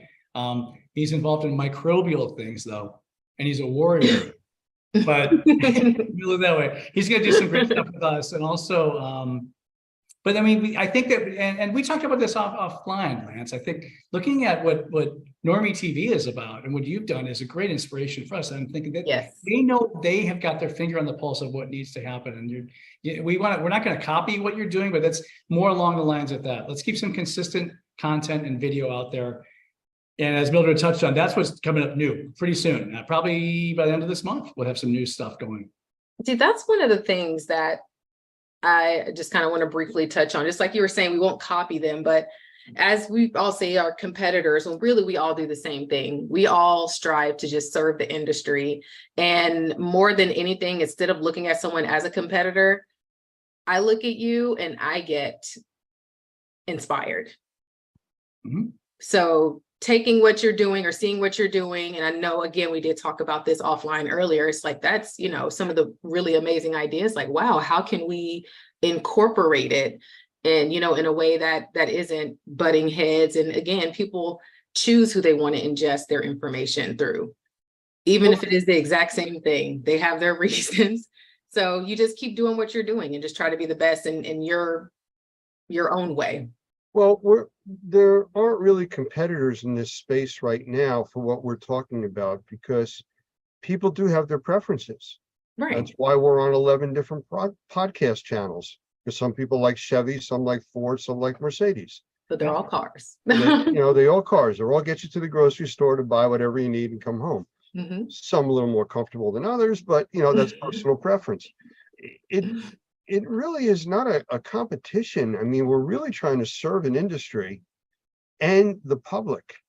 That's one of the things that we address a lot, is a lot of our consumption is for the public.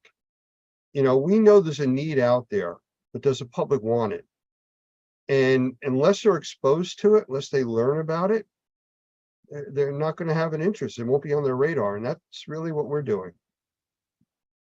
I couldn't agree more. I spent some time in an industry before this, which also dealt in IAQ, and boy, they didn't want to be in the same room with each other, all these people. And I go, you guys are missing a great opportunity to unify this industry, which I find in this industry. And as we mentioned before, we keep talking about serving the industry. That's kind of our motto. We over and over, and it's inspiring to see so many other people have that same thought process.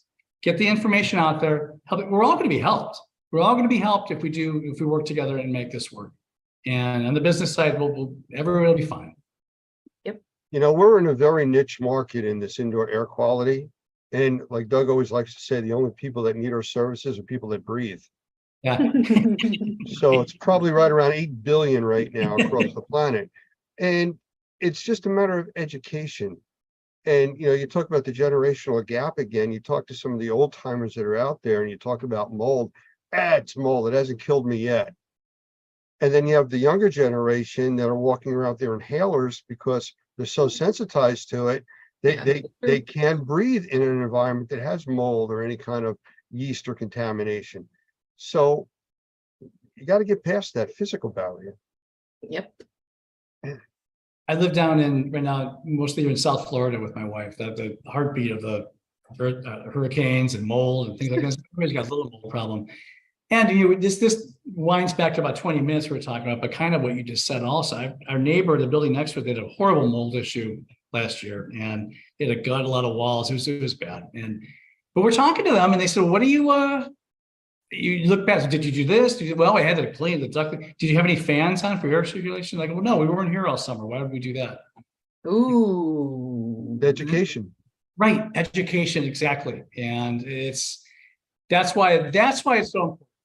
And it's that education in all the forms we have, it can help save houses, can help save lives.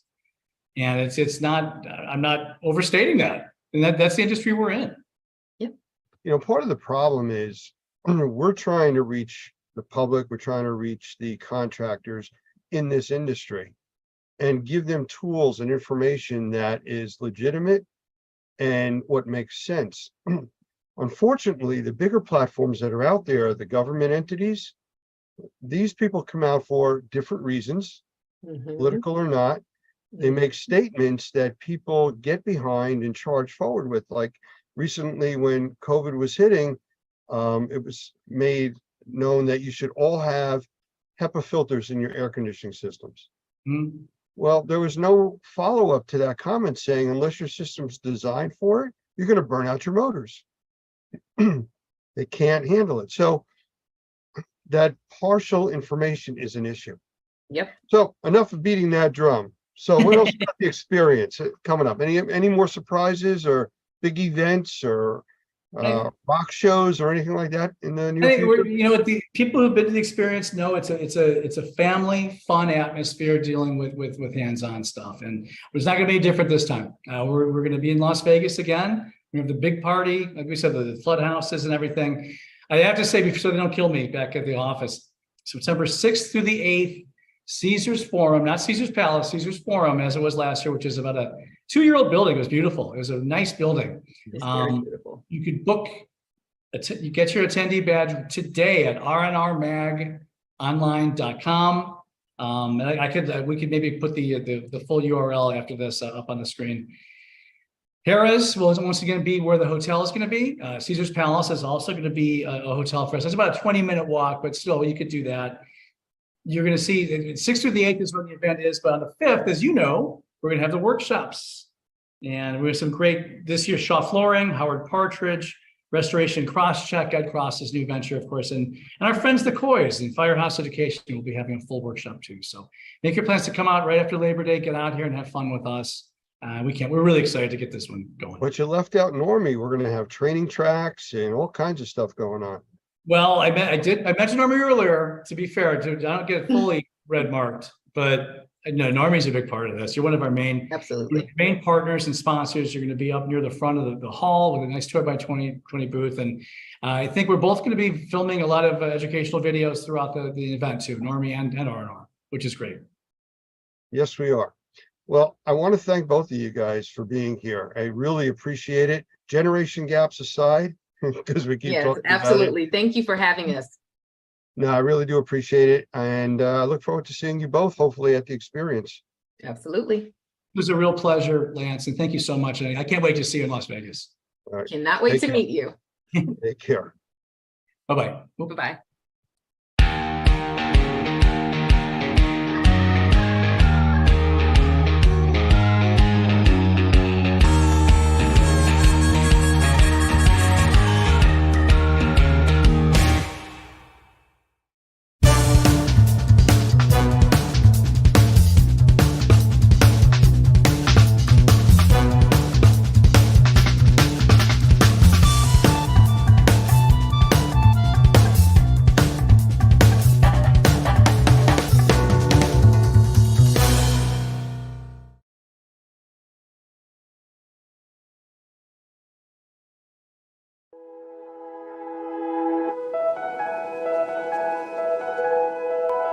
Good afternoon, or morning, I guess. Good morning.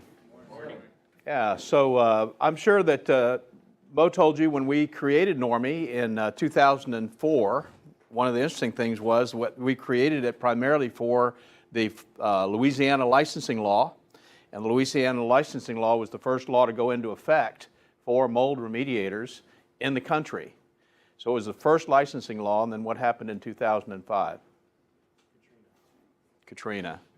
And so we were right there able to help, I think, a lot of people with some of the issues that were of a concern to us. I'm not sure if he talked about the difference between the IICRC and us, but they come from the business more from we're not competitors, by the way. As you know, if you're an IICRC person, you get continuing education credits off of this class. So we work together. We just look at the industry differently. They come from the water restoration side of the business. We come from the building side of the business. And one of the reasons why we do that is not just my background with my licensing, but the main reason we do that is because we try to look at the house and the problem that they're experiencing in terms of a mold issue as a holistic kind of problem, not just fix this problem and everything is great, but think in terms of how we can actually improve their indoor air quality. So when I was moved to New Orleans in 2002, I was actually doing some of the things that you guys are doing now and some of the things that we would recommend that you do in terms of ongoing IAQ management, which is what we call our sanitization protocol. How you create an environment in which mold won't grow. And that was really based on my book, Mold-Free Construction, which you have access to if you have the Normie app. We do have an audio version there, so you can just listen to it. Might put you to sleep, but you can listen to it if you like, because it's on iTunes and on Audible as an audio book. But the sanitization protocol really does improve people's indoor environments, so you have the ability to do that. And I just want to tell you about somebody that I met when I was in New Orleans. I was doing some trade shows, and a radio program, and I got a call from a lady. Her name was Laura DeRocher, and she had 4 children. And her youngest child, who was 8, had some very severe sinus issues. In fact, as she was talking to me, she had, of all 4 of her children, the other 3 had constantly been to the allergist every month. Now think about that for a second.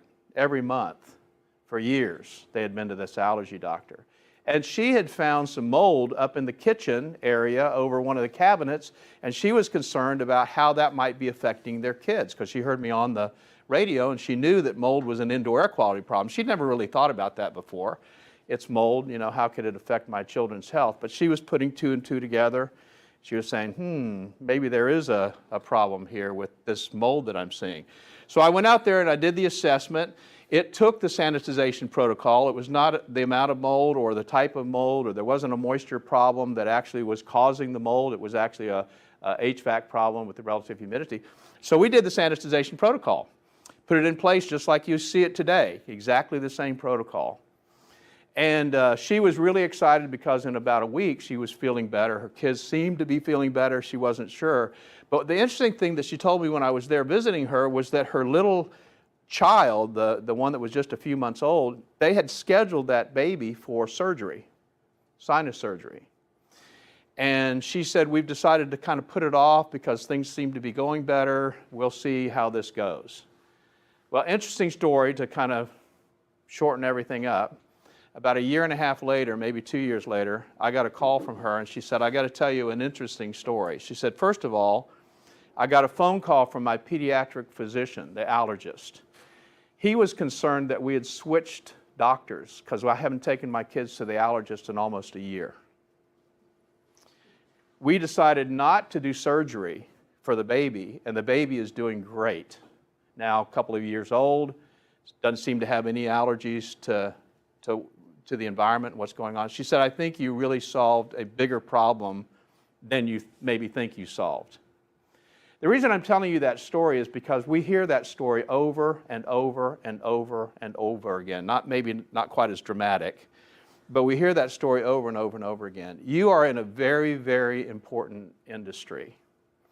You may not realize it, but one of the reasons why it's regulated is because you're dealing with people's health. The health of your employees, the health of your clients, That's what you're dealing with. And rather than thinking about just being a mold assessor or just being a mold remediator, as Mo's probably told you, we want you to think in terms of being an indoor air quality professional, because that's really what you're doing. I'm sure Mo told you already that when you start cleaning up mold problems in an environment, it's almost like a surrogate of other things that are going on in the environment. If you're reducing the mold, you're also reducing some of the other contaminants, the bacteria, the viruses, the particulates, some of the other stuff that's going on in the environment. So you can make a gigantic change to the environment. So our goal is for you to really think in terms of becoming an indoor air quality professional. And this is really the first step. If you haven't thought about that before, this is really the first step in that direction. And I'll tell you the other thing it'll do for you. I've been in business a very long time. I used to tell people I was unemployed in the construction industry. Been in business a really long time. And what you want is you want an edge in the market that makes you different from everybody else. And it's not about price, let me tell you.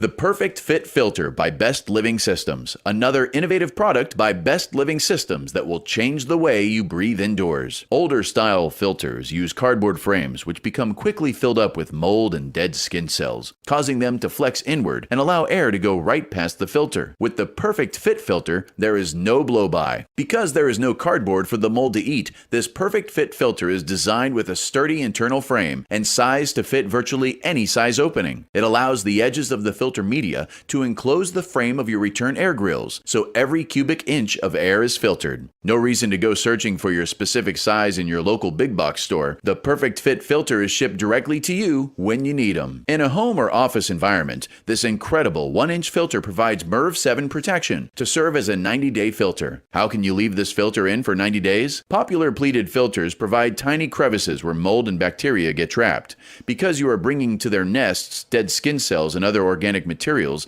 the microbes find a safe harbor, an environment where they can grow and reproduce. This is called bionesting, and the Perfect Fit Filter reduces the possibility of these microbes contaminating the air we breathe. Because the Perfect Fit Filter is rated with a MERV 7, the industry standard for 1-inch filters, it does not restrict airflow or put unnecessary strain on your air handler. The Perfect Fit Filter, now available by monthly subscription and free shipping at perfectfitfilter.com. The Perfect Fit for people who like to breathe.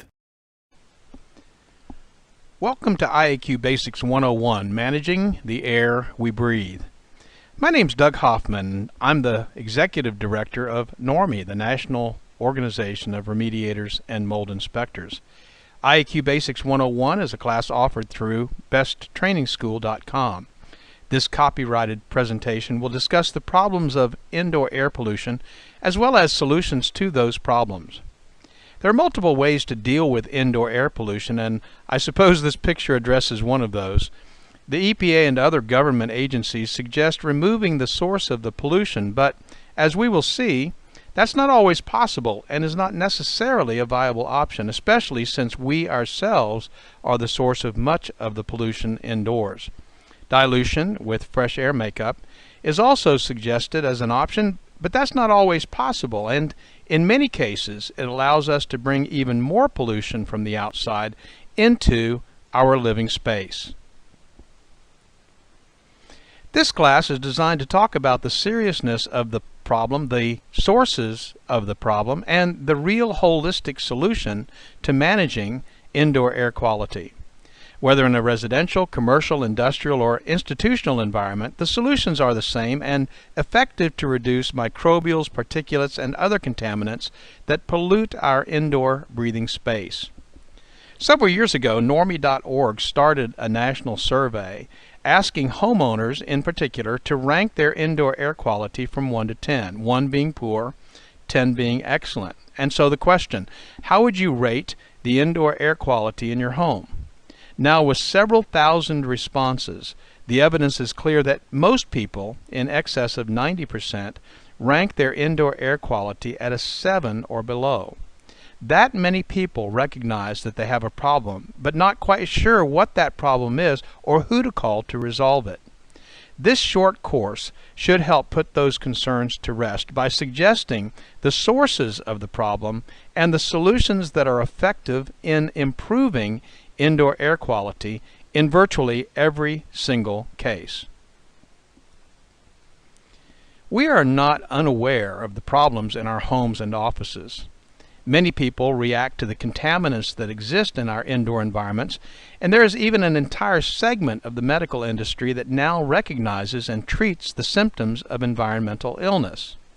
The AAEM, American Association of Environmental Medicine, has been a leader among doctors in training and helping them resolve the problems that people experience as a result of indoor air pollution. No longer are those affected shuffled off to a psychiatrist or disregarded as a hypochondriac, because more and more evidence is coming to light every year on the devastating effects of long-term, low-level pollutants on our health and general well-being.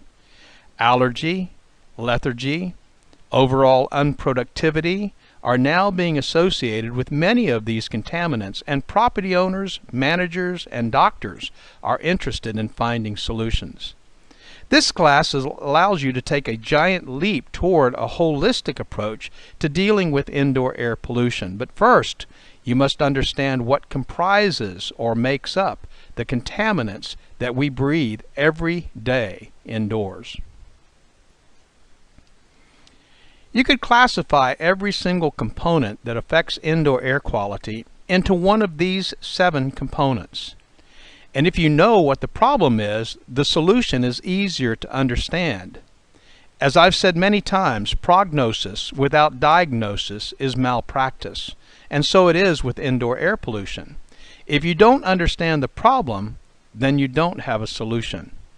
If you do understand the problem, and you understand that it's multifaceted, then you will understand that the solution must then be multi-strategic.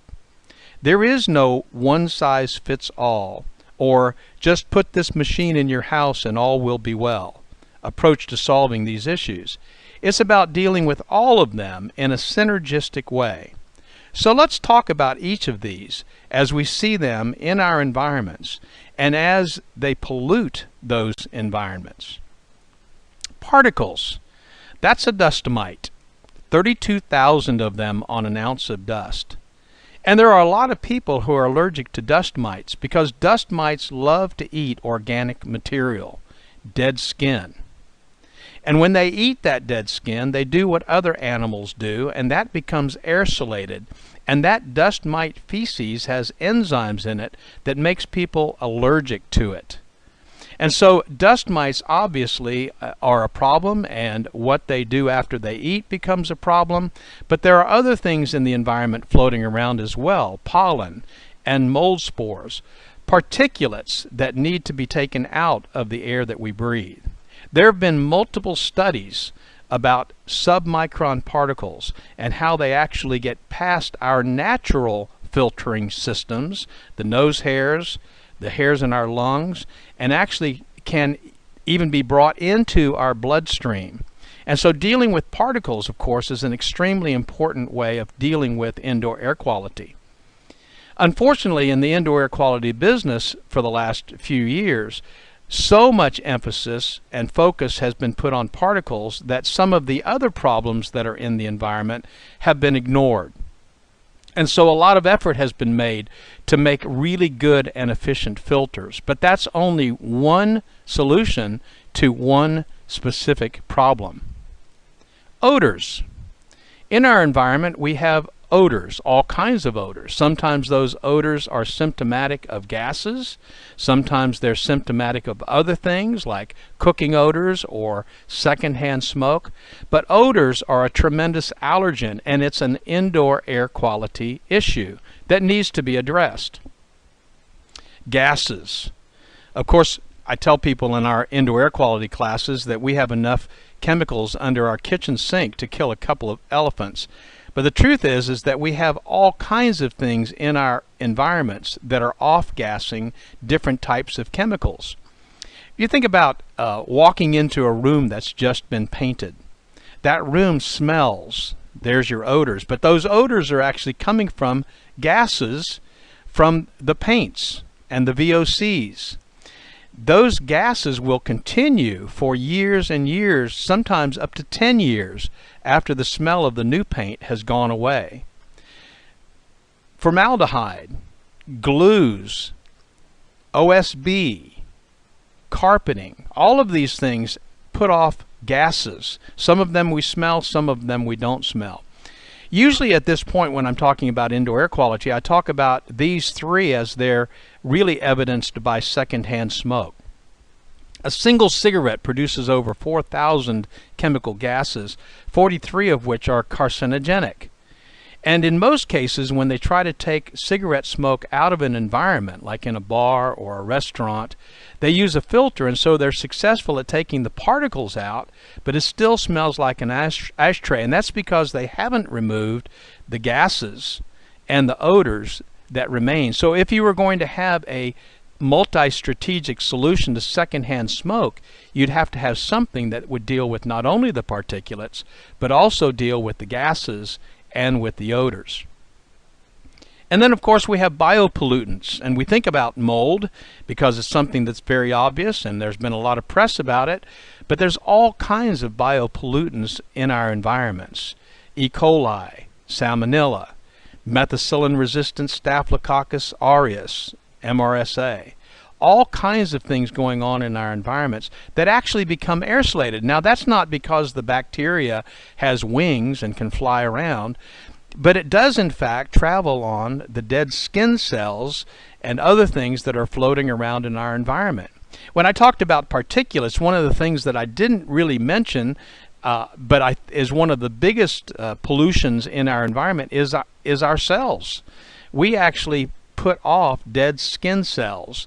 And if you look at a shaft of light in the morning and you see all of those things floating around, 80% of that, according to scientists, 80% of that is dead skin. Well, that dead skin becomes a little magic carpet ride for bacteria and for viruses and other types of biopollutants. And so biopollutants are a major issue not only on surfaces but also when they become aerosolated. That's the fourth component of indoor air quality that needs to be addressed. Temperature and humidity. Obviously, as the temperature gets high and the humidity gets high, much greater chance of mold growing. Even when the temperature gets low and the humidity gets low, there's a good possibility that bacteria will grow.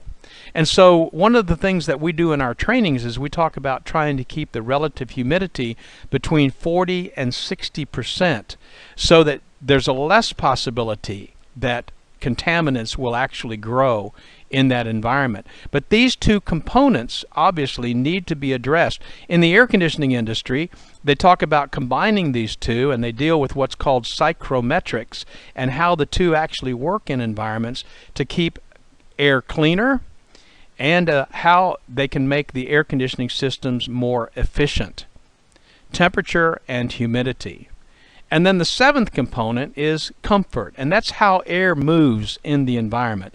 You know, when you're in an environment that's got stagnant air, where it's hot at your head and it's cold at your feet, it's extremely uncomfortable.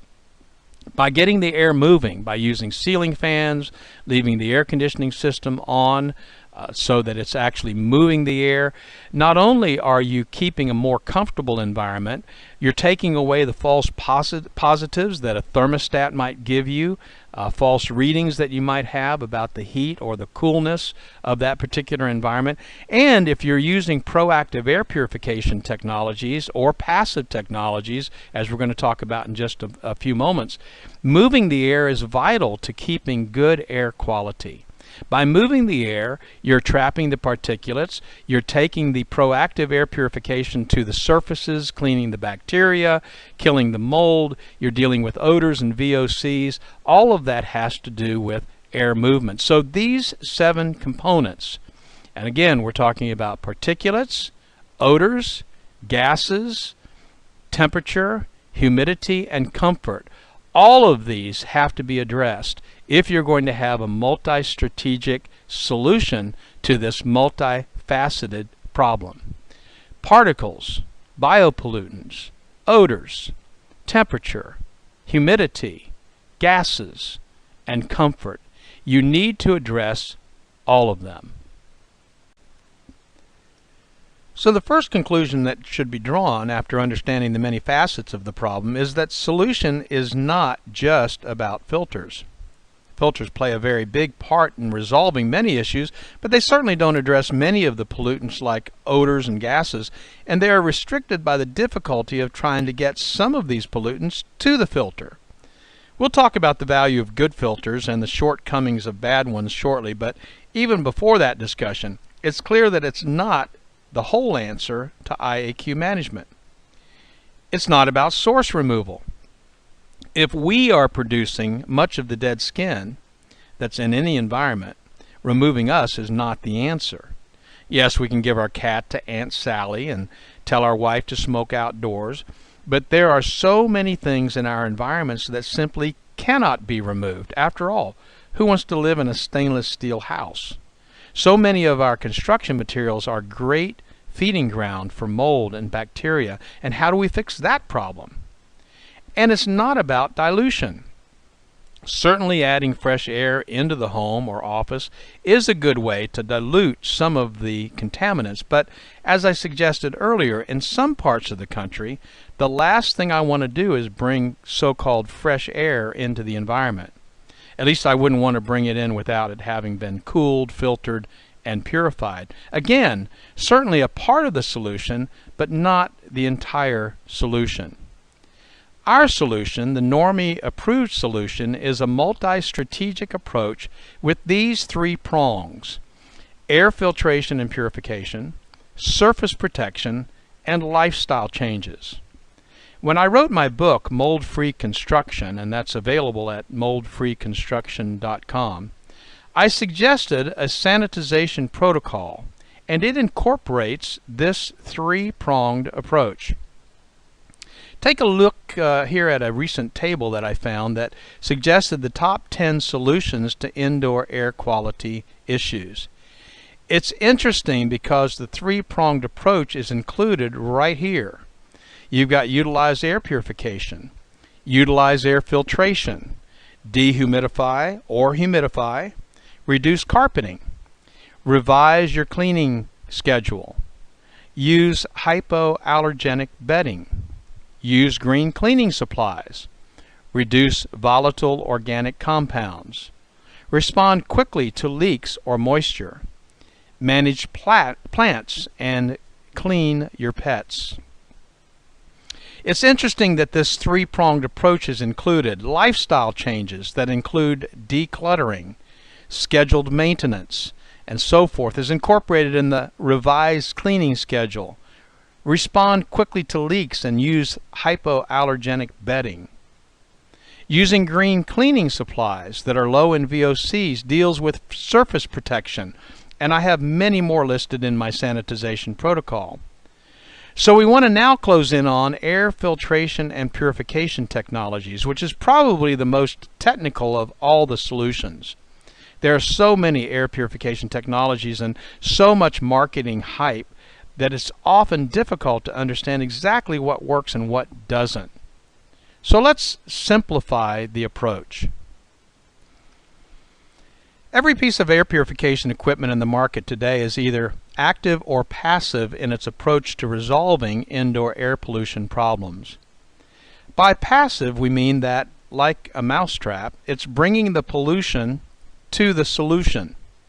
A filter is a good example of a passive technology because the filter sits there waiting for the air to be brought to the filter.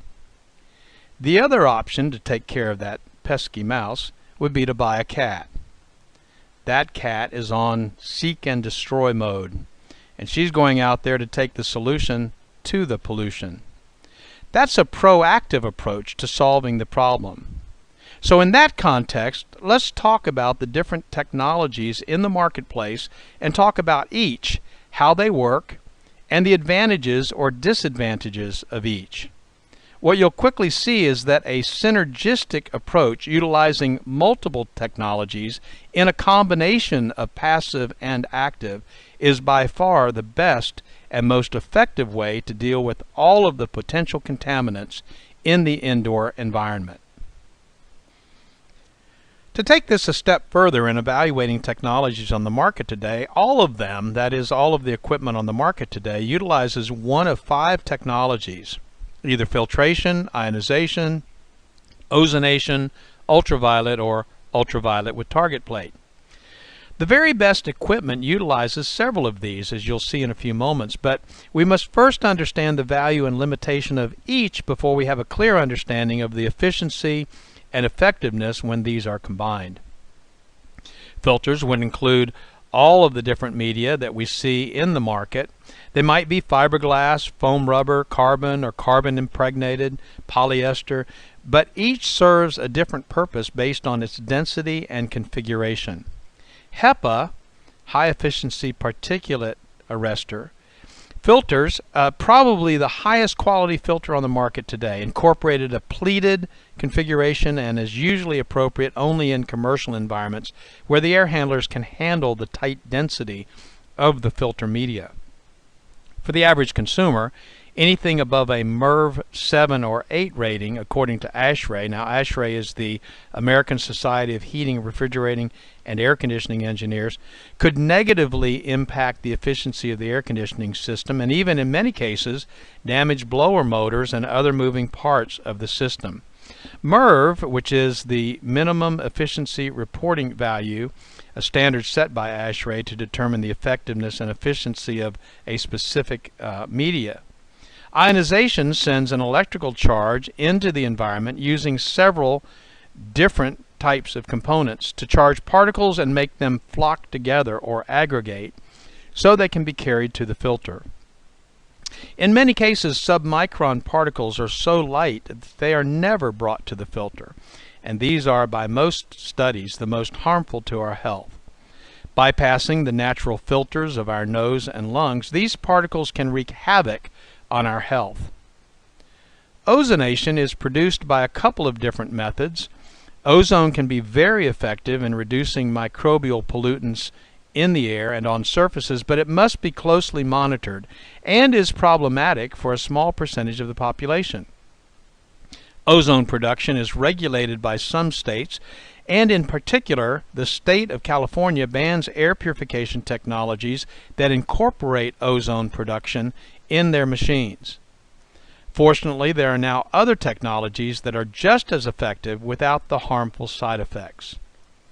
Ultraviolet has been widely used in the air conditioning industry, but unfortunately it seems as though many technicians really don't understand how it works, or doesn't, and so many have lost faith in the effectiveness as an air purification technique. With the advent of target plates, the photocatalytic oxidation technology is one of the newest technologies addressing airflow and has proven to be extremely effective in keeping air and surfaces clean of many contaminants. Let's talk about each of these in a little more detail and discuss whether they are active or passive in their approach to air purification. This is a good example of a traditional pleated filter. There are some limitations that inhibit the effectiveness of filters, and much of that has to do with the type of filter that's used and the maintenance, or lack of it, that's required. We've talked about the variety of filter media that can be used, but all filters are limited by the air handler itself in terms of the amount of air that actually gets to the filter. Air exchanges are a way of describing the effectiveness of the filter, but it ignores the reality that much of the air in any environment never actually gets to the filter. Just like the swirling leaf in a swimming pool that never gets to the pool filter, the air in any environment has pockets of air that never move. At least that air never gets exchanged and therefore is never really filtered. Maintenance is probably one of the biggest issues with filters because people often will leave their filters in for a very long time. So long that the media is so full that it actually sucks the cardboard frame of the filter away from the edges of the return, causing blow-by. And again, the air is not filtered. If filters are not changed regularly, they can become a media for mold and bacterial growth, a syndrome that we in the industry call bionesting. The solution is a good MERV 7 or 8 filter, frameless, impregnated with a good antimicrobial. And if you view Best Living Systems module at the end of this module, also attached to this lesson, you'll see the value and efficiency of the Perfect Fit filter for most 1-inch applications. With all this understood, the filter is still passive, waiting for the contaminants to get to it. We highly recommend a good filter, but it should be only one of the parts of the solution, and it should be one that doesn't cause the very problems that you're trying to solve. Ions are invisible particles, either molecules or atoms, which bear an electric charge.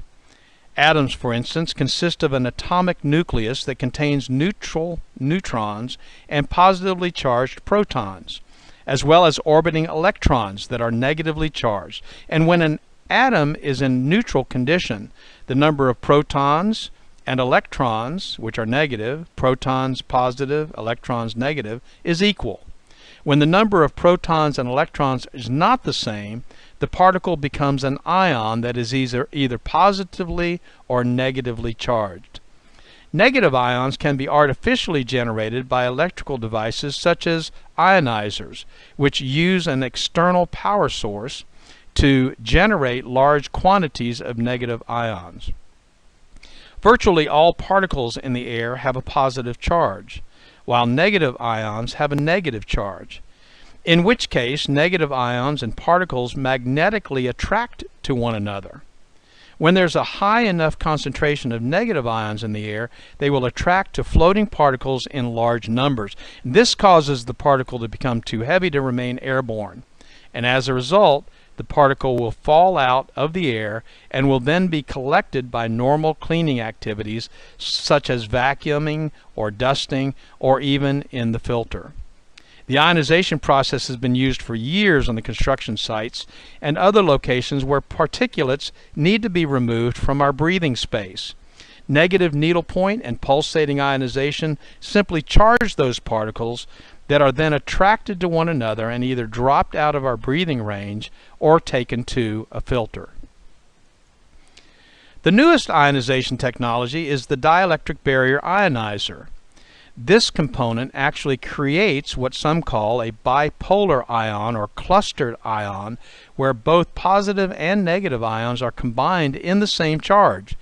This sounds counterintuitive, but testing has shown that this actually happens, and that the clustered ion, though safe for humans, is lethal to microorganisms like bacteria, viruses, and mold or fungus.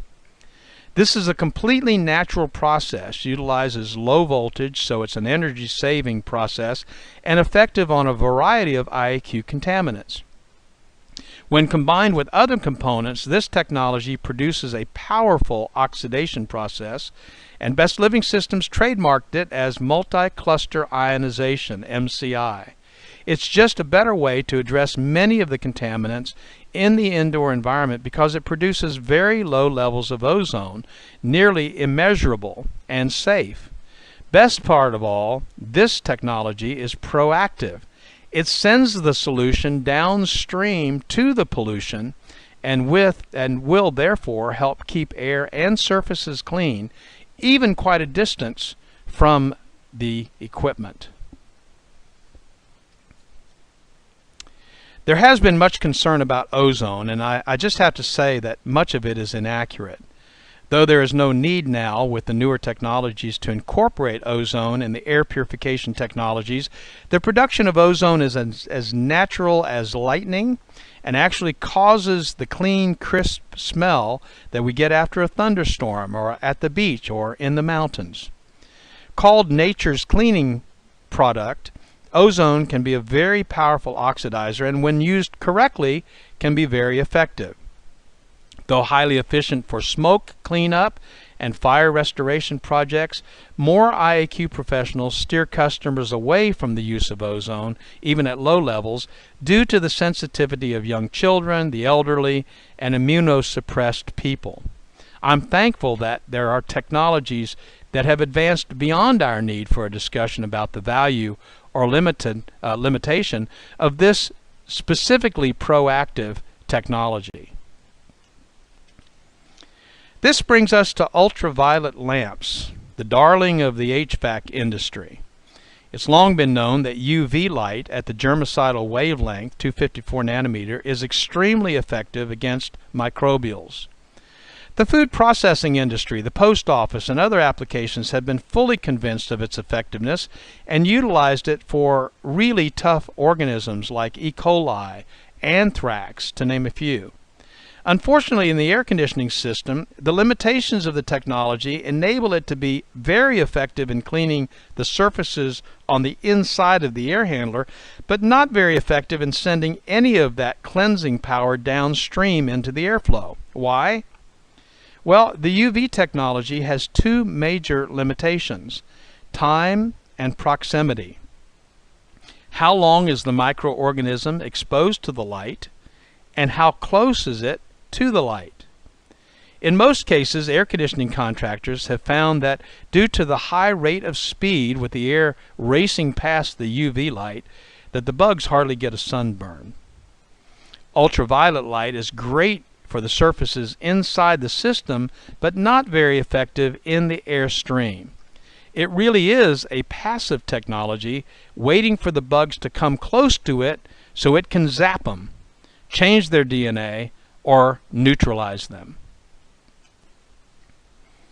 Over the past few years, scientists and engineers have learned the power of a combination of UV, the germicidal wavelength UV, and a target plate. This UV becomes a catalyst for producing a much more powerful oxidizer than actually does get into the airstream, clean the air and surfaces downstream from the air handler. When combining these two, the UV and the target plate can then be coated with multiple coatings of different metals, its shape altered to expose more of the surface to the UV, and in turn produce a powerful clustered ion similar to the dielectric barrier ionizer we discussed earlier. This proactive technology is becoming the choice for all air purification technologies, and when combined with other components, as we'll discuss in a moment, air purification technology has now taken a turn toward becoming the foundation for creating clean, healthy environments indoors. No longer is this technology an option, but a must for anyone who's interested in addressing all the pollutants now found in indoor environments. This concludes our training on IAQ technologies. IAQ Basics 101. Remember that the combination of many components into a single product is the very best way to address all of the contaminants in any environment. You've got a multifaceted problem, you need a multi-strategic solution. If you have a greater interest in the products that have been developed around the clustered ion, multi-cluster ionization trademark, we have provided a module on your page entitled BLS Products to help you better understand the options you may have for your own use or may want to offer to your clients. The trademarked MCI multi-cluster ionization technology are incorporated in all of these products, from HVAC probes to standalones. They're affordable, effective, and efficacious for air and surfaces in virtually any environment. Safe for humans, but lethal to microbes. Thank you for taking the time to get better educated on the basics of IAQ. We offer more advanced trainings in the IAQ field, which includes specific trainings on mold, formaldehyde, as well as more trainings in the indoor air quality field itself. And we look forward to providing more information in the classes ahead.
want to welcome my guest today, Dr. Gavin McGregor Skinner. He's the Senior Director of GBAC, which is the Global Biorisk Advisory Council, I believe. Is that correct? Oh, you nailed it, Lance. It's 100%, mate. No, I just wanted to make sure I got it right. So welcome. Thanks, Lance. Hey, we've done several interviews in the past, and I know we talked about doing some things that were a little bit more specific, and that's kind of what I want to talk about today. We last time touched on the concept of cleaning for health and how important that is with the essential workers and things like that. But right now, I'd like to focus a little bit more about that whole industry and how it affects hospitals, specifically emergency rooms, because that's really the first line of defense when people are going into the hospital and the most exposed areas. No, you're absolutely right, Lance. And I think it's important for us to focus on what are the core competencies. Some of us would call those the KSAs, the knowledge, the skills, the abilities that people need to work safely in environments that would have infectious diseases or contaminants. And there's a number of different ways, resources that we use them across different verticals, whether it be an airport, a convention center, transportation like buses and trains and planes, the hospital, or even the ambulance service, the emergency medical services, and on how to operationalize all the information that we have. One of the things that makes the emergency rooms, and you did mention ambulances, different from airports and large buildings that people go into for commercial purposes, it's more of a crisis situation in the hospital and the ambulance settings. You don't have time to sit back and say, well, you're going to sit over there till we properly suit up and do this and do that. It's really handling these things as they happen, stamping out brush fires basically as they come in before they become wildfires. And I can see that being a big difference, especially when you're dealing with, I think a term you used was playbooks to handle these types of situations. Oh, I think, from my experience, when you look at those critical knowledge, skills, abilities that people need, we often learn by doing. We're all adults, and that's how we learn. But it's often from my sort of experience, Lance, of what did I leave out? What have I missed? And sort of the way that I've found to address some of these critical gaps in the way that we do things on the front line is to have something like a playbook. And I just want to emphasize, the way that my experience, my career has used playbooks when it comes to infectious diseases or even drug contaminants, is to have a document that's usually laminated. You can use it in the field, you can clean it and reuse it, but a playbook is a document that synthesizes multiple sources of information in a single document. And it addresses the full spectrum of everything we need to know and do, and it creates a concise reference resource. You'll see these used in hospitals, you'll see them used in ambulances, emergency medical services, and it's so important that again, a lot of these playbooks are color-coded for the different sections, so you can go straight to the section when you need to, because again, across very broadly in the cleaning industry, we don't use a lot of these resources that we see, say, in healthcare, for example, or even first responders might use in disasters and emergencies. And we expect a lot of our professionals just to retain knowledge or know how to identify hazards and do a risk assessment quickly when the situation changes. And that's not always the case, because these can be often high stress environments to work in. Again, I go back to what you had mentioned about ambulances and emergency rooms. If a patient is transported in with a highly contagious disease in an ambulance, you could take the ambulance out of service, at least to push it aside and get a crew in there to clean it using a playbook or whatever is approved at that time. But for an emergency room, you can't.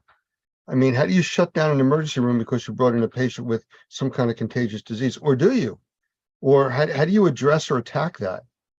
It's really interesting, Lance. A lot of the, I'd say, exercises that I do with hospitals, with first responders, with emergency medical services, is identifying the full spectrum of what it takes to get that patient from wherever they are into the ambulance. You do the triage into the ambulance and then patient handoff at the hospital. And what I find in a lot of the tabletops, but also the drills and functional exercises I do, is that the nurses, the hospital staff, and even the ambulance staff are well rehearsed on how to do the patient handoff.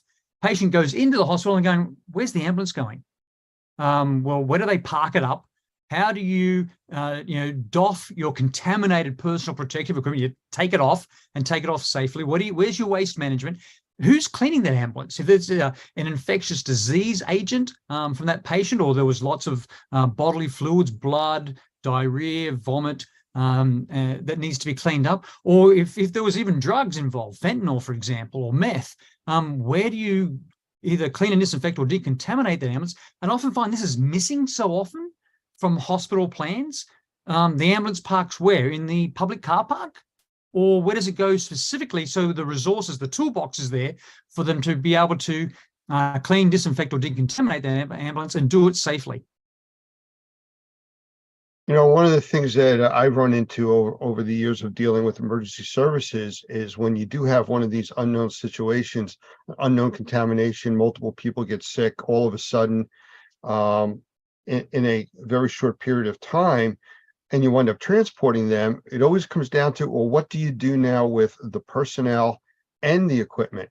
Because now you have a piece of equipment that's contaminated, but you also have personnel. Do you put them back in the contaminated vehicle? Do you now isolate them? Now you need somebody else to handle the vehicle, or the same with the emergency room. I mean, is there any specific guidelines that are out there for this in general? I mean, I'm not talking specific Ebola, but we could talk about that, too, but just in general, how to handle these situations. There is, Lance, and the in the Department of Health and Human Services, ASPA, the Assistant Secretary for Preparedness and Response. A few years ago, I was involved working with, the Department of Health and Human Services and ASPA in developing, what we call playbooks.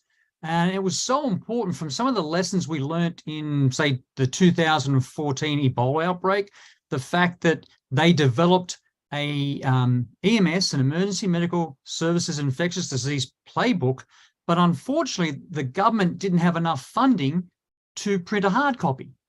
And you'll see comments all over the internet today. Oh, I love that EMS playbook. It's color-coded. It's easy to understand. It had algorithms. It had decision-making trees. Yes, no, if this happens, and how you react appropriately. PPE, patient handoff, looking after the patient, cleaning, disinfecting the ambulance afterwards. And there just wasn't enough funding from the government at that stage to actually develop hard copy. So it always stayed in the digital world. It was an electronic copy, but it's one that I use quite often. And it's a resource that's been well tested in the way that in a stressful situation, in a busy situation, we sometimes overlook or forget things. So it's where checklists play such an essential role. But it also helps in the planning process as well. So what I see, again, hospitals have, first responders have, they have these series of playbooks, which provides enough sort of concise information that applies to, the specific circumstances and the procedures that you need that are appropriate for those specific circumstances. And so, we can talk about the appropriate education and training, which again is critical. But to be successful in an infectious disease situation or a drug contamination situation does require these checklists and these playbooks as a ready reference. And I think, lessons learned here, Lance, is that these are so valuable. I'd like to see more of them produced, and I'd like to see them become part of our everyday operations to ensure that, again, mistakes aren't made or hazards aren't created because we overlook something. Is there a central clearinghouse for these types of procedures that you're aware of? Well, in the emergency management disaster medicine world that I live in, I go to the US Department of Health and Human Services through the Office of the Assistant Secretary for Preparedness and Response. We call that ASPA. They have what's called TRACY. Now, TRACY is the Technical Resources Assistance Center and Information Exchange. And I find I go to Tracy a lot. It's like a warehouse of documents. And especially when it comes to emergencies, you'll find the EMS playbook for infectious diseases there, which I highly recommend. If you haven't seen it, have a look at it. It's fantastic. I think it's a good framework or a model for other playbooks to be developed. But again, I use HHS, ASPA, Tracy resources all the time, and I just find them so valuable. But more importantly, the resources there aren't just applicable to certain verticals. They really apply the basic principles and the fundamentals, Lance, apply to so many other different industries, different sectors, different verticals, that I would hope that others get access to these types of documents. They're free, they're publicly available. Many just don't know they exist. I'm familiar with a lot of the different protocols for cleaning, wiping down stretchers, ambulances in the hospital, cleaning up the rooms that are there. And that's a standard sanitizing protocol, sanitization protocol. But then you get into some of the really bizarre types of infections, the things that, people see or have nightmares about. I mean, when COVID first hit, you saw the panic that took place with that. But I know you've had experience and even exposures to Ebola, from the work that you've been doing. How does that differ from these standard protocols? Oh, I think we don't often want to do this, Lance, but we have to talk about our failures, our mistakes. And I made a big one in 2014. So in 2014, I was deployed to Nigeria on my first deployment. I had 3 deployments to West Africa to help set up Ebola hospitals. I was deployed to Nigeria with a team to set up an Ebola hospital in a place called Port Harcourt in Rivers State in the south of Nigeria. And we trained all the medical staff. We set up this Ebola hospital. We had all the principles, the protocols, the procedures in place. And then it was a Wednesday afternoon. And we got the phone call and they said, your first Ebola patient's about to arrive. So what do, Lance, when you get that phone call? You go and have a cup of tea and relax and go, it's really going to happen. The ambulance came in, lots of media, lots of politicians everywhere. And the patient handoff was just fantastic. It went from the ambulance to the nurse, to the nurses. It just went so well. And then they took the Ebola patient into the hospital, into a room, isolated them. And then I came back outside and Dr. Parker, who was with the Ministry of Health at that time in Nigeria, said to me, that was great, Gavin. Who's cleaning the ambulance? And I looked at my checklist and I went, I don't know. It's not on my checklist. We haven't trained. We haven't trained anyone to clean an ambulance. When we were setting up the Ebola hospital, there was no ambulance here. Now we've got this ambulance that had vomit, diarrhea, Ebola virus all through it. And I went, oh, we don't have a standard operating procedure. We have a protocol. So I said, I got the team together, said, right, we're going to clean that ambulance in our personal protective equipment. We know that it's full of Ebola virus, and we're going to write everything we do down. We're going to video it, and that becomes our standard operating procedure we're going to write up tonight when we finish the job.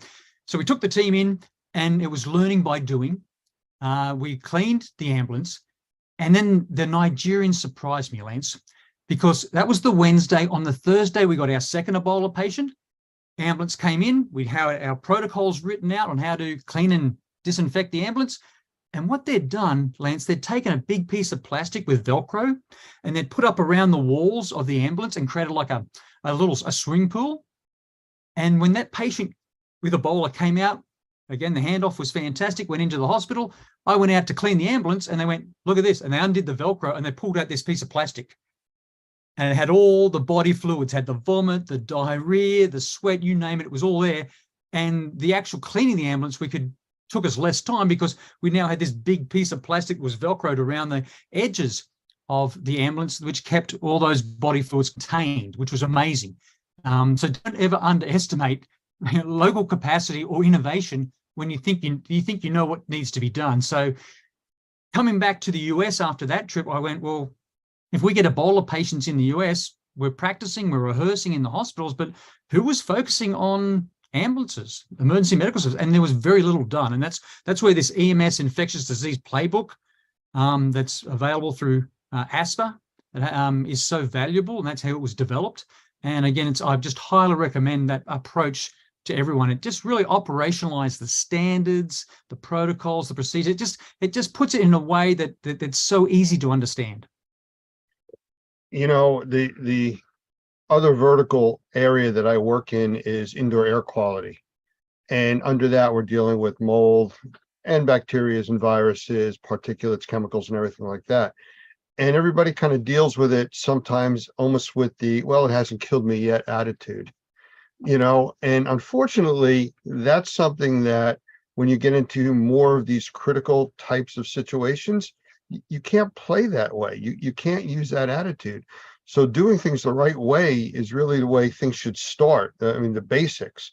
And then when you deal with these types of contaminations, like even in the indoor air quality arena, you know, you could have a COVID or a TB or a Legionella type of outbreak that needs to be dealt with. And that's not just wearing your regular N95 mask and gloves. I mean, you got to take this to the next level. So I guess that's what I'm asking you in the hospital emergency services arena. At what point do you say we stop the normal protocols and we go into high gear? Well, I think it's important when it comes to, again, the air quality, Lance, is we start now with baseline data.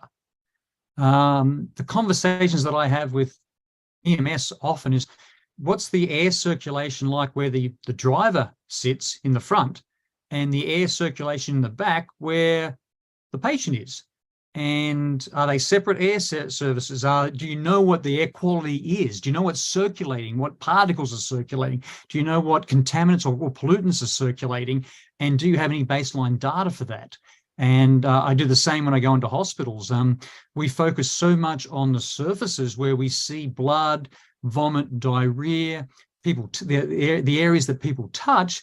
We pay very little attention because we don't have baseline data for the indoor air quality. Now, you and I both know that those technologies exist. There's products out there that are affordable that can give us good baseline data, you know, within, you know, in real time. Unfortunately, it hasn't become part of our culture to have a indoor air quality monitor on all the time where we work, and then to look at what do we do if we're measuring 9 or 10 parameters for indoor air quality. What do we do when one changes? How long do we wait to see whether it goes back to an acceptable level?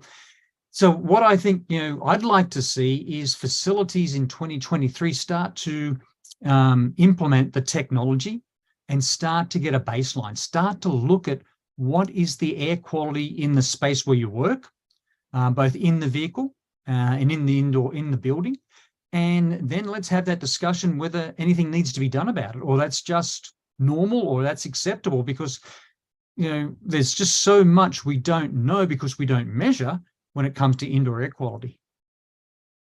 Well, you know, that again affects, you know, the hospitals and regular remediation practices in just about any kind of building where you're dealing with, if you're looking at isolation, you got positive or negative pressurized rooms. Again, that goes back to airflow, air systems. That can even be as simple as in an ambulance by putting, like you said before about plastic, covering off or isolating the driver or the front of the ambulance from the rear, especially if they're not sharing a recycled air system, which most of them don't. It's just forced air in. So, I mean, I could see that, you know, being the check marks, you know, that make you handle things differently. But as far as infectious disease goes, I mean, there's a lot of things out there. There's things that most of us have never heard of, thankfully, and have to deal with. I actually heard somebody talking at a convention about there's probably 1,000 different viruses a day that are out there. Most of them die off. They're not strong enough to survive, but, you know, some of them do, you know, and, you know, like the COVID and all the variants of COVID, stuff like that. Again, you dealing with Ebola, hopefully it's something that we never have to deal with. But the reality is there, and what has to happen to the people that come in contact with it, isolations and everything that has to kick into play. You can't sit around and say, now what? The playbooks you're talking about are definitely the way to go with that. It is, and some of the things that we can take from first principles to decrease the risk of infectious diseases, contaminants, and pollutants in the environment is to create unidirectional airflow. And I know a lot of the work that I did in nursing homes and hospitals, Lance, over the COVID pandemic, was being able to take an indoor air quality monitor, get some baseline data, and then go down to Target or Walmart or whatever and buy a very cheap, affordable fan and put that behind the patient. So we're blowing everything away, or put it, whatever, who we wanted to protect, we can put that fan behind the person. Whoever we want to protect, we can put that fan behind to create unidirectional airflow, so it pushes it away from wherever the hazard or the risk is identified. So very cheap solutions were implemented just by creating unidirectional airflow in a vehicle, or unidirectional airflow in a room to create a safer environment. And I think a lot of those easy, practical, affordable solutions were overlooked by many. A lot of people ran to the air conditioning system or the HVAC system and said, oh, we're going to do this one. Hang on, no. We just want to create better ventilation to do that. And it wasn't pump in more air from, an environment like New York, New Jersey, or a city where the outdoor air might be more polluted than the indoor air. It wasn't doing enormous sort of renovation or upscaling of, putting lots of money into a HVAC system where it wasn't required. It was actually coming back and saying, measure the indoor air quality, get a baseline, and then work out how to create some unidirectional airflow so that we can create safety zones or safety areas based on the movement of contaminants, pollutants, and infectious disease agents. And I think a lot of people often forget that. And I've seen a lot of ambulances, again, lots of equipment in the back of the ambulance, but with very, very poor airflow within the enclosure of the ambulance. Yeah, they're not really designed for that. It's basically transportation, in and out, and that's the end of it. Unfortunately, you're stuck in the small area with that. Same thing with an emergency room, especially when you have a patient in a room, one patient, one room type of a situation, as an isolation room would be. But if we take your concept and now roll it into the IAQ sector, we do things with decontamination chambers.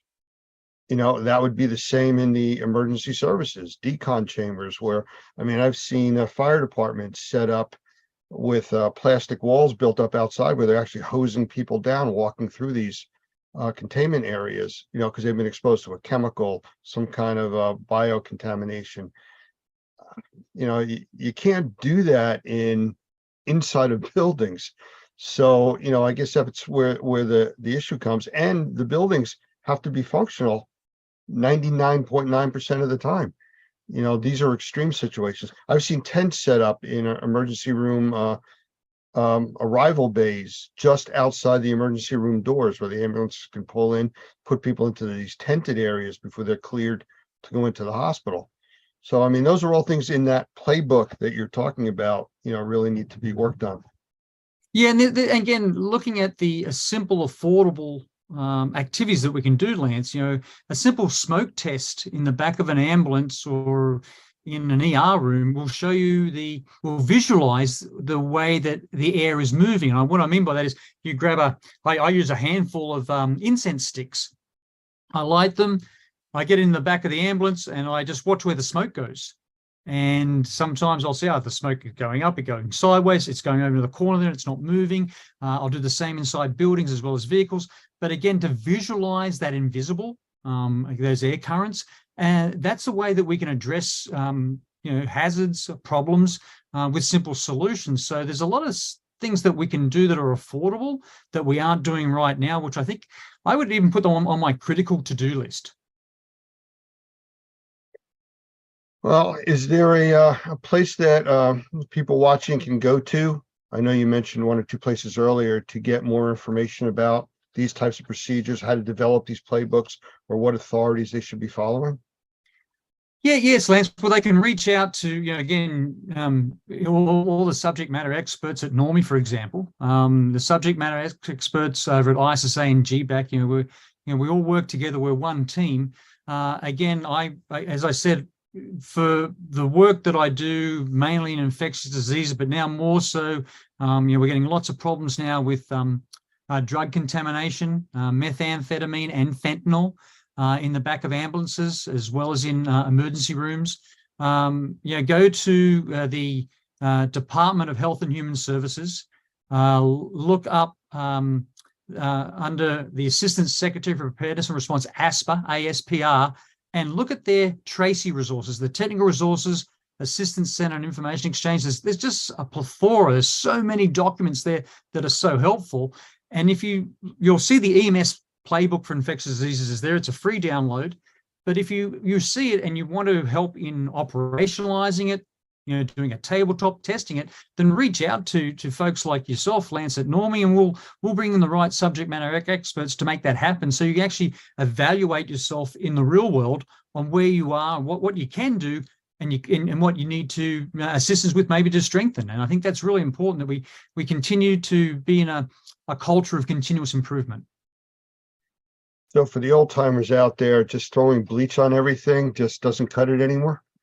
Oh, Lance, you know my feelings on bleach. I had 3 trips in 2014 to deal with Ebola patients, and I would come out of the hospital after being in all my personal protective equipment. We were sprayed down with bleach, and the metric, the indicator that people would say to me in Nigeria, Liberia, Sierra Leone was, "Gavin, you don't smell strong enough."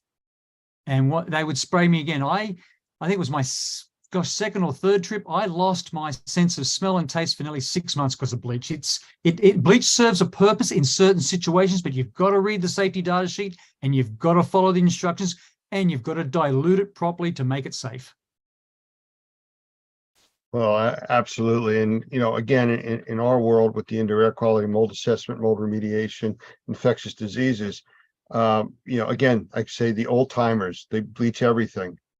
Bleach will kill it. Well, it doesn't. I mean, viruses technically aren't alive, so you can't kill them. So it does create, a whole bunch of new issues. And some of the chemistries that are out there make people sick. Yes, they are. And that's why you've got to read the label. We've said this over and over again, Lance, you've got to read the label, and you've got to ensure that the people that are using the products that have active ingredients, have chemicals in them, have been trained properly and appropriately to and follow exactly what the safety data sheets tell you. And unfortunately, the safety data sheets are hard to find. But again, this involves education and training, which we'd like to see done just on a much larger scale. All right. Well, I think we're going to have to do some more of this going forward. I think we'll pick a few other topics too, because it's really interesting. You had a lot of good resources there that we can have our people go to and check out and come up with some of these plans. The standard decontamination, everybody's got that. It's this infectious disease issue, especially the really serious ones that are scary, that we really need to do this right. I think it's important for everyone to realize, Lance, we're here to help. If you and I don't have the answers, we know lots of other subject matter experts that we can bring in and help us with an answer that's evidence-based. And it's really important that anyone who watches what you produce and listens to me or listens to you understands that we are here to help. Well, we haven't even touched on sensitized individuals, off-gassing, chemical exposures. There's so many other subjects we could deal with. But I think the talking about the emergency rooms and ambulances, and even the buildings that the ambulances are stored in, the emergency service buildings, the fire departments, they all get contaminated and need to be cleaned too. So. No, you're absolutely right. And again, it's not just one industry specific. These are fundamental first principle problems that need well thought out solutions to identify the hazards, do your risk assessments, and come up with solutions that are affordable. They can be operationalized, and they're doable. That's what's key to this. The key to being safe and healthy is to come up with things that are practical. Yeah, I appreciate you spending the time being here. Thank you very much, and I look forward to doing this again in the future. Thanks, Lance. Appreciate that.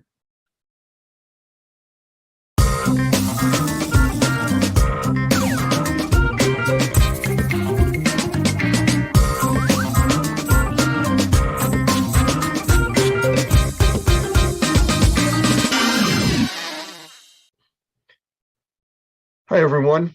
I'd like to welcome you all here to an interview that we're going to be doing tonight. And my guest speaker is somebody that most of you all know, It's Mo Zulawaga. He's one of our senior trainers, good friend of mine, and we have him here in the room. I will let him do a little bit of an intro of his own background because it's too diverse for me to try to explain. So Mo, a little bit about yourself before we get started.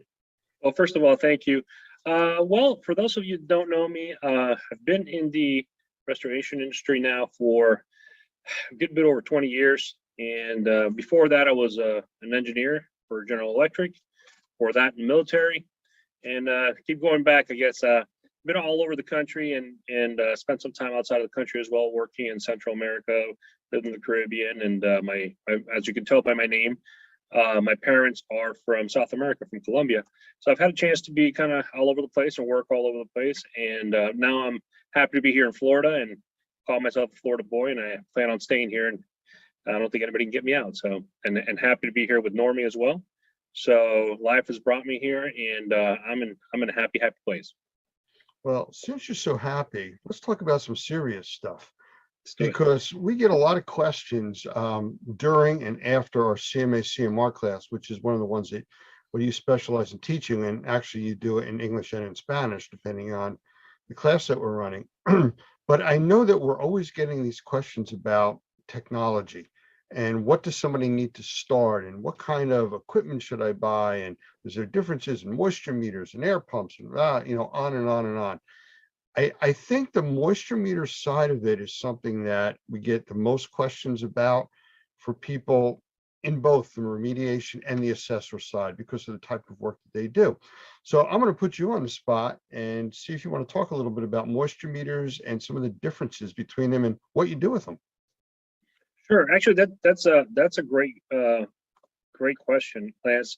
One of the interesting things about the class is we talk about in several sections of the class, we talk about one of the most important decisions that we need to make as remediators is we need to make a decision as to what equipment we're going to purchase, what we're going to use. And, I always push hard on the concept that you need to make the decisions based on the application and exactly what the specifications of the equipment are, because for an equipment or technology to function properly, the most important thing is that the operator must know how it works. It must understand its capabilities and most importantly, its limitations. And a lot of the times we are, we kind of just go right into using the equipment and because somebody shows us how to use it, and we might use a small bit of the capabilities, but one of the things that is rarely taught from person to person is really what the limitations are.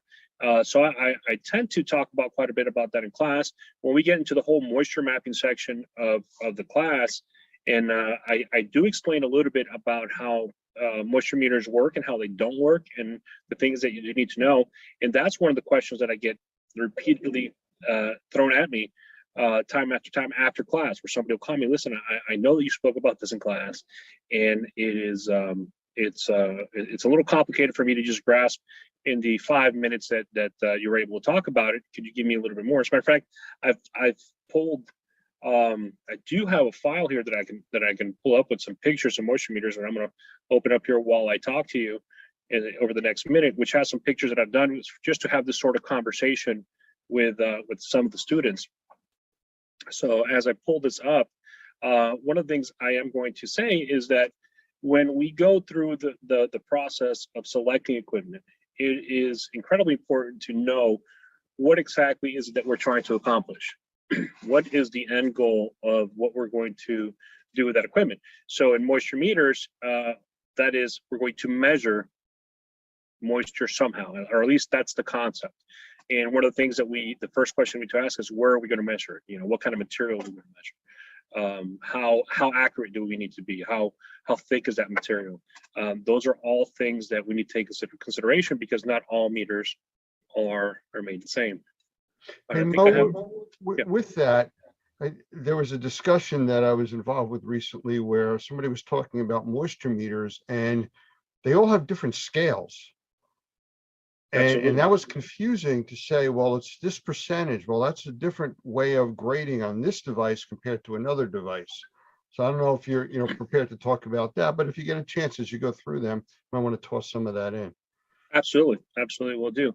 All right, so I have this little file open. It's a Word document that I have with the images. So what I'm going to do is I'm going to go ahead and share it if that's okay. Sure. So I can show some of these pictures and try to get the concepts across a little bit better. So let me go ahead and do that.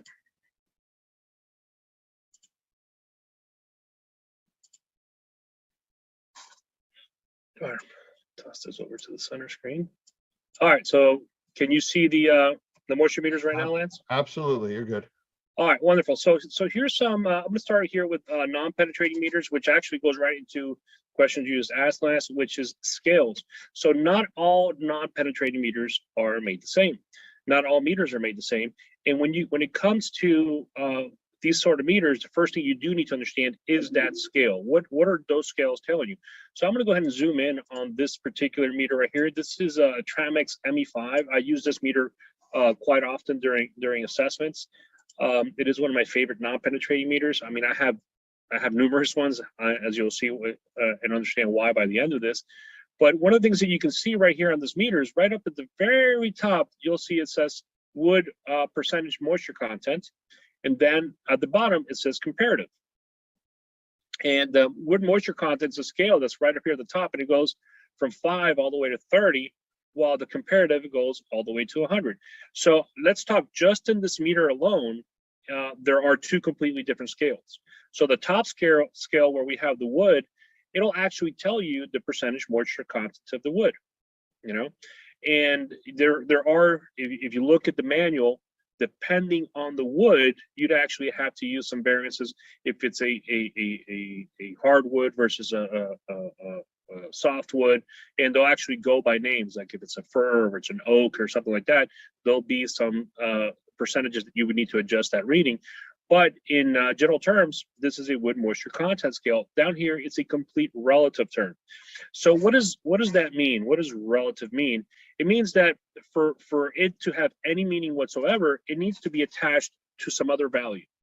And so what we learned in class is that before we can go take any readings where we believe the area to be wet, we need to go to a dry section of the home and take up a reading of the same material. So if it's wood, it's going to be of the same type of wood.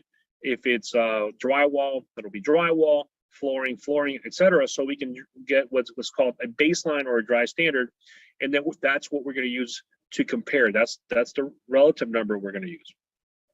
So on those different scales that you were mentioning, for example, this meter right here, as you guys can see, goes up to 100. If I was using, for example, a Delmhorst Navigator, the new one, it has a scale up to 300. So as you can see, 300 is not a percentage. 300 is just a number, and that's because the sensitivity of that particular scale, you need a wider range to be able to get the numbers that you want. It's a different different system that it uses. And so the most important thing is that you understand as a user which is the best, which is the form that the way that your meter works, right? What are the scales in your meter? What do they mean, and what do they represent, and how do you properly read them? How do you work with your meter during different materials? As you can see in this particular meter, you have different materials, wood and timber. Do you have one that's a shallow depth? And that's because sometimes you have layered materials and you want to just grab the top layer, or you want to stay away from a metallic background, because that's one of the things we'll be talking about, some of the limitations of these meters. And a metallic background might cause a limitation. Drywall, plaster, masonry. So this particular meter definitely has different scales. The important thing to understand is, except for the wood meter, those are all relative scales. Okay, those are all something you have to compare to. As you can see, this meter will tell you over here just how deep it goes, and you'll see in the wood that it does show percentage moisture content. And that's what I would say. This is a great example of saying we need to grab the most simple tools that we have, which are wonderful technology, because a lot of the times we don't see these simple tools as technology because they've been around for a while, and we need to understand those.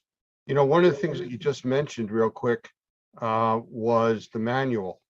And so many people that I talk to don't even know there is a manual. Sometimes you have to go online to get it or download it. And that's one of the most important things you could have for these types of tools. You really need to understand it. I've gotten calls from numerous people that were either en route to a job or on a job site that have called me and said, how do I do this? How do I use this machine to do this? You got to know the stuff before you go out. I mean, use it in your own home, learn it, use the manual. Absolutely, absolutely. Habits that we now have in the industry or the people that have gotten used to understanding these concepts is the having these manuals right on your phone. Right, so we have them on cloud storage. So anytime, and I actually reference manuals all the time when I'm in the field, and there's a particular function of the meter that I might not have used in a long time, and I might know, but I might want to refresh her just to make sure that I don't miss anything, because as you'll see, there are definitely different types of meters. But having those manuals available to you at a moment's notice is incredibly important, and it's a good practice that everybody should actually take on in their business and their daily use. So I want to show you. So this is meter number one. Let me show you something else. So here's some of the things that I discuss with students when they call me with these questions. And one is that comparative range, as you mentioned. And that comparative range can change from meter to meters. So we need to understand it. Understanding how far those ranges go, right? So as you can see, the wood moisture content go up to 40%, and this particular meter up here went up to 30. You need to understand those because questions can come up. If you think about it, if somebody's analyzing a project that you're doing, and they're used to seeing one particular type of meter where their scale is considerably higher. So for example, on a non-penetrating meter, you can have wet be pretty high, pretty 68, 98. Other meters might be lower.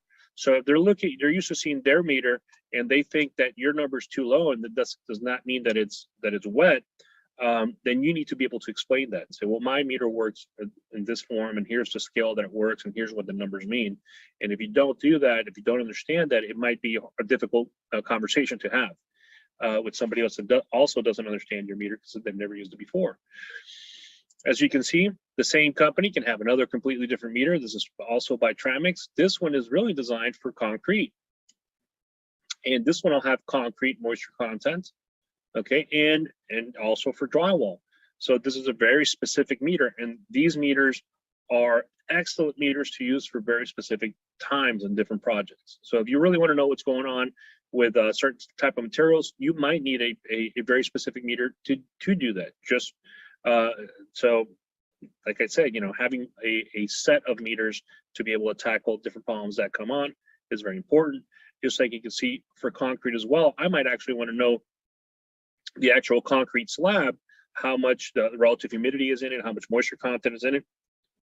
I might need to tap into it and use a different type of meter with a different type of plug that allows me to be able to determine this. Because, for example, once we remove floors in some of these projects, before we can reinstall the floors, we need to make sure that we've actually correctly dried that concrete slab, because if we don't, then we're going to have issues with the new flooring when it's installed. So once again, understanding our meters, our limitations, our capabilities is important. And I think limitations is one of those things that we definitely need to focus with each one of our meters. Hey Mo, you mentioned a bunch of different types of meters, and I know over the years I've used combo meters. What I mean by that is a meter that will also do relative humidity, temperature, moisture on surface as a pinned or pinless. How do you feel about those? I've gotten mixed, opinions from people over the years. Well, I have a picture of one of those here. I'll jump a couple of pictures just to show you. Whoop, here we go. So this one is by Protimeter. Everybody pronounces that a little bit different. That's how I pronounce it. So if I pronounce it differently, forgive me. So Protimeter is a multi-use meter. So it does have a thermal hygrometer. It has a pin moisture meter. It has a non-penetrating moisture meter included as well. And it's a really good meter. It really is.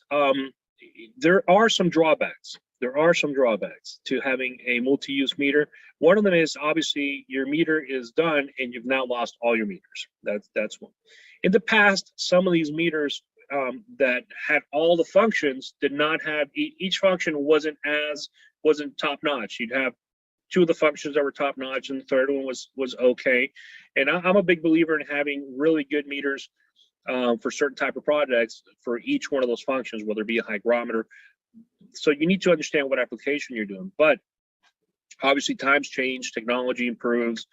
Some of these meters are really good. This particular meter is really good.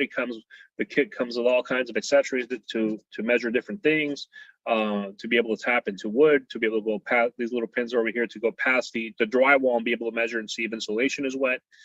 You have multiple meters that do this, like that Dome Horse Navigator that I mentioned also is a good combo meter. My biggest drawback with combo meters for personally is that, you know, a lot of the times they have a lot more functions that I need on my projects. Number one, and number two is if I lose that meter, I've now lost all my meters, and it's not something that I really want to face on a project. Well, that was one of the things that I had seen over the years that you had just mentioned about the sensitivity of the meters, that you give up some sensitivity when you have all these different devices combined together. You know, it's really good with one or two things, but a few of the other ones aren't as good. And of course, the other thing is if something happens, you drop the meter, you break it, you've lost everything, you know? Absolutely. Absolutely. And you know, the other one is they are pricey. They are pricey to have a combo meter.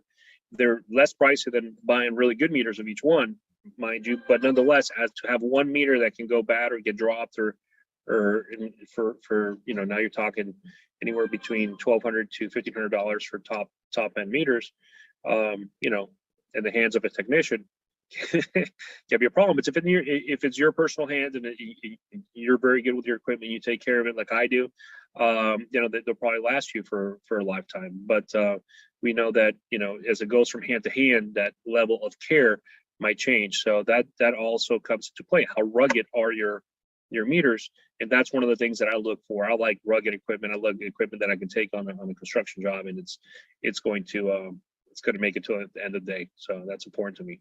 Absolutely. You know, one of the questions that comes up a lot is, what should I buy, a pinned or a pinless? And I always talk to them about, well, the pinless doesn't do any damage. You know, you got to go to a different level of dealing with the consumer that you're working with about having pinholes all over the place. And depending on what you're doing, if you're testing carpeting, you're not going to see, like you're testing sheetrock, all these little pinholes all over the place, you know, so you got to be prepared to build back. But, you know, you have a favorite either way, pinned or pinless? Well, my particular answer is always I have both, and because it also depends on application, right? You do a lot of assessments. You've done a lot of assessments here at time, and during an assessment, it you know, in an assessment, a lot of the times you're not really looking to poke holes into a drywall, because like you're saying, you're creating damage to the drywall. On another type of project, for example, a drying project, that becomes a little bit less important. You're in an emergency situation and you need documentation that's going to be easy to explain down the road, either to maybe it's an insurance claim to an adjuster, maybe you go to court, something like that.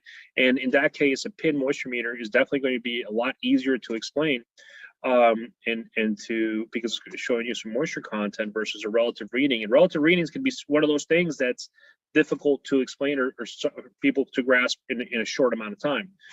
On the other hand, both are great. So one of the things that I tend to do is I start with non-penetrating, and then I'll document the edges, the far corners. So once I get to the far corners, I'll document them with a pin moisture meter. I've gotten really good at taking those pin moisture meters in areas where you're not going to be able to see those little holes. You know, there's ways to do that. And then I'll take one in the center, so I have some serious documentation with my pin moisture meter, and then I have a little bit more documentation with my non-penetrating. But both are incredibly important. Some of the stuff that you are going to be measuring, you're not going to be able to poke holes in either. Stuff like tile, you know, really nice wood. You're not going to start poking holes all over the place. Really nice wood. So they both have a place in it, and sometimes I use them both because, as I mentioned in class, I never trust any piece of equipment or any measurement by itself. I want to be able to compare it to other things and be able to say that makes sense. What I'm seeing makes sense, because, like I said, they both have limitations. And one of the limitations of the non-penetrating meter is that it's not really measuring moisture. It's using RF signals. Most of these are using RF signals, and depending on what's behind that drywall or in front of the drywall, you can have readings that are incorrect. For example, if you have a pipe, if you have wood, if you have actually some wallpapers actually have metal in them, and you'll detect it higher. Pin moisture meters give you a little bit a little bit more of I guess an accurate reading in those type of situations, but they can also have issues where they don't go as deep because the pins on those moisture meters tend to be really, really short. As a matter of fact, one of the tips that we talk about in class is if you have like a thick piece of wood, like a 4x4, the proper way to measure that is to drill 2 stainless steel screws right into the middle of the wood, 2 inches, and then you measure with your moisture meter to those screws. So now you have an accurate measurement into that wood because the pins are too small. So like I said, all this equipment has limitations and it has capabilities, and we just need to understand each one in each application that we use. You know, it's funny, one of the classes I was watching as we were doing in our water class, they talked about drilling screws into a wood floor from underneath and taking samples like that with the big caution, don't drill through the floor. Yes. You know, come up on the other side. You know, Absolutely. a little too far there. Yeah, and by the way, we've all done that where we got a little too far. So it's just be very, very careful. So I would say from what you've described here and the types of technology that's used, I guess the next level to go to would be moisture mapping, you know, and how that's done and how this equipment plays into moisture mapping an area, you know, and different ways of doing it. Right, and there are different ways of doing it, and that's where, you know, once again, selection of equipment depends on what you're doing. You know, depends on the level of equipment that you need. One of the meters that we see here is a very economical meter. You know, this is one of the things that we'll find at Home Depot for $30, $40, $60. You know, and we're putting it next to another meter that's $500, $600. For certain things like moisture mapping, they could be excellent tools. That, you know, your meter does not have to cost, you know, $1,200 for it to be functional for your operation. One thing is very different when you're doing an assessment and when you're actually doing a drawing job. They both require a moisture map, but the level of accuracy in that reading is not the same for each project. It's not the same. During an assessment, we're really looking that it's hitting that threshold that it is wet. In drawing, we're going to want to measure every day the actual progress, and we want to be very exact with those numbers.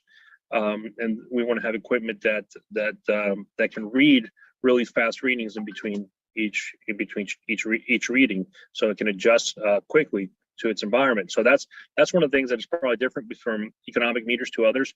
Expensive meters tend to have electronics in there that react a lot quicker. So in moisture mapping, let me I guess I could use the same page here to talk a little bit about moisture map. I'll scroll down to the bottom, and then I'll get back to some of these little other tools that we get a chance to that we use in moisture mapping.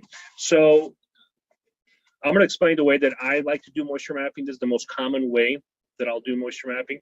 And what I'll do is I'll use a little bit of drawing. So forgive me, I'm not an artist, and I'll just try to explain to you graphically exactly the way that I would do it. So if I had, for example,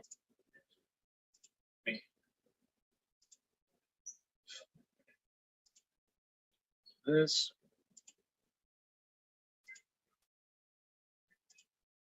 So if I had a wall that kind of looked like this, and we'll call this wall right here wall A, wall B, and wall C, and I would actually label them.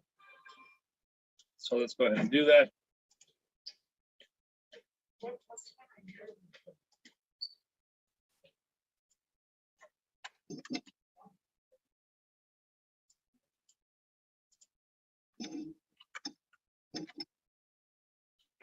I'll do this really quick so it won't take too much time.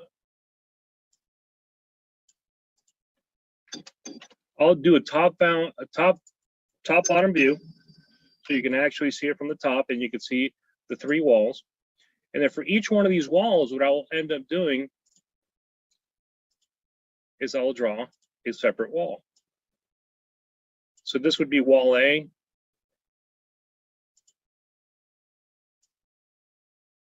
Wall B.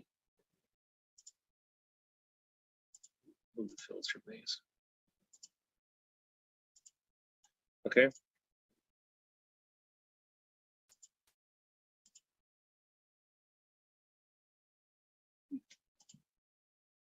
Let's make it look like this.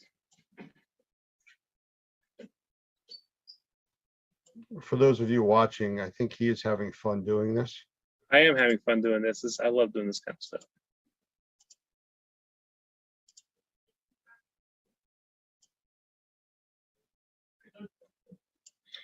So this would be the areas that, for example, we would, in wall A, I'm a wall B, and if this continued all the way to wall C, I would do it, but I'm just doing it for, so we don't spend too much time drawing here.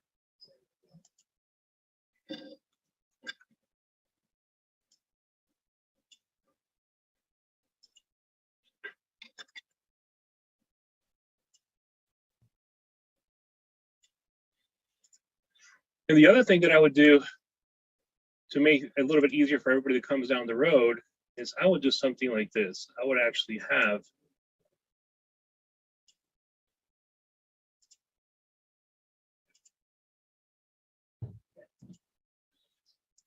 a piece of blue tape across that wall. And about every 16 inches, I would put a vertical line. And so that would be the first section would be A1, A2, A3 across that blue tape on that wall. So, and I hope I'm explaining myself correctly. If for some reason I lose you, please let me know. And below each one of those sections, every 16 to 20 inches, I would take a moisture measurement as to exactly moisture content on that wall or the reading, depending what type of meter I'm using, and the height that it went to, and I would document it around that blue tape. So on A1, I would put day 1, it would be the moisture content and the actual reading, and I would do the same thing on day 2.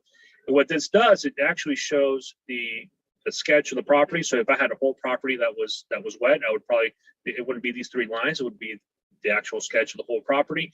And for each wall would have a front facing picture, which shows me exactly how it was wet as I found it and as I measured it. And you could write right here and take pictures as well. And on my sketchbook, I would actually write on the picture what the moisture content was at that time. So that's one of the ways that I would do a moisture mapping. You can simplify this. You don't have to go as in depth as I go sometimes. And sometimes I keep it very simple. One of the things that you can do is, depending on your application, as an assessor, you can actually use the blue tape to go ahead and outline your moisture map area. And I do this quite a bit, for example, on ceilings. When I have a patch of a ceiling that is wet, I will go ahead and outline it, and I will lay in, and sometimes I'll mark it right on the blue tape exactly what what I saw. And what that does is, for anybody that comes after me, whether it's a mediator, it's an adjuster, it's anybody, they can really quickly see the areas that I found to be wet. So I'll actually moisture map it with my tape, document it with pictures. If I'm able to, I'll do what you see here, which is a graph or a sketch of exactly the area from 2 different angles. And the whole concept, everything that I do regarding this, and the reason I take a little bit extra time is I always ask myself is, if I was in court in front of a judge and the judge had nothing to do with the restoration industry, how can I easily explain to him or show him exactly what was going on here? And that's always the basis that I take on my approach of either writing a report or doing a sketch or trying to explain something, because the reality is that we're not always going to be talking to people who completely understand restoration, who completely understand mold assessment, indoor air quality, any of these issues. And so it all ties together, from understanding how your equipment works, selecting that equipment, using it properly, being able to explain it, and then documenting the results into something like a moisture map. It all comes from basic thing is we need to understand why we do the things that we do and how our equipment works. Very simple. Looking at what you're doing here, I mean, to me, it makes a lot of sense, and hopefully everybody that's watching understands this too, but it also looks like a very labor intensive process. I know there's other devices out there. I mean, I've used thermal imaging and stuff like that work hand in hand with moisture meters. So how would you draw the differences or comparisons to using that additional device in conjunction to a moisture meter? Okay, that's a great question. Well, one of those devices, I actually have a picture of it right here, which is this hydro sensor. And this is what this is, it's not a moisture meter, it's a moisture sensor. So right over here in the tip, you'll actually get two little spikes, and once you put it into a something that is wet, it's going to beep. So it's going to let you know, hey, this is wet. Obviously, once I find something wet, I'm going to confirm it with a moisture meter. But this is a really easy way to be able to do a moisture map, for example, on a large area that has carpet and all the carpet is wet. So you don't have to bend over. This is the original intention of this product was to be able to do that, to be able to walk around and, you know, be able to then do your moisture map on carpet. But it has great other options. For example, when we find cabinets, you know, and the toe kick is removed on that cabinet, how do we reach all the way in the back behind that cabinet to see if that drywall or whatever material is back there is dry? And well, my hand, I can tell you right for now, my hand won't fit. So this tool allows me to just go right under there, reach all the way to the back, and do moisture testing across the back wall and see if any of those areas appear to be wet. Also, they're great for HVAC closets and the little spaces in between the air handler and the drywall. Normally, you have 3 to 4 inches, and once again, I can't reach, but many times I find the moisture with this tool allows me to reach high places as well, ceilings and anything like that, without really having to get up on a ladder. Or if it's a high ceiling, I don't have to get up on a really high ladder because I have a little bit of more reach due to this tool. So it's a wonderful tool that I think everybody should use. Saves my back and it saves me a lot of time. I use it quite often. The other one that you mentioned is thermal imaging. So thermal imaging is a wonderful tool, probably one of the best tools that we have for efficiency in our industry and for breaking the ice with the customer. But once again, for you to be able to use it properly, you need to really understand how it works. So one of the first things I always say is get certified, understand what it does and what it doesn't do, and always question what it's showing you. So a thermal imaging camera, we all know, can give us false positives, and any dark area is going to be dark because it's cold, not necessarily because it's wet. It's definitely going to be colder than its surrounding areas, okay, but it does not mean that it's wet. But you can also get false negatives, and that's one of my biggest concerns all the time with infrared imaging. You can get false negatives because for you to be able to see anything on that camera, there needs to be temperature differentials within the material that you're observing through the lens, and that's not always the case. For that material to be able to show a differential, wherever it's wet, that liquid needs to be evaporating. That's actually how thermal cameras capture that something is colder because it's wet, is because when you have a surface and that surface is wet, I'm going to pretend I have a wall here. As those water molecules evaporate, they're taking energy with them into the air. That means they're leaving the surface of the material cooler because energy cannot be created or destroyed. It can only be transferred. And that water molecule, as it leaves the surface and it goes floating into the air, means that all that energy is up here. You have less energy here. And less energy means less heat, less temperature. So that's what the infrared camera is capturing.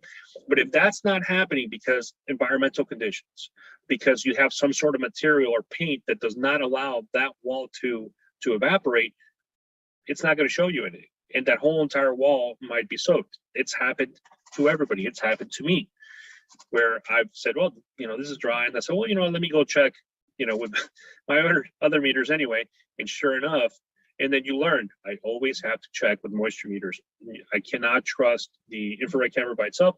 I rarely trust any single piece of equipment by itself. I always want it back up to give me a confirmation and saying, hey, yeah, what you're seeing is truly what you think it is. Well, you know, part of every certification course I've ever taken or seen for thermal imaging always goes back to document it with another device, usually a moisture meter. And that's your confirmation. You're not seeing moisture, you're seeing an anomaly or an exception to what's normal. And the other electronic device is what confirms what you're seeing. Absolutely. Now, having said that, if the area that you're scanning with your thermal imaging camera does show up on your thermal imaging camera, it is a great way to moisture map, right? Because now you can see the entire wall You can document it with pictures. It's showing you the area that's wet. You can do a couple of, you can do follow-up moisture meter readings that you can document, which I also, by the way, not only do I document it with my regular camera, I document it with my infrared camera, because I like to show that that meter was exactly where the dark area was. So there's no question or doubt as to exactly where we took that measurement. And so it is a wonderful, wonderful tool. I don't leave home without it. Absolutely. You know, some of the newer equipment now, thermal imaging, even the lesser expensive ones do image over image photography, which is they're showing you an infrared image with the regular digital image over on top of it. So you get to see the outline or the structure of what you're looking at, plus the thermal patterns on the wall. So it really creates a very good description for anybody looking at as to what's going on in that environment, after you've obviously also documented it with moisture meter. Absolutely. Absolutely. As a matter of fact, nowadays, to me, it's the only way to go. Dual camera. So you're taking a regular picture and an infrared picture right next to it. So when your report comes out, that's exactly what you see. You see the regular picture, and right next to you see the infrared. It makes it a lot easier, once again, to explain to somebody that doesn't know anything about infrared cameras. So I'd rather spend a little bit extra on better resolution and be able to have that dual camera. And nowadays, like I said, even some of the economic cameras are coming up with or do have that function, and it's a function that to me is it's absolute must. So we've gone from the basic moisture meter to the advanced moisture meter to the hydro sensor to the thermal imaging cameras.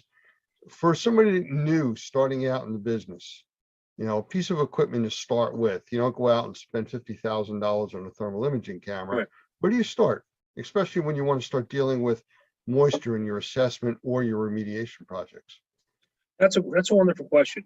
On an assessment project, you have so much more flexibility per se on equipment, because you're looking for different things that necessarily you would be on a drying project. You're still looking and want to make sure that stuff is wet or dry. You want to do that comparison. So you do have a wide range when it comes to non-penetrating and penetrating. So you can start with a less economical meter. The key, once again, is find out how it functions and read the reviews and watch the videos online for that manufacturer. And you should do that for a number of meters within your price range to find the one that is highly recommended and that actually does the job that you're looking to do. Some other ones, it's a different story. For example, if you see on your screen right now, this is a hygrometer. So you have non-penetrating meters, you have penetrating meters, you have moisture sensors. Now another way to measure moisture is moisture in the air, which is where we'd use a hygrometer.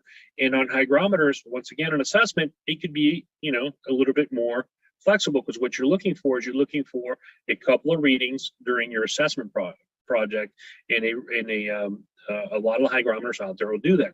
If you're in a drying project, for example, there's very few hygrometers that can stack up to the requirements of a drying project. This is, for example, one that would. This is a one that I like quite a bit. It says Phoenix, but I believe now the manufacturer is Vaisala. And what the differences are, for example, this hygrometer I can put in front of a dehumidifier, which has extreme temperature and moisture readings and low moisture readings, and pull it away and get very accurate readings right away in another location. Other hygrometers, less expensive hygrometers, you're going to have to wait a number of minutes to be able to get an accurate reading per location. So hygrometers tend to be one of those things that the better you get, the better it's going to be for you for efficiency, because you don't have to wait all that time for the sensor to be able to adjust. Better sensors also tend to last longer before they become calibrated. So those are things. The newer hygrometers that are high end, you can also change the sensors. You can buy just a new sensor and put it in. So depending on the piece of equipment that we're talking about is dependent more on my guidance. So as to penetrating and non-penetrating meters for assessment and an infrared camera, I might say, listen, here's some baseline products that I think were great. I highly recommend. For example, Fuller makes I think it's the MR40, which is a penetrating moisture meter. It's a pen. It looks like a pen. It has a little flashlight on the other side. And I think it's $60, $70, $80. It's really inexpensive. And I think it's a wonderful moisture meter for assessments. Wonderful moisture meter, especially because it is so light that I can stick it pretty much anywhere, on a wall, on a ceiling, and it will stick and keep my reading, which means that I can document the picture with pictures a lot easier. I don't have to have my hand up, especially if I'm on a ladder or anything like that. It becomes dangerous. I don't have to hold it sticking to the wall and taking the picture. I can just stick it to the ceiling or to the wall, take a step back, take a picture up close, take a picture from far away, and it does a wonderful job. With a hygrometer, I would say definitely do your homework, get a little higher end, make your life a lot easier. And on a thermal imaging camera, one of the economic ones now is the C4 or C5 from FLIR. Those do a wonderful job. They do have their limitations. One of the things that I don't like about it is that the battery is not external, it's an internal battery. So once that battery starts degrading, basically your infrared camera starts degrading, because keeping it charged does become a headache. You have to have it connected all the time, but that happens over time. That doesn't happen immediately.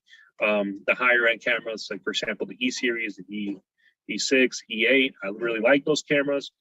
They have, batteries you can swap in and out, so it's a lot easier to always have a piece of equipment that's functioning. You can have multiple batteries.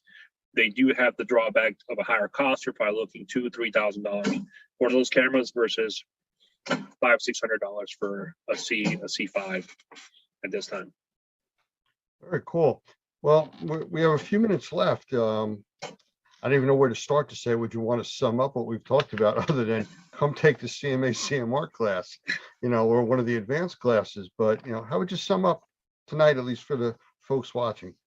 Actually, I have a pretty easy way to sum this up, okay, which is what we talk exactly in our classes. Is when you make a decision to move forward into an application, to say assessment or drying, if that's what you do, know what your application is, know what you need, and then go study the equipment that's out there and choose your equipment based on that need, not on pricing, okay, not on Bobby told me this is a really good piece of equipment, they have it on sale at John Don or at Answer or wherever it is. Just do your homework, read the manuals, understand what it is that you're doing, understand how your equipment works, and most importantly, understand why you're doing it. What's the purpose of you using each piece of equipment, so then you can properly document that purpose and properly express that purpose through your documentation to somebody that has absolutely no clue what it is that our industry is about. That is if you take the whole entire idea, that is the basic idea of what we do. Take really complicated things and make it less complicated, make them simple, so somebody that doesn't know what we're talking about can learn it in a quick and efficient manner. And the way to do that is you need to understand every step of the way, and most importantly, understand how to properly use your equipment. Well, thank you, Mo. Actually, I'll ask you to stop sharing your screen for a moment so people can see who you really are. Absolutely. Go ahead and do that. All right, there he is. Well, I want to thank you for your time. I think we're going to have to do this again and maybe pick another type of equipment, maybe air pumps or Matterport or some other equipment that I know that you use and you're familiar with, and do some more segments on this. Absolutely. Sounds good. So thank you for your time, and we look forward to possibly another segment in the near future. Hey, thank you for having me. Have a wonderful night. You too.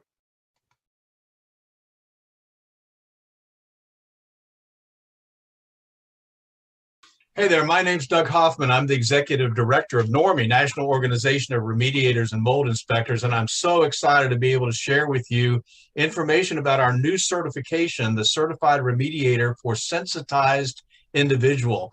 And this class is actually led by one of our new senior trainers, Michael Pinto, who's been in the sensitized individual field for many, many years. And I'm just going to turn it over to him and let him talk to you a little bit about why this class is so important for anybody that's in the industry. So, Michael, it's all yours. Thank you, Doug. I appreciate that very much. Just want everybody to know that the reality is that you're dealing with sensitized individuals, whether you know it or not. Anybody who's in the mold assessing and or remediation field, Some of the people that you're coming across indicate that they've been made sick by mold, or they, as you do your occupant interviews to understand what's going on in the home, you may find out that they're talking about symptoms. Now, we are not doctors, but what we are professionals that are trying to help resolve some of these issues. So what this particular class does is three things very specifically. It helps turn you into a better remediator. There's absolutely no doubt about that. You can be a good remediator, you can be an average remediator, but this will help you be a better remediator, and that's just good across the board. The real issue, though, is that for sensitized individuals, it's a necessity. You can't miss the details. The second thing that the class does is expand upon some of the things that just get missed in a general sense in regards to following the IICRC S520, the mold standard. Most people know about conditions 1, 2, and 3, normal fungal ecology, and visible fungal growth as condition 3. What gets missed is that whole condition 2, deposition of airborne spores. And that brings us to the third thing as well, is how much money are you leaving on the table when you're doing a partial remediation and focusing on removing the source material, but you're not even investigating or offering to do some of the whole house cleaning or the cleaning that is necessary to take the condition 2 parts of the office or the home and bring that all back to a normal fungal ecology, rather than just the area that you contained to remove the mold in the basement or the mold under the sink or the mold in the bathroom. So all of these things come into play in the NCRSI course, but the biggest thing is it makes you a better remediator across the board. And I'm excited to be one of the instructors, not the only instructor, but one of the instructors, and just share some of these tips and tricks over the course of the 2-day class. So we hope to see you there, and you can check the Normie schedule and the best training system schedule for when the next course is. Looking forward to seeing you either online or in person. Thank you, Michael, and I'll look forward to seeing you at the next class. Absolutely, Doug. Bless you.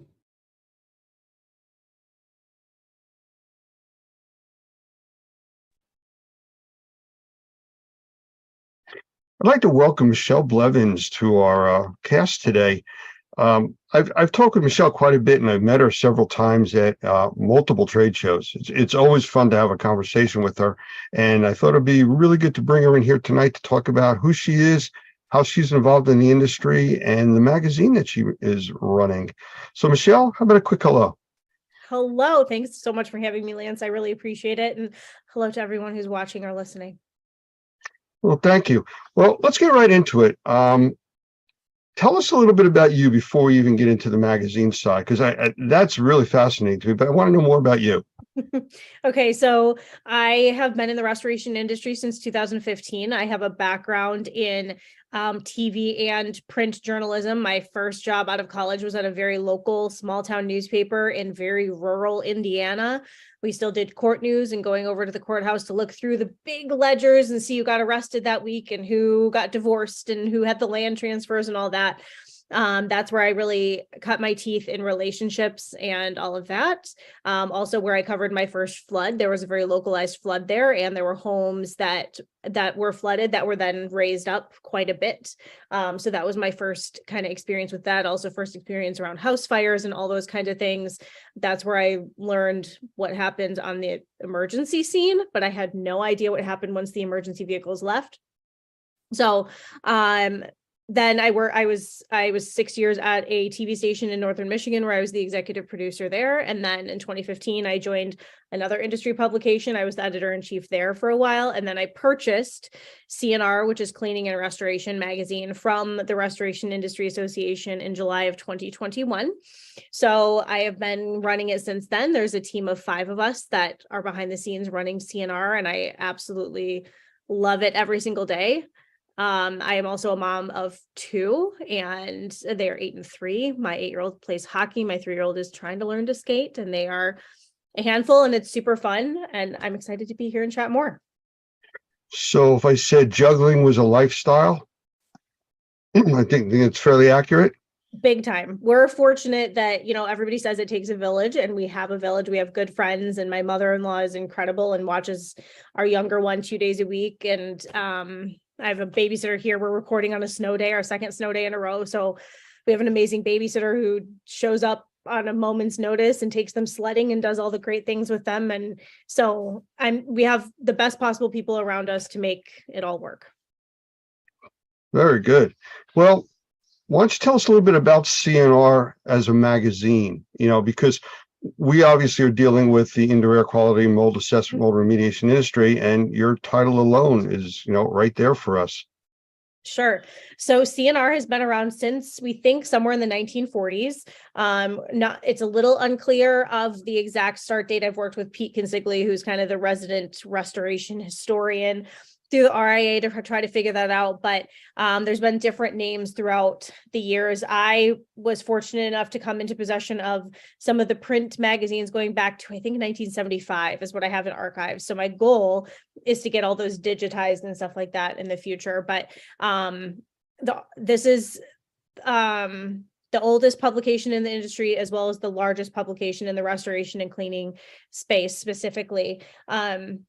And over the years, it has covered everything from IAQ and cleaning and mold to fire to biohazard to crime scene to COVID and asbestos and everything in between. So we try to cover the full gamut of topics when it comes to restoration, remediation, cleaning, all of that. Well, I mean, everything you just named all comes under IAQ, indoor air quality. I mean, every bit of it. And that's kind of the umbrella that we start with and then try to funnel down for our specific classes. But I mean, you've seen and experienced what has changed in the industry since COVID hit. And, you know, I've said this on numerous interviews. It's like everybody woke up and found out that breathing was important. I mean, how do you see it, you know, in the industry and specifically with the magazine publication? You know, I think the industry has changed in a number of ways. I think customers are looking more for the IAQ piece and making sure that when a restoration project is done, that it doesn't just physically look good, but that it's actually done healthily. You know, I can think of a contractor in California who's dealt with a lot of the wildfires that have been out there, and they actually are on the forefront of helping with more sustainable building practices to help homes be more fire resistant if there are more wildfires. And I think that is something that the industry is learning, that we need to be a little bit more proactive in some of these things, make sure, you know, I think COVID gave the industry a big lesson on how to actually clean. I mean, the root of the restoration industry is cleaning, right? Like we are cleaners at heart, and then everything else kind of revolves around it. So whether it is for COVID and we're disinfecting, or it's a fire, or it's a flood, or whatever it may be, cleaning is the crux of what we're doing. And I think COVID kind of knocked us a little bit on, are we cleaning properly, or are we just spraying and praying? Are we just wiping and moving stuff around? Are we using the right products? Are we using products that are okay for occupants in a building? Is this going to be damaging to children later if we're cleaning a school or a hospital or whatever that may be? I think that it was a good learning curve for the industry to kind of set us back on track of really thinking about what we're using, how sustainable are we being, how big is our carbon footprint? Are we using the best products out there? There's a lot more I can go into, but go ahead, because I feel like I will just start rambling. That's okay.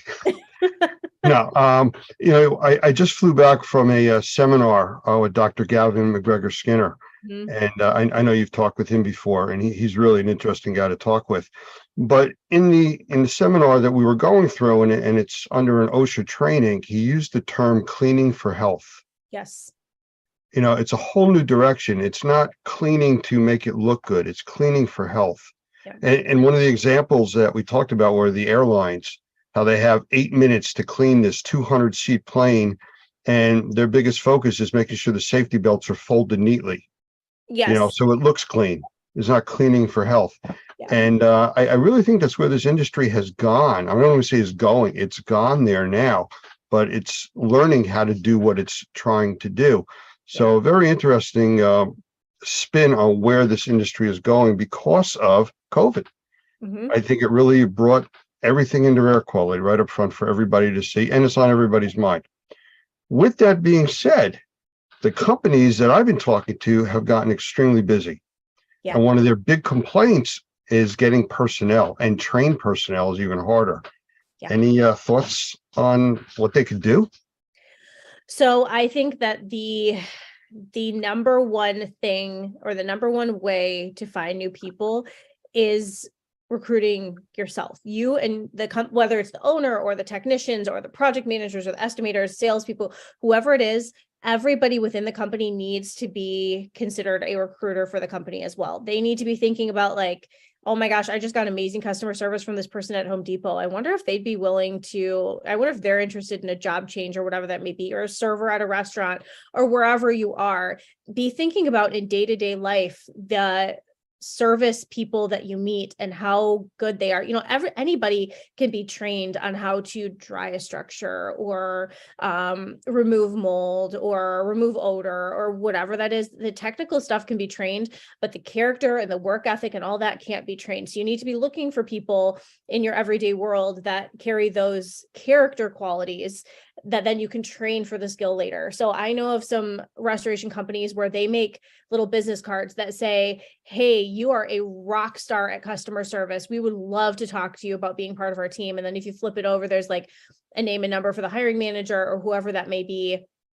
And you can just hand those out. I know some companies where that's like almost a requirement. Like you have to every person has to hand out like 5 a week to a star player that they see. And that is going to be so much more effective than throwing out an Indeed ad here or Career Builder or whatever website you're using. That just is a really difficult way now to try to find people. You might find people, but you're just going to be, I mean, I was a recruiter in the industry as well for 4 years, and I totally understand how hard it is.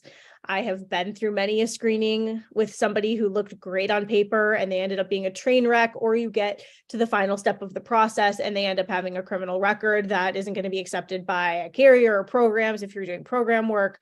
You know, there's just so much to it. So really, your company needs to be recruiting for your company is what it should be. And something that's going to really help you also with that is making sure that your company has a good culture and a culture that's going to attract people. If people start hearing of your company or seeing your company at action within your community, even outside of restoration jobs, that in and of itself can help speak for your company and draw that talent toward you. Well, I do have to ask a quick question before I get into my follow-up on this. Are we using now train wreck as an industry term? Yes. Oh, okay.